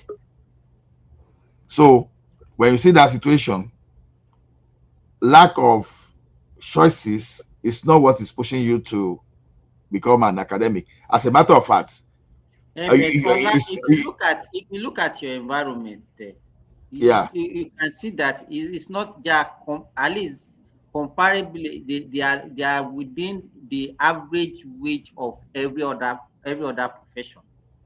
You yes, understand what I'm saying? But unlike in yes, Nigeria, where you have a situation whereby it's far low than there. You yes, understand? And that is why your father or parents will now want their children to go into professional courses, either be a doctor, a lawyer, an engineer, and all those, because they see that you have a better future in terms of remuneration than being a teacher. yes, yes, yes, yes. You know, you And know, and that's the same thing. You recruit the worst of the worst as teacher, you recruit the worst of the worst as police and army, And those are the vital key areas where we are not focusing. Yes, yes. I think that that system needs to be totally overhauled, and that's why, to me, that's why, and I think if we regionalize some of our system, it helps a lot. You know, look at it this way now. You want to employ Nigerian police today, someone that already got his own degree, master's degree, all those stuff. They don't just want to go and start as a corporal, as a corporal in the police. You understand? Everybody want to become ESP, all those stuff. You know, because I think it starts from a constabulary, right? Police constabulary. That's where most this, you understand, start from. You see, if we need to be get serious in that country, we need to make wages to be comparable. To be honest, I got your point, but how do we do all those stuff? What Tinubu is doing today is a step to get into all those places. You know, before we have people capturing state revenues. The one you take away now from subsidy. You know, subsidy. I keep talking of subsidy because subsidy is the one coming, right? You understand? You have to stop the government. You have to stop some people that want to bring government enterprise, like what happened under Buhari when the Nigerian Airways that one government liquidated, and some people wanted to bring it back. You understand? They were justifying why they should bring all this thing back. You would think they love Nigeria, not because they love Nigeria. Today, Globalcom is our national operator. You understand? It's not government owned. The same way you can organize some group of private individual, you understand, to be national operator. Now, what I'm saying is this: any institution that allow some crook official to capture the state resources should be scrapped. Then, whatever people are paying from tax, all those stuff, you can now look at how to now make all professions like teachers, like teaching profession, like other government this thing, to earn something comparable to what we get in the private. Many people you see in the banks today, if you can just give them half of what they made in the banking industry will earn, believe me, they will leave banking industry and we go for government job. It's so simple. Because many people will prefer, okay, I wake up 7 a.m., I get to work 8 o'clock. It's okay for me. But many bankers, just because of the nature of a job, you will leave early in the morning around 5:30, so that you will beat the traffic. I will be staying in the office here around 9 o'clock in the evening. Nobody wants to live such kind of life.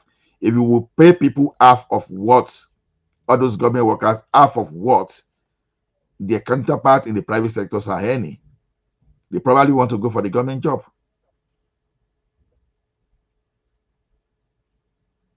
So I And think we need to. I think what we need to start from is that in whatever problem, even if in education, in law enforcement, judiciary, everything, it has to do with, and because we have to solve that problem. And but the only issue that I have is, do we really have the resources? That is the question. no, like I said, okay, okay. Like Akin would say, Akin would think like I'm repeating myself. It's not as if I'm repeating myself. I said this thing over and over. When Lagos State government, when Tinubu got to Lagos State government, Lagos State, hmm, we're making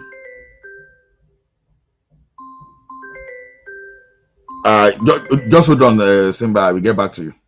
Okay, okay, okay. Hold on, keep Okay, it on. while we're holding up for Mr. Simba with his Dr. Simba his opinions. Um, you're talking about teachers. So, when we're talking about things in general, it's always nice to have a frame of reference. Now, I'd like to know what you think about teachers' pay back in, I don't know, maybe 60s or 70s in Nigeria, and what has really changed over time. Okay, that'd be nice to know.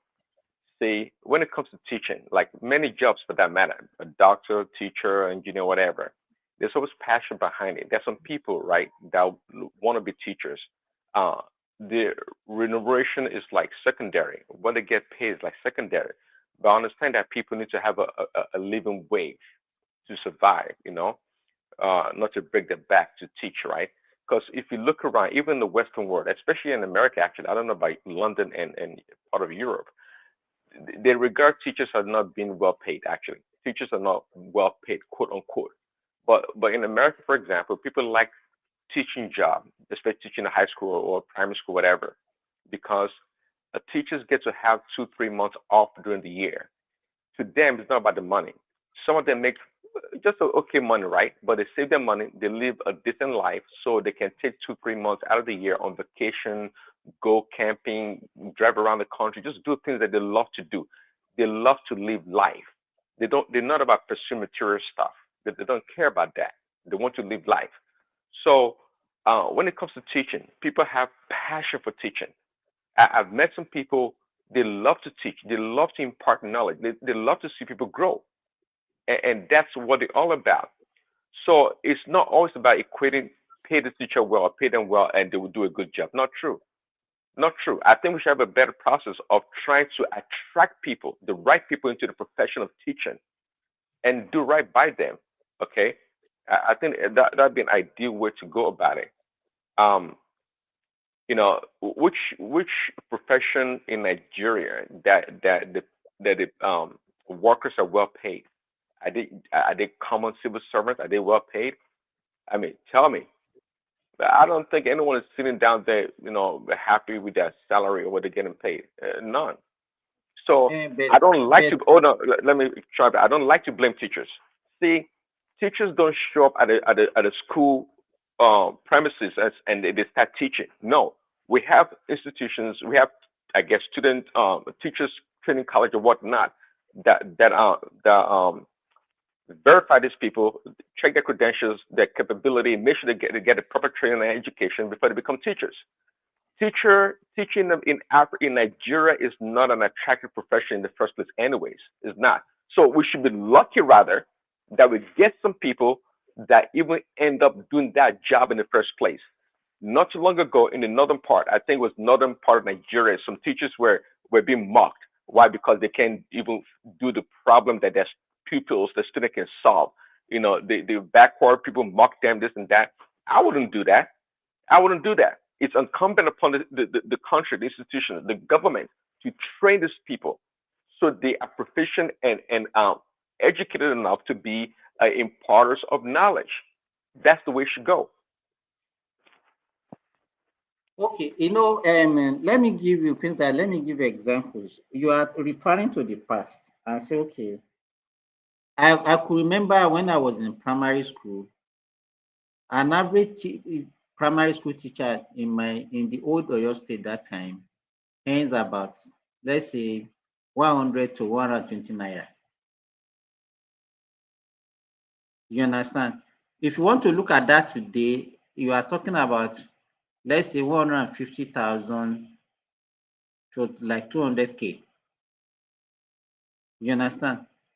But as at that time, people are more contented that time than now, because an average teacher then is actually not looking at buying a car or building a house.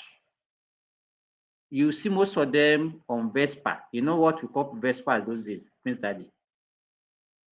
Some of them, all What these is that? Suzuki Vespa. You know Vespa? I don't know Vespa. Oh, Vespa. Yeah, yeah. Like the motorcycle, the Vespa. Yeah, I know. Yeah. Yeah, that's what they use. But all these motorcycles are the Suzuki, Yamaha. Those are the Mhm. ones that they are aspiring. They are not aspiring to buy a car. They probably, when you get to an average teacher's house those days, what you meet is probably their reading table where they keep their books and some little furnitures. But these days, everybody is because of the internet where everybody is aiming at the same thing. An average security person want to live a good life. You want to have that car, you want to have that house that everybody has. Okay, So so before you Simbad, continue, hold on. Before you Simbad. continue, Simba, hold on. I'd then like to that say time, that. let me finish. That time, whatever they are earning those days, also at least is a living wage whereby Simbad. they can Simbad. Okay, okay, good, Simba. So, at what point in time did the remuneration of teachers uh, stop becoming a living wage? Give us a time frame. When did it start? repeat your question again. When did teachers' pay uh, um, stop becoming a living wage? Just like you were trying to explain to us the example you were given. When did did it Everything stop in the starts in the 90s or what? late 80s and in the 90s. Yes, late 80s, early 90s. But because I could remember, even when we were in the university in the early 90s, what I used to see on the wall of our lecturer at that time is that my take-home pay cannot take me home. All of them, that's what they pasted on their door. But see, this is the thing. See, I don't like to be stuck in the past because the mentality of this generation of teachers is not the ways to be. That maybe they are content with their pay. Things changed. When things change in society, we have to adjust accordingly. Um, yes, we have to adjust. But you two, we have to be fair. Now, are you saying that the adjustment uh, in inflation and other factors has caught up with the wages of teachers? Exactly. Not only teachers, everybody. Let me tell you, things like Okay, what happened. exactly. So if that's been the What case, happened is then that as time goes on, you understand, as inflation start creeping in, the rate of increment is not matching with the inflation. So it's the thing now, their purchasing power started getting eroded gradually and gradually and gradually up to today. So well, yeah, that, see, and that's the challenge. it didn't apply to only teacher, it applies to every other facet of life. Well, But that's what I said. That's what I we said are earlier. I discussing said teachers. civil We are servants or discussing teachers in any this other case. workers, any other Yeah. people, they all fall in the same category. It's not like their wages are great. So the teachers are not they're not exception in that regard. And and, But and you when know it that comes if you want to to build your a point, nation, hold on, to your point about desire for more luxurious stuff or more higher price ticket items like cars and whatnot. Well, that's that's as a result of the times that we live. Okay, exactly. okay. So back then, our teachers desire Vespa. Today, they desire a nice car. I mean, things Exactly. change. Things change. So we can't hold them. We can't hold people. The reason you see in Africa, we black people, we don't know how to plan. We don't do nothing. We don't have to plan anything. So if you go to where our guy lives there, Remy, Finland, those places, they are well planned people. They are disciplined. They plan things for long term. They don't have a short term memory. We Africans, you know, we like to point finger. Mr. Hassan is not here, trying to tell us how white man this and that. But we don't do what we need to do. We don't do things that we have to do, and we tend to want to point fingers all the time. But we don't plan. We don't plan for the long term. We're short sighted in a lot of things that we do. Yeah, you are right. Because, and that is why if you have a plan, you look at it. If you look at our population growth and match it with our GDP growth, you discover that there has been a disparity whereby our population is far growing far more than our economic growth. You understand? And if it is like that and it has been like that for decades, that means you are just bringing people to life with more poverty. You understand? Because the resources is not matching with the population. You are not getting more money, you are not creating more schools, you are not creating more work for people, more infrastructure. In 2011, when I was doing my master's in public health, I went to the popular Asa Dam in Kwara State in Ilorin. That dam was built in the 70s. They have about 12 turbines as at that time when it was constructed. Prince Daddy, when and look at the population of Kwara in 1970 and look at you can imagine what population would be in 2011. It was only 3 turbines functioning. And you can, if you now extrapolate that one to what has happened to our infrastructure generally, you will see the reason why people are complaining now.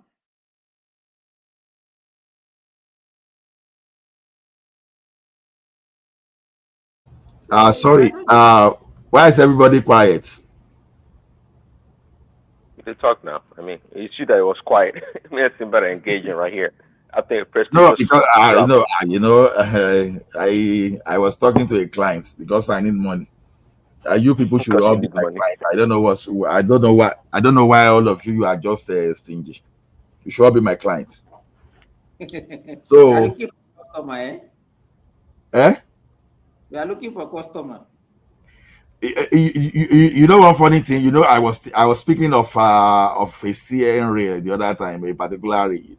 You know one funny thing is another rail company that I used to work for before. It was someone from that bit that called now.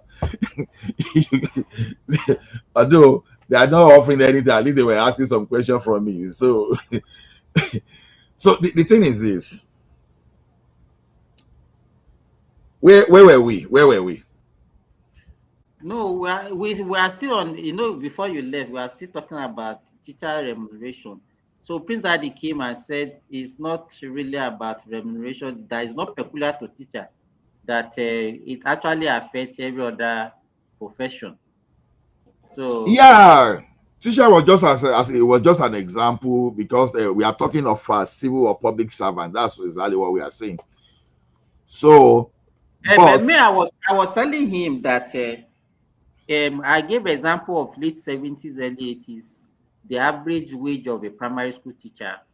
But as at that time, also because of the way people are living that time, their what people are actually clamoring for, looking for in life, is not as many as what we are looking for today. An average teacher in the 70s or 80s is not looking to buy a car, is not looking to build a house. Most of them are contented with whether they are using motorcycle or Vespa. You understand? And the money they were earning that time can actually, at least the little things of life that they needed to survive, they can afford it. I remember there was a day when I was in primary 5. Our teachers, they went for meeting, all this meeting that they used to have in headmaster's office. So it was around 12 midday, and we are very happy that our teacher was not in class. So we just scatter everywhere, and the guy came. Immediately he came, he just lined up and started, giving us strokes of cane. And then he was talking to us that I could remember that he was saying certain things, that if a tin of milk, I'm talking about evaporated milk, if the price went up to like 5 naira, that he could still, afford to buy a milk to drink. So he was so boastful of what he was earning and how much his purchasing power. But that time he was thinking that it is unimaginable for him for a tin of milk to cost 5 naira. How much is a tin of milk today? me 18 or me 5 naira in what year? Are you sure you are not even missing the thing of 5 naira? No, that was the price he gave that time. The tin of milk that time was like 50 kobo, or You it's know, not there was a more. time of a rent of a 20 kobo, whatever, That's what I'm before saying. even. Even that time, those are the time we have Carnation Milk, Coast Milk, and Peak Milk. That Yeah. the When Peak Milk. Canada Best started coming, that was when the price of milk started moving up. You know, it was after the military that That Canada time, Best all this sir, stuff. people still discriminate that no, it's the poor ones that will take Carnation and the Coast. That the Exactly, people and and the Coast milk, Peak exactly. Milk. You still have two Yeah, types. We have the Holland type, we have the local one. You understand? yeah. So the guy just he just took that arbitrary price that to him, if the man is still alive today, it will be surprising that so we can even be selling a tin of milk for almost 1,000 naira. So the thing is, the thing is this. What I was saying the other time is this. A lot of leakages in the civil service and the public service in Nigeria, where few people, like, you know, some people will say you are coming with your boasting again. Like I said, I work for one of the most corrupt public government parastatals in Nigeria. You understand? As corrupt as police. The only thing that they don't have gone to rob people immediately. You understand? So the thing is this: if you see money flow within those organizations, the leakages, those leakages are enough to improve the living condition of the workers. I can tell you firsthand that even including those people that call themselves junior within that organization, they got involved in that kind of corruption. You understand? In fact, so when Asiwaju then became the governor of Lagos State, it was 600 million monthly, right? They were borrowing money to pay salaries. So because the payroll was about 1.2 billion monthly. Now, what happened? The guy put a system in place. So he made everything so that they could document and audit everything totally. That is why you now you discover that, okay, that country, that Lagos State at that time, that immediately we even make like 5 billion monthly. Was it 5 billion or thereabout monthly? You understand? So the money was there. It was just going to individual purse. Just look at ghost workers. Some people are feeding on ghost workers. Just imagine a situation where you were supposed to have like 10,000 workers, but you were paying like 15,000 workers monthly. You start wondering what happens. Ghost workers, those money. So if you do proper things in some of those public services area, you understand, you can discover that the leakages there you can actually plug is that. Now, if the purpose of improving the life of people working there is the reason you want to plug all those loopholes, you want to put something in place, I think there are likelihood that you might just get the support of the workforce there, because when we talk of this civil service we are talking about, let's assume you have out of 100 of them, probably 2 to 5 are the one benefiting from the leakages there.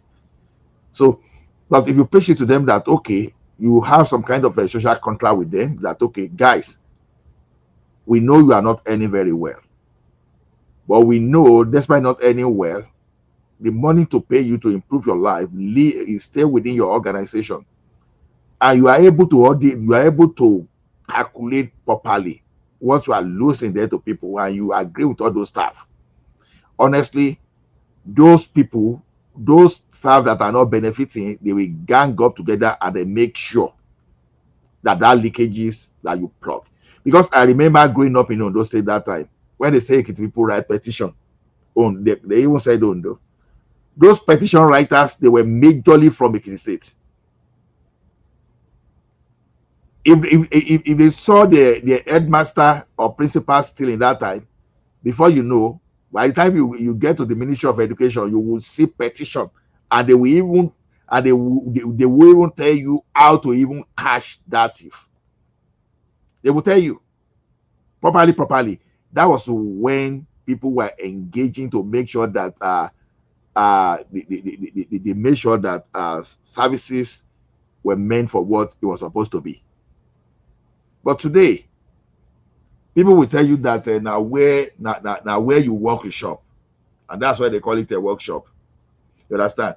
When people are looking for government job today, they are not looking for private job. They are not looking for private job just because a government job because they want to go and offer services. Because okay, just look at how does it make sense? Come and take a bank job, or we give you 2 million a year. Oh, come and work in the Ministry of Finance, we give you 500,000 in a year. Oh, you said okay, I prefer that of a Ministry of Finance to that of 2 million. They ask you some question. Maybe if you want to be honest to some people, you say, hey, just because government work, you can last there, there's different benefits. But the word that benefit, they are not telling you that the word benefit they are mentioning there. That benefit is if I can just get some client that want to do shady deal in doing their taxes, all those stuff, that they're already calculating that okay, maybe within 2 months, I can even make that 2 million that I'm supposed to make in a bank there. That is what ring in some people's head. So I believe that if you manage the revenues within our health system, within our education system, and all those public services placed properly, you can get money to improve the living condition of those workers. You can get that money there. So I'm still not talking of the 30 billion that we save from subsidy now. That's totally another different thing entirely. The tax leakages, you understand? We've obviously seen it that this administration is not going to tax the poor people starting from next year, contrary to the lies that some people try to spread online. You know, so if you can tax people properly, and if you can document your recurrent around benefit to public service providers properly, you can start increasing. You don't, to be honest, you don't necessarily have to pay them the money you are going to pay a banker. Even though I still believe some bankers are even overpaid. If they shock you, I still believe that even some people in the banking system in Nigeria, they are overpaid. Because you rarely see what some people are doing that qualify for that money. You know, the situation whereby you are paying a teller huge amount of money, you start wondering why should you pay a teller because it's on the same grade as someone that is in the IT. You understand? A teller, when you overpay, that's one of the reasons that the interest rates will increase. You know, so I'm just giving those instances that we should make all those professional become so interesting. Why people like us were going through secondary school, all those I can overlook primary school, but when we are talking of secondary school, we didn't have to be honest, let us not lie to ourselves. We didn't have the best of the teachers. Even though we like to be patriotic, we didn't. Because you have some teacher that you could teach mathematics, that you have some kind of teacher that students would teach them the topic the subject they were teaching you.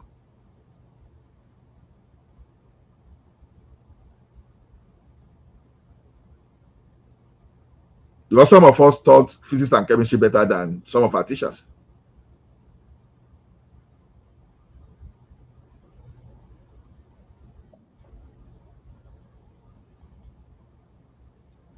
Larry, long time. Ebon, how are you? Welcome, sir. Welcome on board. Very long time. Yeah. It's been a while. One man, how are you, sir? wọ́n máa ti lọ ṣe fàájì bóyá ẹni ẹlẹ́ni ń sùn lọ́wọ́ nísìnyí àbó fàṣẹ lọ. Mr. Ola, how is Canada? Well, Canada is good though. You know, we did for our hosting. But I'll be begging Simba to let me just come and eat oil money with him in Saudi Arabia, but he told the agent, he told them not to grant me visa to Why now? Saudi Arabia. Why Don't now? mind it. It's eating alone. Why is Simba eating the oil money alone now? You know, I Simba. Yes, I'm here, Ola. Larry, Simba. welcome. I'm reporting you to Larry that you didn't allow me to come to Saudi because you want to be eating the. You didn't fulfill oil all money the alone. criteria that we need now. Simba. I'm a Canadian. What do you mean? I'm a Canadian. What criteria? It doesn't matter now. It's not automatic. Okay. Oh. Simba, share We the oil don't need money. your service now. When we need your service, we'll get you. You know, let me tell you one thing about Saudi Arabia. You can't just come to Saudi Arabia. You have to come with employment. I And know. somebody must be your sponsor. You understand? Is it that the company that employ you will be your sponsor or an individual will be your sponsor? That's the only way you can enter Saudi Arabia. I know. Larry, how come you want to remove Ashiwaju Tinubu now? Why did you guys try? What were you guys trying to do? What were your soldiers? You mean it's What were part of the you plotter? Simba. I know. I said it's soldiers. It's soldiers. At least it's a Nigerian, right? No, it's a normal thing now, and that's where intelligence actually comes in. I think the intelligence agency, they were really proactive. They were really proactive. Larry, are you sure? The coup that they have been planning since 2024. No. See, they can start planning coup as far as probably 10 years ago, right? You don't strike until you are very sure. Coup can just be conversations. You get what I mean? So Yeah. because if you strike at the point of conversation, then you leave a lot of things open.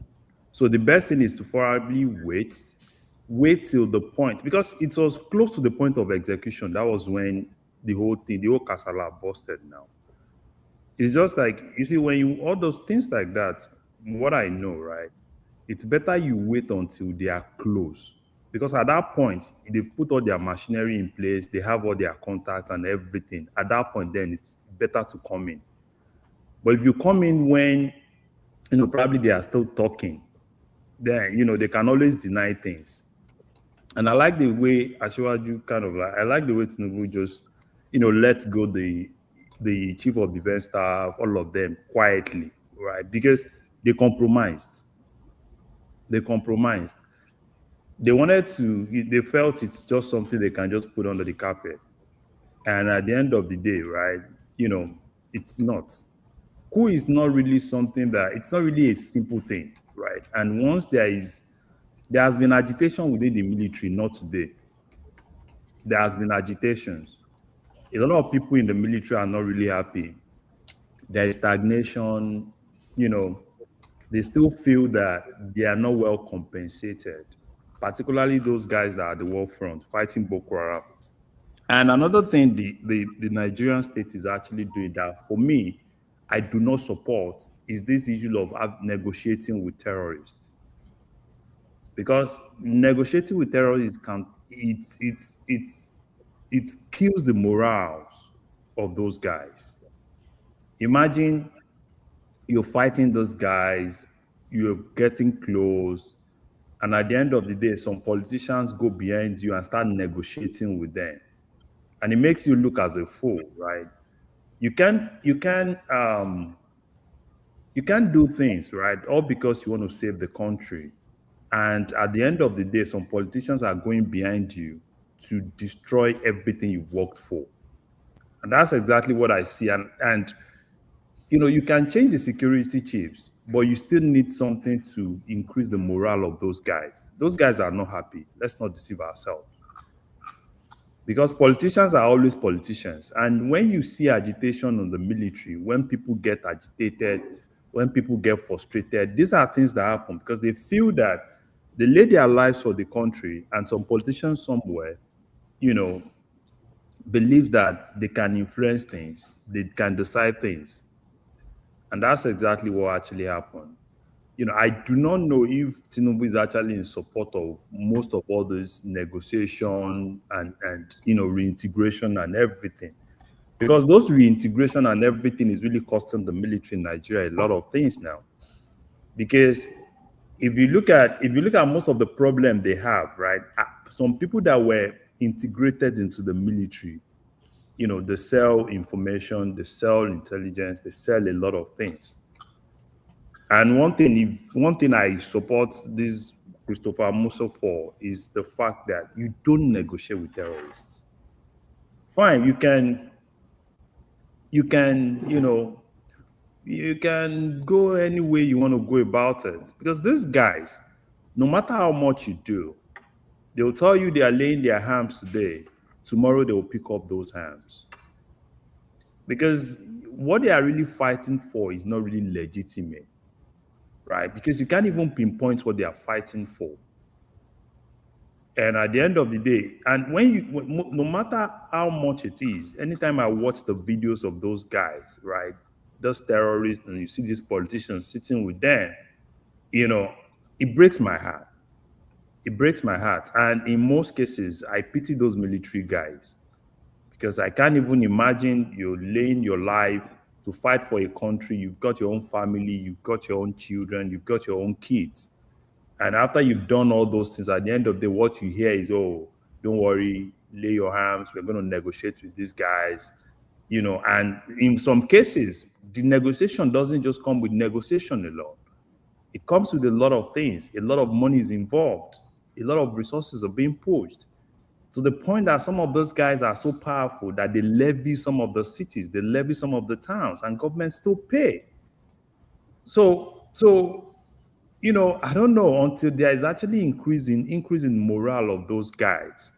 I do not really think it's going to solve anything, because if you really want to fight this old insecurity of a thing, you need to take a stand. And I do not really think Nigeria is really taking a stand in terms of fighting insecurity. I think Okay, Larry, are you saying the civilians are circumventing the effort of the military? Is that what you're trying to say? Yeah. I'm asking the question because, in a democracy or in society, sometimes you're going to have a mixture of solutions to get to the desired output or outcome. Sometimes, well, you can't say you don't negotiate with terrorists, but what do you want them to do? Like pie everybody? It gets to the Yes. point you have to mix and match all the See. different options available. Okay, now let's put those guys in your shoes, right? It's always easy for politicians to say this is how they want to do it, right? But deep down, those guys that carry those rifles, those guys that put their life on the line, right? And we feel that, oh yeah, we can always talk to those guys. If you want to talk to these guys, why do you need the military? Yeah, go talk to them. If Nigeria feels that the best way they could solve this thing is to negotiate, yeah, what Nigeria just needs to do, put the whole resources, pay them, and let military relax. Military can always relax. They'll go back to the barracks, and politicians go ahead. But at the end of the day, they take orders. Their job is to take orders. Really, their job is to take orders. They are not the decision makers. Their job is to take orders, and by the training they had, right? The training is more that if there's a threat, you take it out. Immediately there is a threat. Okay, take it out. If we here in America where you live, Larry. Yeah. The military many times they are against the direction of the civilian, the presidents and whatnot. Mm-hmm. But at the end of the day, they have to obey. Otherwise, they can be charged with treason, which Mark Milley, this former guy in Trump's first term, actually should be charged for treason because you don't do that. The president of the United States is the commander in chief, and his orders are final, not your opinion, not your expertise. What he says is final. No, In if terms the of other is criminal, if the other is criminal, it's not final. This other is criminal, it's not final. So just to bear that one. You see, so hold on. Okay, maybe you're talking Canadian language. Okay. Hold on. Which one is which order is criminal? How do you determine that? Praise Daddy. Praise Daddy. If you want to negotiate with terrorists, make it a country policy. Because what is basically No. You can't do that. Wait. No. I think it's case by case. Case by case. No. I don't agree with that. It's case by case. Do you know what happened in most cases? The soldiers do not even know that negotiation is being done. Because that's not their job. They're supposed to follow orders. That's not their job. See, you tell me go fight these guys, right? I'm fighting these guys. These guys are killing my guys. And I'm fighting back. And at the end of the day, I'm in the middle of that fight. And some guy tells me, drop your hands, we've negotiated with these guys. How do you want them to feel? Because if you do not want to fight with these guys, let them know at the get-go that we are not fighting with these guys. You give me a rifle, somebody's killing my guys. I'm facing them, right? But because some of them have influence, they have a lot of politicians around them. Even when I take a step further, that I'm probably getting to the point of winning, right? The next thing you want to hear is, oh, drop your hand. We can go around the circle, but this is where I see it. See, if you want to make an argument that the civilian guys are in cahoots with this terrorist and they're using it for their own gain to circumvent the system, as everything else in Nigeria as we do, to make it so inefficient that they use, they steal money basically. But then I can understand that argument. But the way I understand it is that unless we're not in a military rule, okay? At any point in time, if the civilian government says, okay, stop your buying, we want to negotiate with these people, and this is what we want to do. Now, it's up to the military to demand for more resources and tools so they can carry out their job. And if they have concerns, they can always make their concern known to the people in charge. They are not in charge. See, this notion trying to give military power to determine the course of action, I don't believe in it. See, the reality is this. Until probably this new leadership, they're able to help in raising the morale of those guys, you still see a lot of mutiny. You still see a lot of problem within the military. It's a problem. It's a problem. Well, so see, okay, Larry, let me see. Hold on. See, we live in a country where the military, they feel superior than the civilians. They've held power, they've ruled, so they don't think much of the civilian rulership. I don't think they do. If there's mutiny in the military, there's disobedience, and they should be all court-martialed and sacked and dealt with. That's the way it should go. See. Like, okay, now, take for instance now, working in the Nigerian military, where I think averagely, how much does a normal military guy makes? No housing, nothing. At least in the US, I know you. Okay, now you open another can of worms. No, wait now. Wait, that is exactly what I'm telling you. See.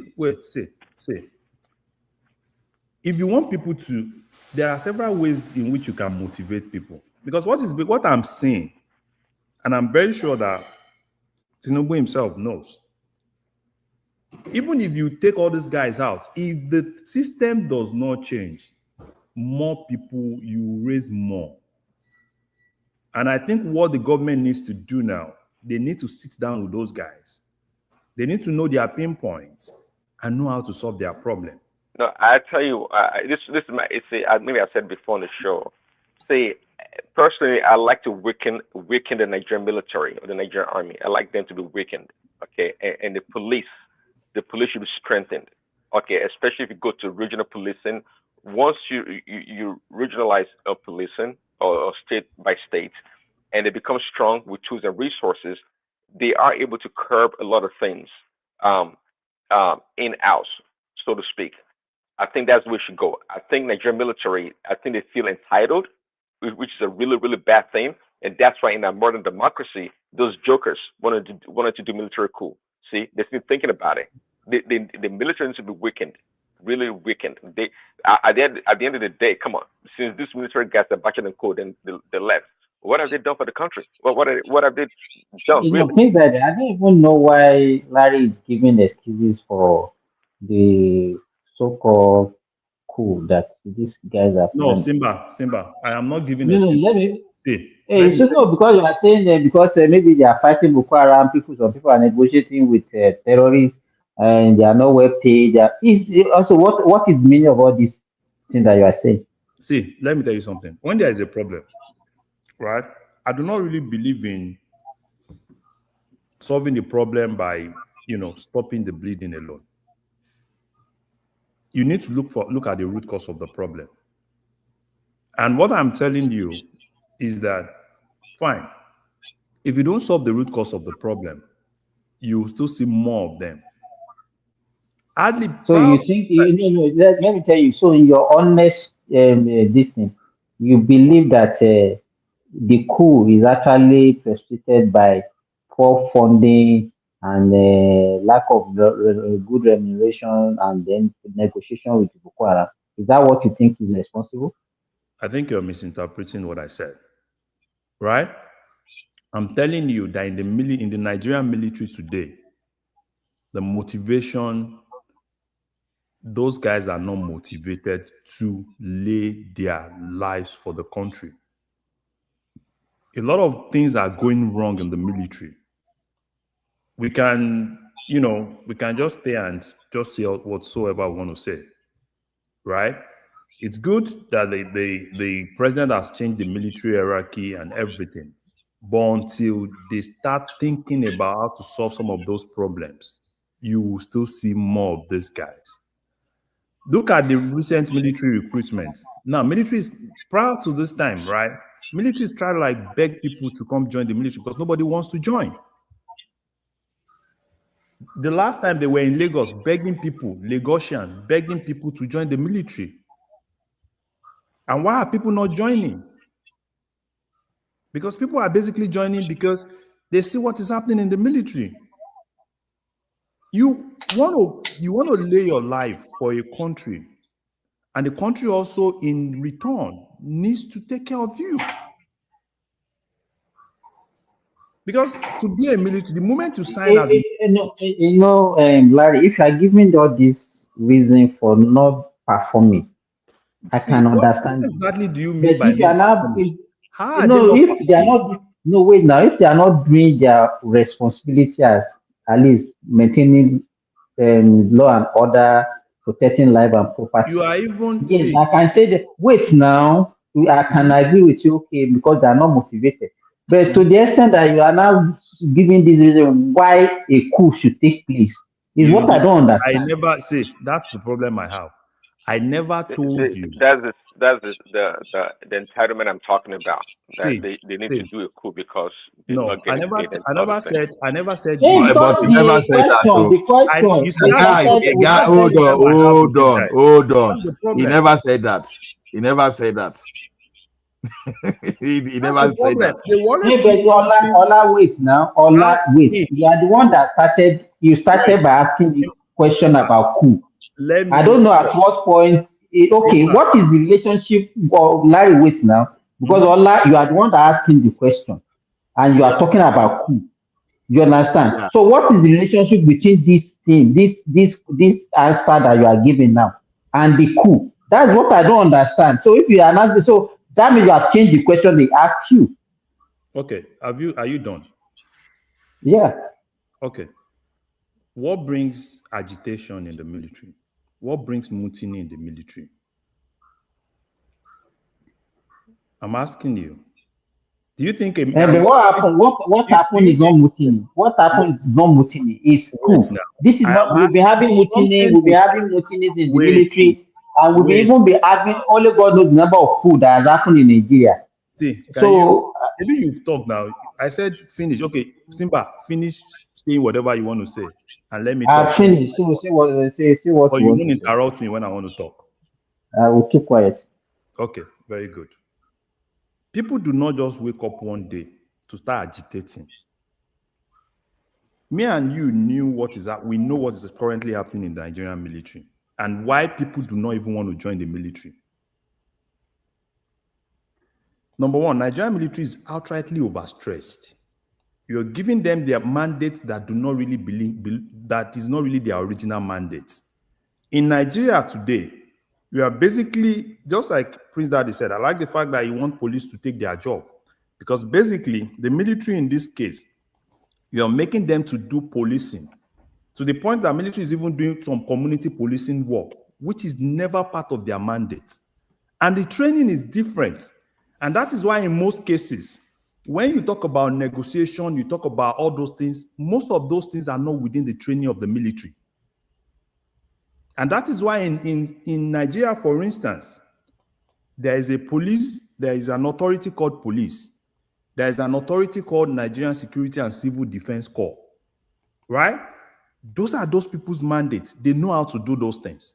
And when you are bringing military out of their core mandates, you are stretching them to the point that even elections and even everything, you want military to be there. And these guys, I can tell you, every day, if you're following the news, every day the militaries keep dropping, right? And they are trying as much as possible to face these guys. So and what happened in most cases, each state, and this is exactly what happened. That's why for me, I believe that if they want to do negotiation, yeah, let it be a federal government thing. But what happened in most cases now is that a state will just wake up, do their own thing. Some of the military guys will not know anything. Before you know, they start seeing pictures flying around. Oh, the governor has met with so-so head of so-so banditry. They've met with so-so banditry. And if you ask some of these guys, they say they are not even aware. And some of these negotiations, some of these meetings, a lot of resources, a lot of funds go into it. And what happened at the end of the day? You negotiate with people today. You give them a lot of money. They buy more weapons. They lay low. After 2-3 months, they come back massively. They come out well sophisticated.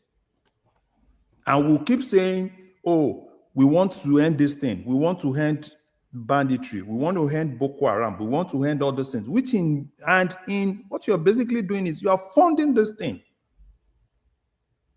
And you are funding them to the point that they have a lot.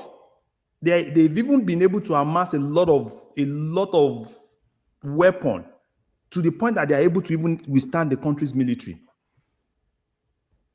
So for me, it's good that the president has changed these guys, but the president needs to look at the root cause of some of those problems. There are a lot of those guys are not motivated. In America, for instance, there's a lot of motivations that go into why people want to join the military. Because they know that by joining the military, in as much as they are laying down their life for the country is also taking care of them, which is not the case in Nigeria. The country is not taking care of those guys, and they need to do more. You can give probably the orgas, the big orgas and everything, right? Okay, an average guy in the military, what do they give them? Aside their salary, some of them, their salaries are probably around 100 to 150. And you give them like 5, probably some of them, because one of them was talking to me recently. Their daily feeding money, in some until recently, it was increased to 5,000. Before it was 2,700. And you give somebody 2,700, you put him in Borno, you put him in Yobe, right? They try to look for how to make ends meet.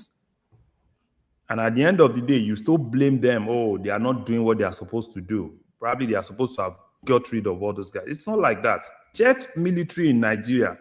How much they really take care of military in Nigeria, and check how they take care of military in some other African countries. So I think Nigeria should do better. If the president wants to really look into those young, small guys that are really doing the job, not all these guys that have buy yacht and everything. Because those guys it's a whole lot. And until we're able to really do that, This insecurity, I think it's going to be part of us. That's what I just think. Mr. Ola. Okay, thank you. Symbol has run away. I think in most situations, I agree with your submission, to be honest. I agree with your submission because the thing is this: you send soldiers out to fight. You are not even upgrading their welfare, but they fought to arrest some people, only for you to say, okay, you are going to grant those people amnesty, and not only amnesty, and you are even going to give them some kind of financial rewards. Then how do you motivate me? Let's just be realistic. You are simply saying that when you want government to listen to you, when you want to benefit from the government, just go and commit crime against the country, so that when you put yourself in numbers, you take arms against the country, then you'll be expecting reward. It's wrong. You know, I've maintained my position here. All this kind of negotiation, buy all those terrorists in the heart, reduce the number, don't give them, because see, a terrorist is a terrorist and is a terrorist. If they get the benefit today, if they don't get the benefit tomorrow, don't forget that they've already had that experience of being terrorist. They go back to their heart. So why will you send a law-abiding agent to combat a crime? And the only reward you can give and the only encouragement you can give to those soldiers is to pardon those people you are fighting. Meanwhile, some of these soldiers, they've already lost their members of their family, that, you understand, that even some of these soldiers, they love their colleague, and you've not even done anything to even help the family of those colleagues. But you are now prioritizing the terrorists they are fighting against. Abba, let us make it make sense. The thing is this: the only explanation to this thing is that they've commercialized this fight against insurgency and terrorism. Because what is so lucrative there that the Ministry of Defense will be so interested in all this amnesty? What type of amnesty? You understand? You are encouraging it, because if you are not benefiting from that, why will you be encouraging? If not because of this type of reward, they will have won this war. You understand? Even the like of El-Rufai that was talking blah blah blah blah here. You understand? One of the reasons that insecurity escalated in Southern Kaduna was just because he paid some people off. When you pay some people millions, what do you expect? They go back and re-equip themselves to take on so that they get more. And today they are getting ransom. So people that are already getting ransom for what they are doing are the ones that you say, okay, you want to pardon someone that was getting maybe ransom of like several millions before. You now want to pardon them and give them 5 million. Don't go and commit that thing again. The person that already learned how to operate lethal weapon. Abba, the best approach to this is buy them. The money you are using to settle these people, go and use it to develop healthcare and education facilities for people. How is this amnesty to terrorists different from the subsidy they just removed? How is it different? You've already know that once you created an avenue for people to make money in Nigeria, it's going to be very difficult to remove all those stuff. To me, it's demoralizing. Don't let us pretend as if what the government is doing is not demoralizing. It is. It is. So that's just my view about that. It's like people don't want to join today. So can we? Maybe we should end it at this stage, Abby. Or is any the? No, we can. Anybody have something to say? Hey, Larry, check your message in the chat. I sent your message.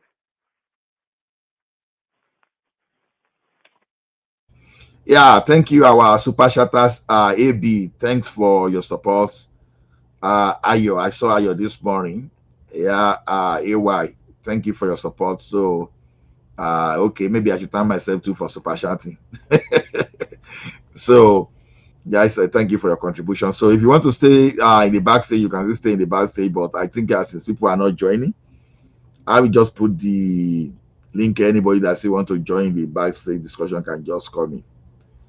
See you guys later in the day. So I think there's going to be another session. All right. Okay. Later. Thank you.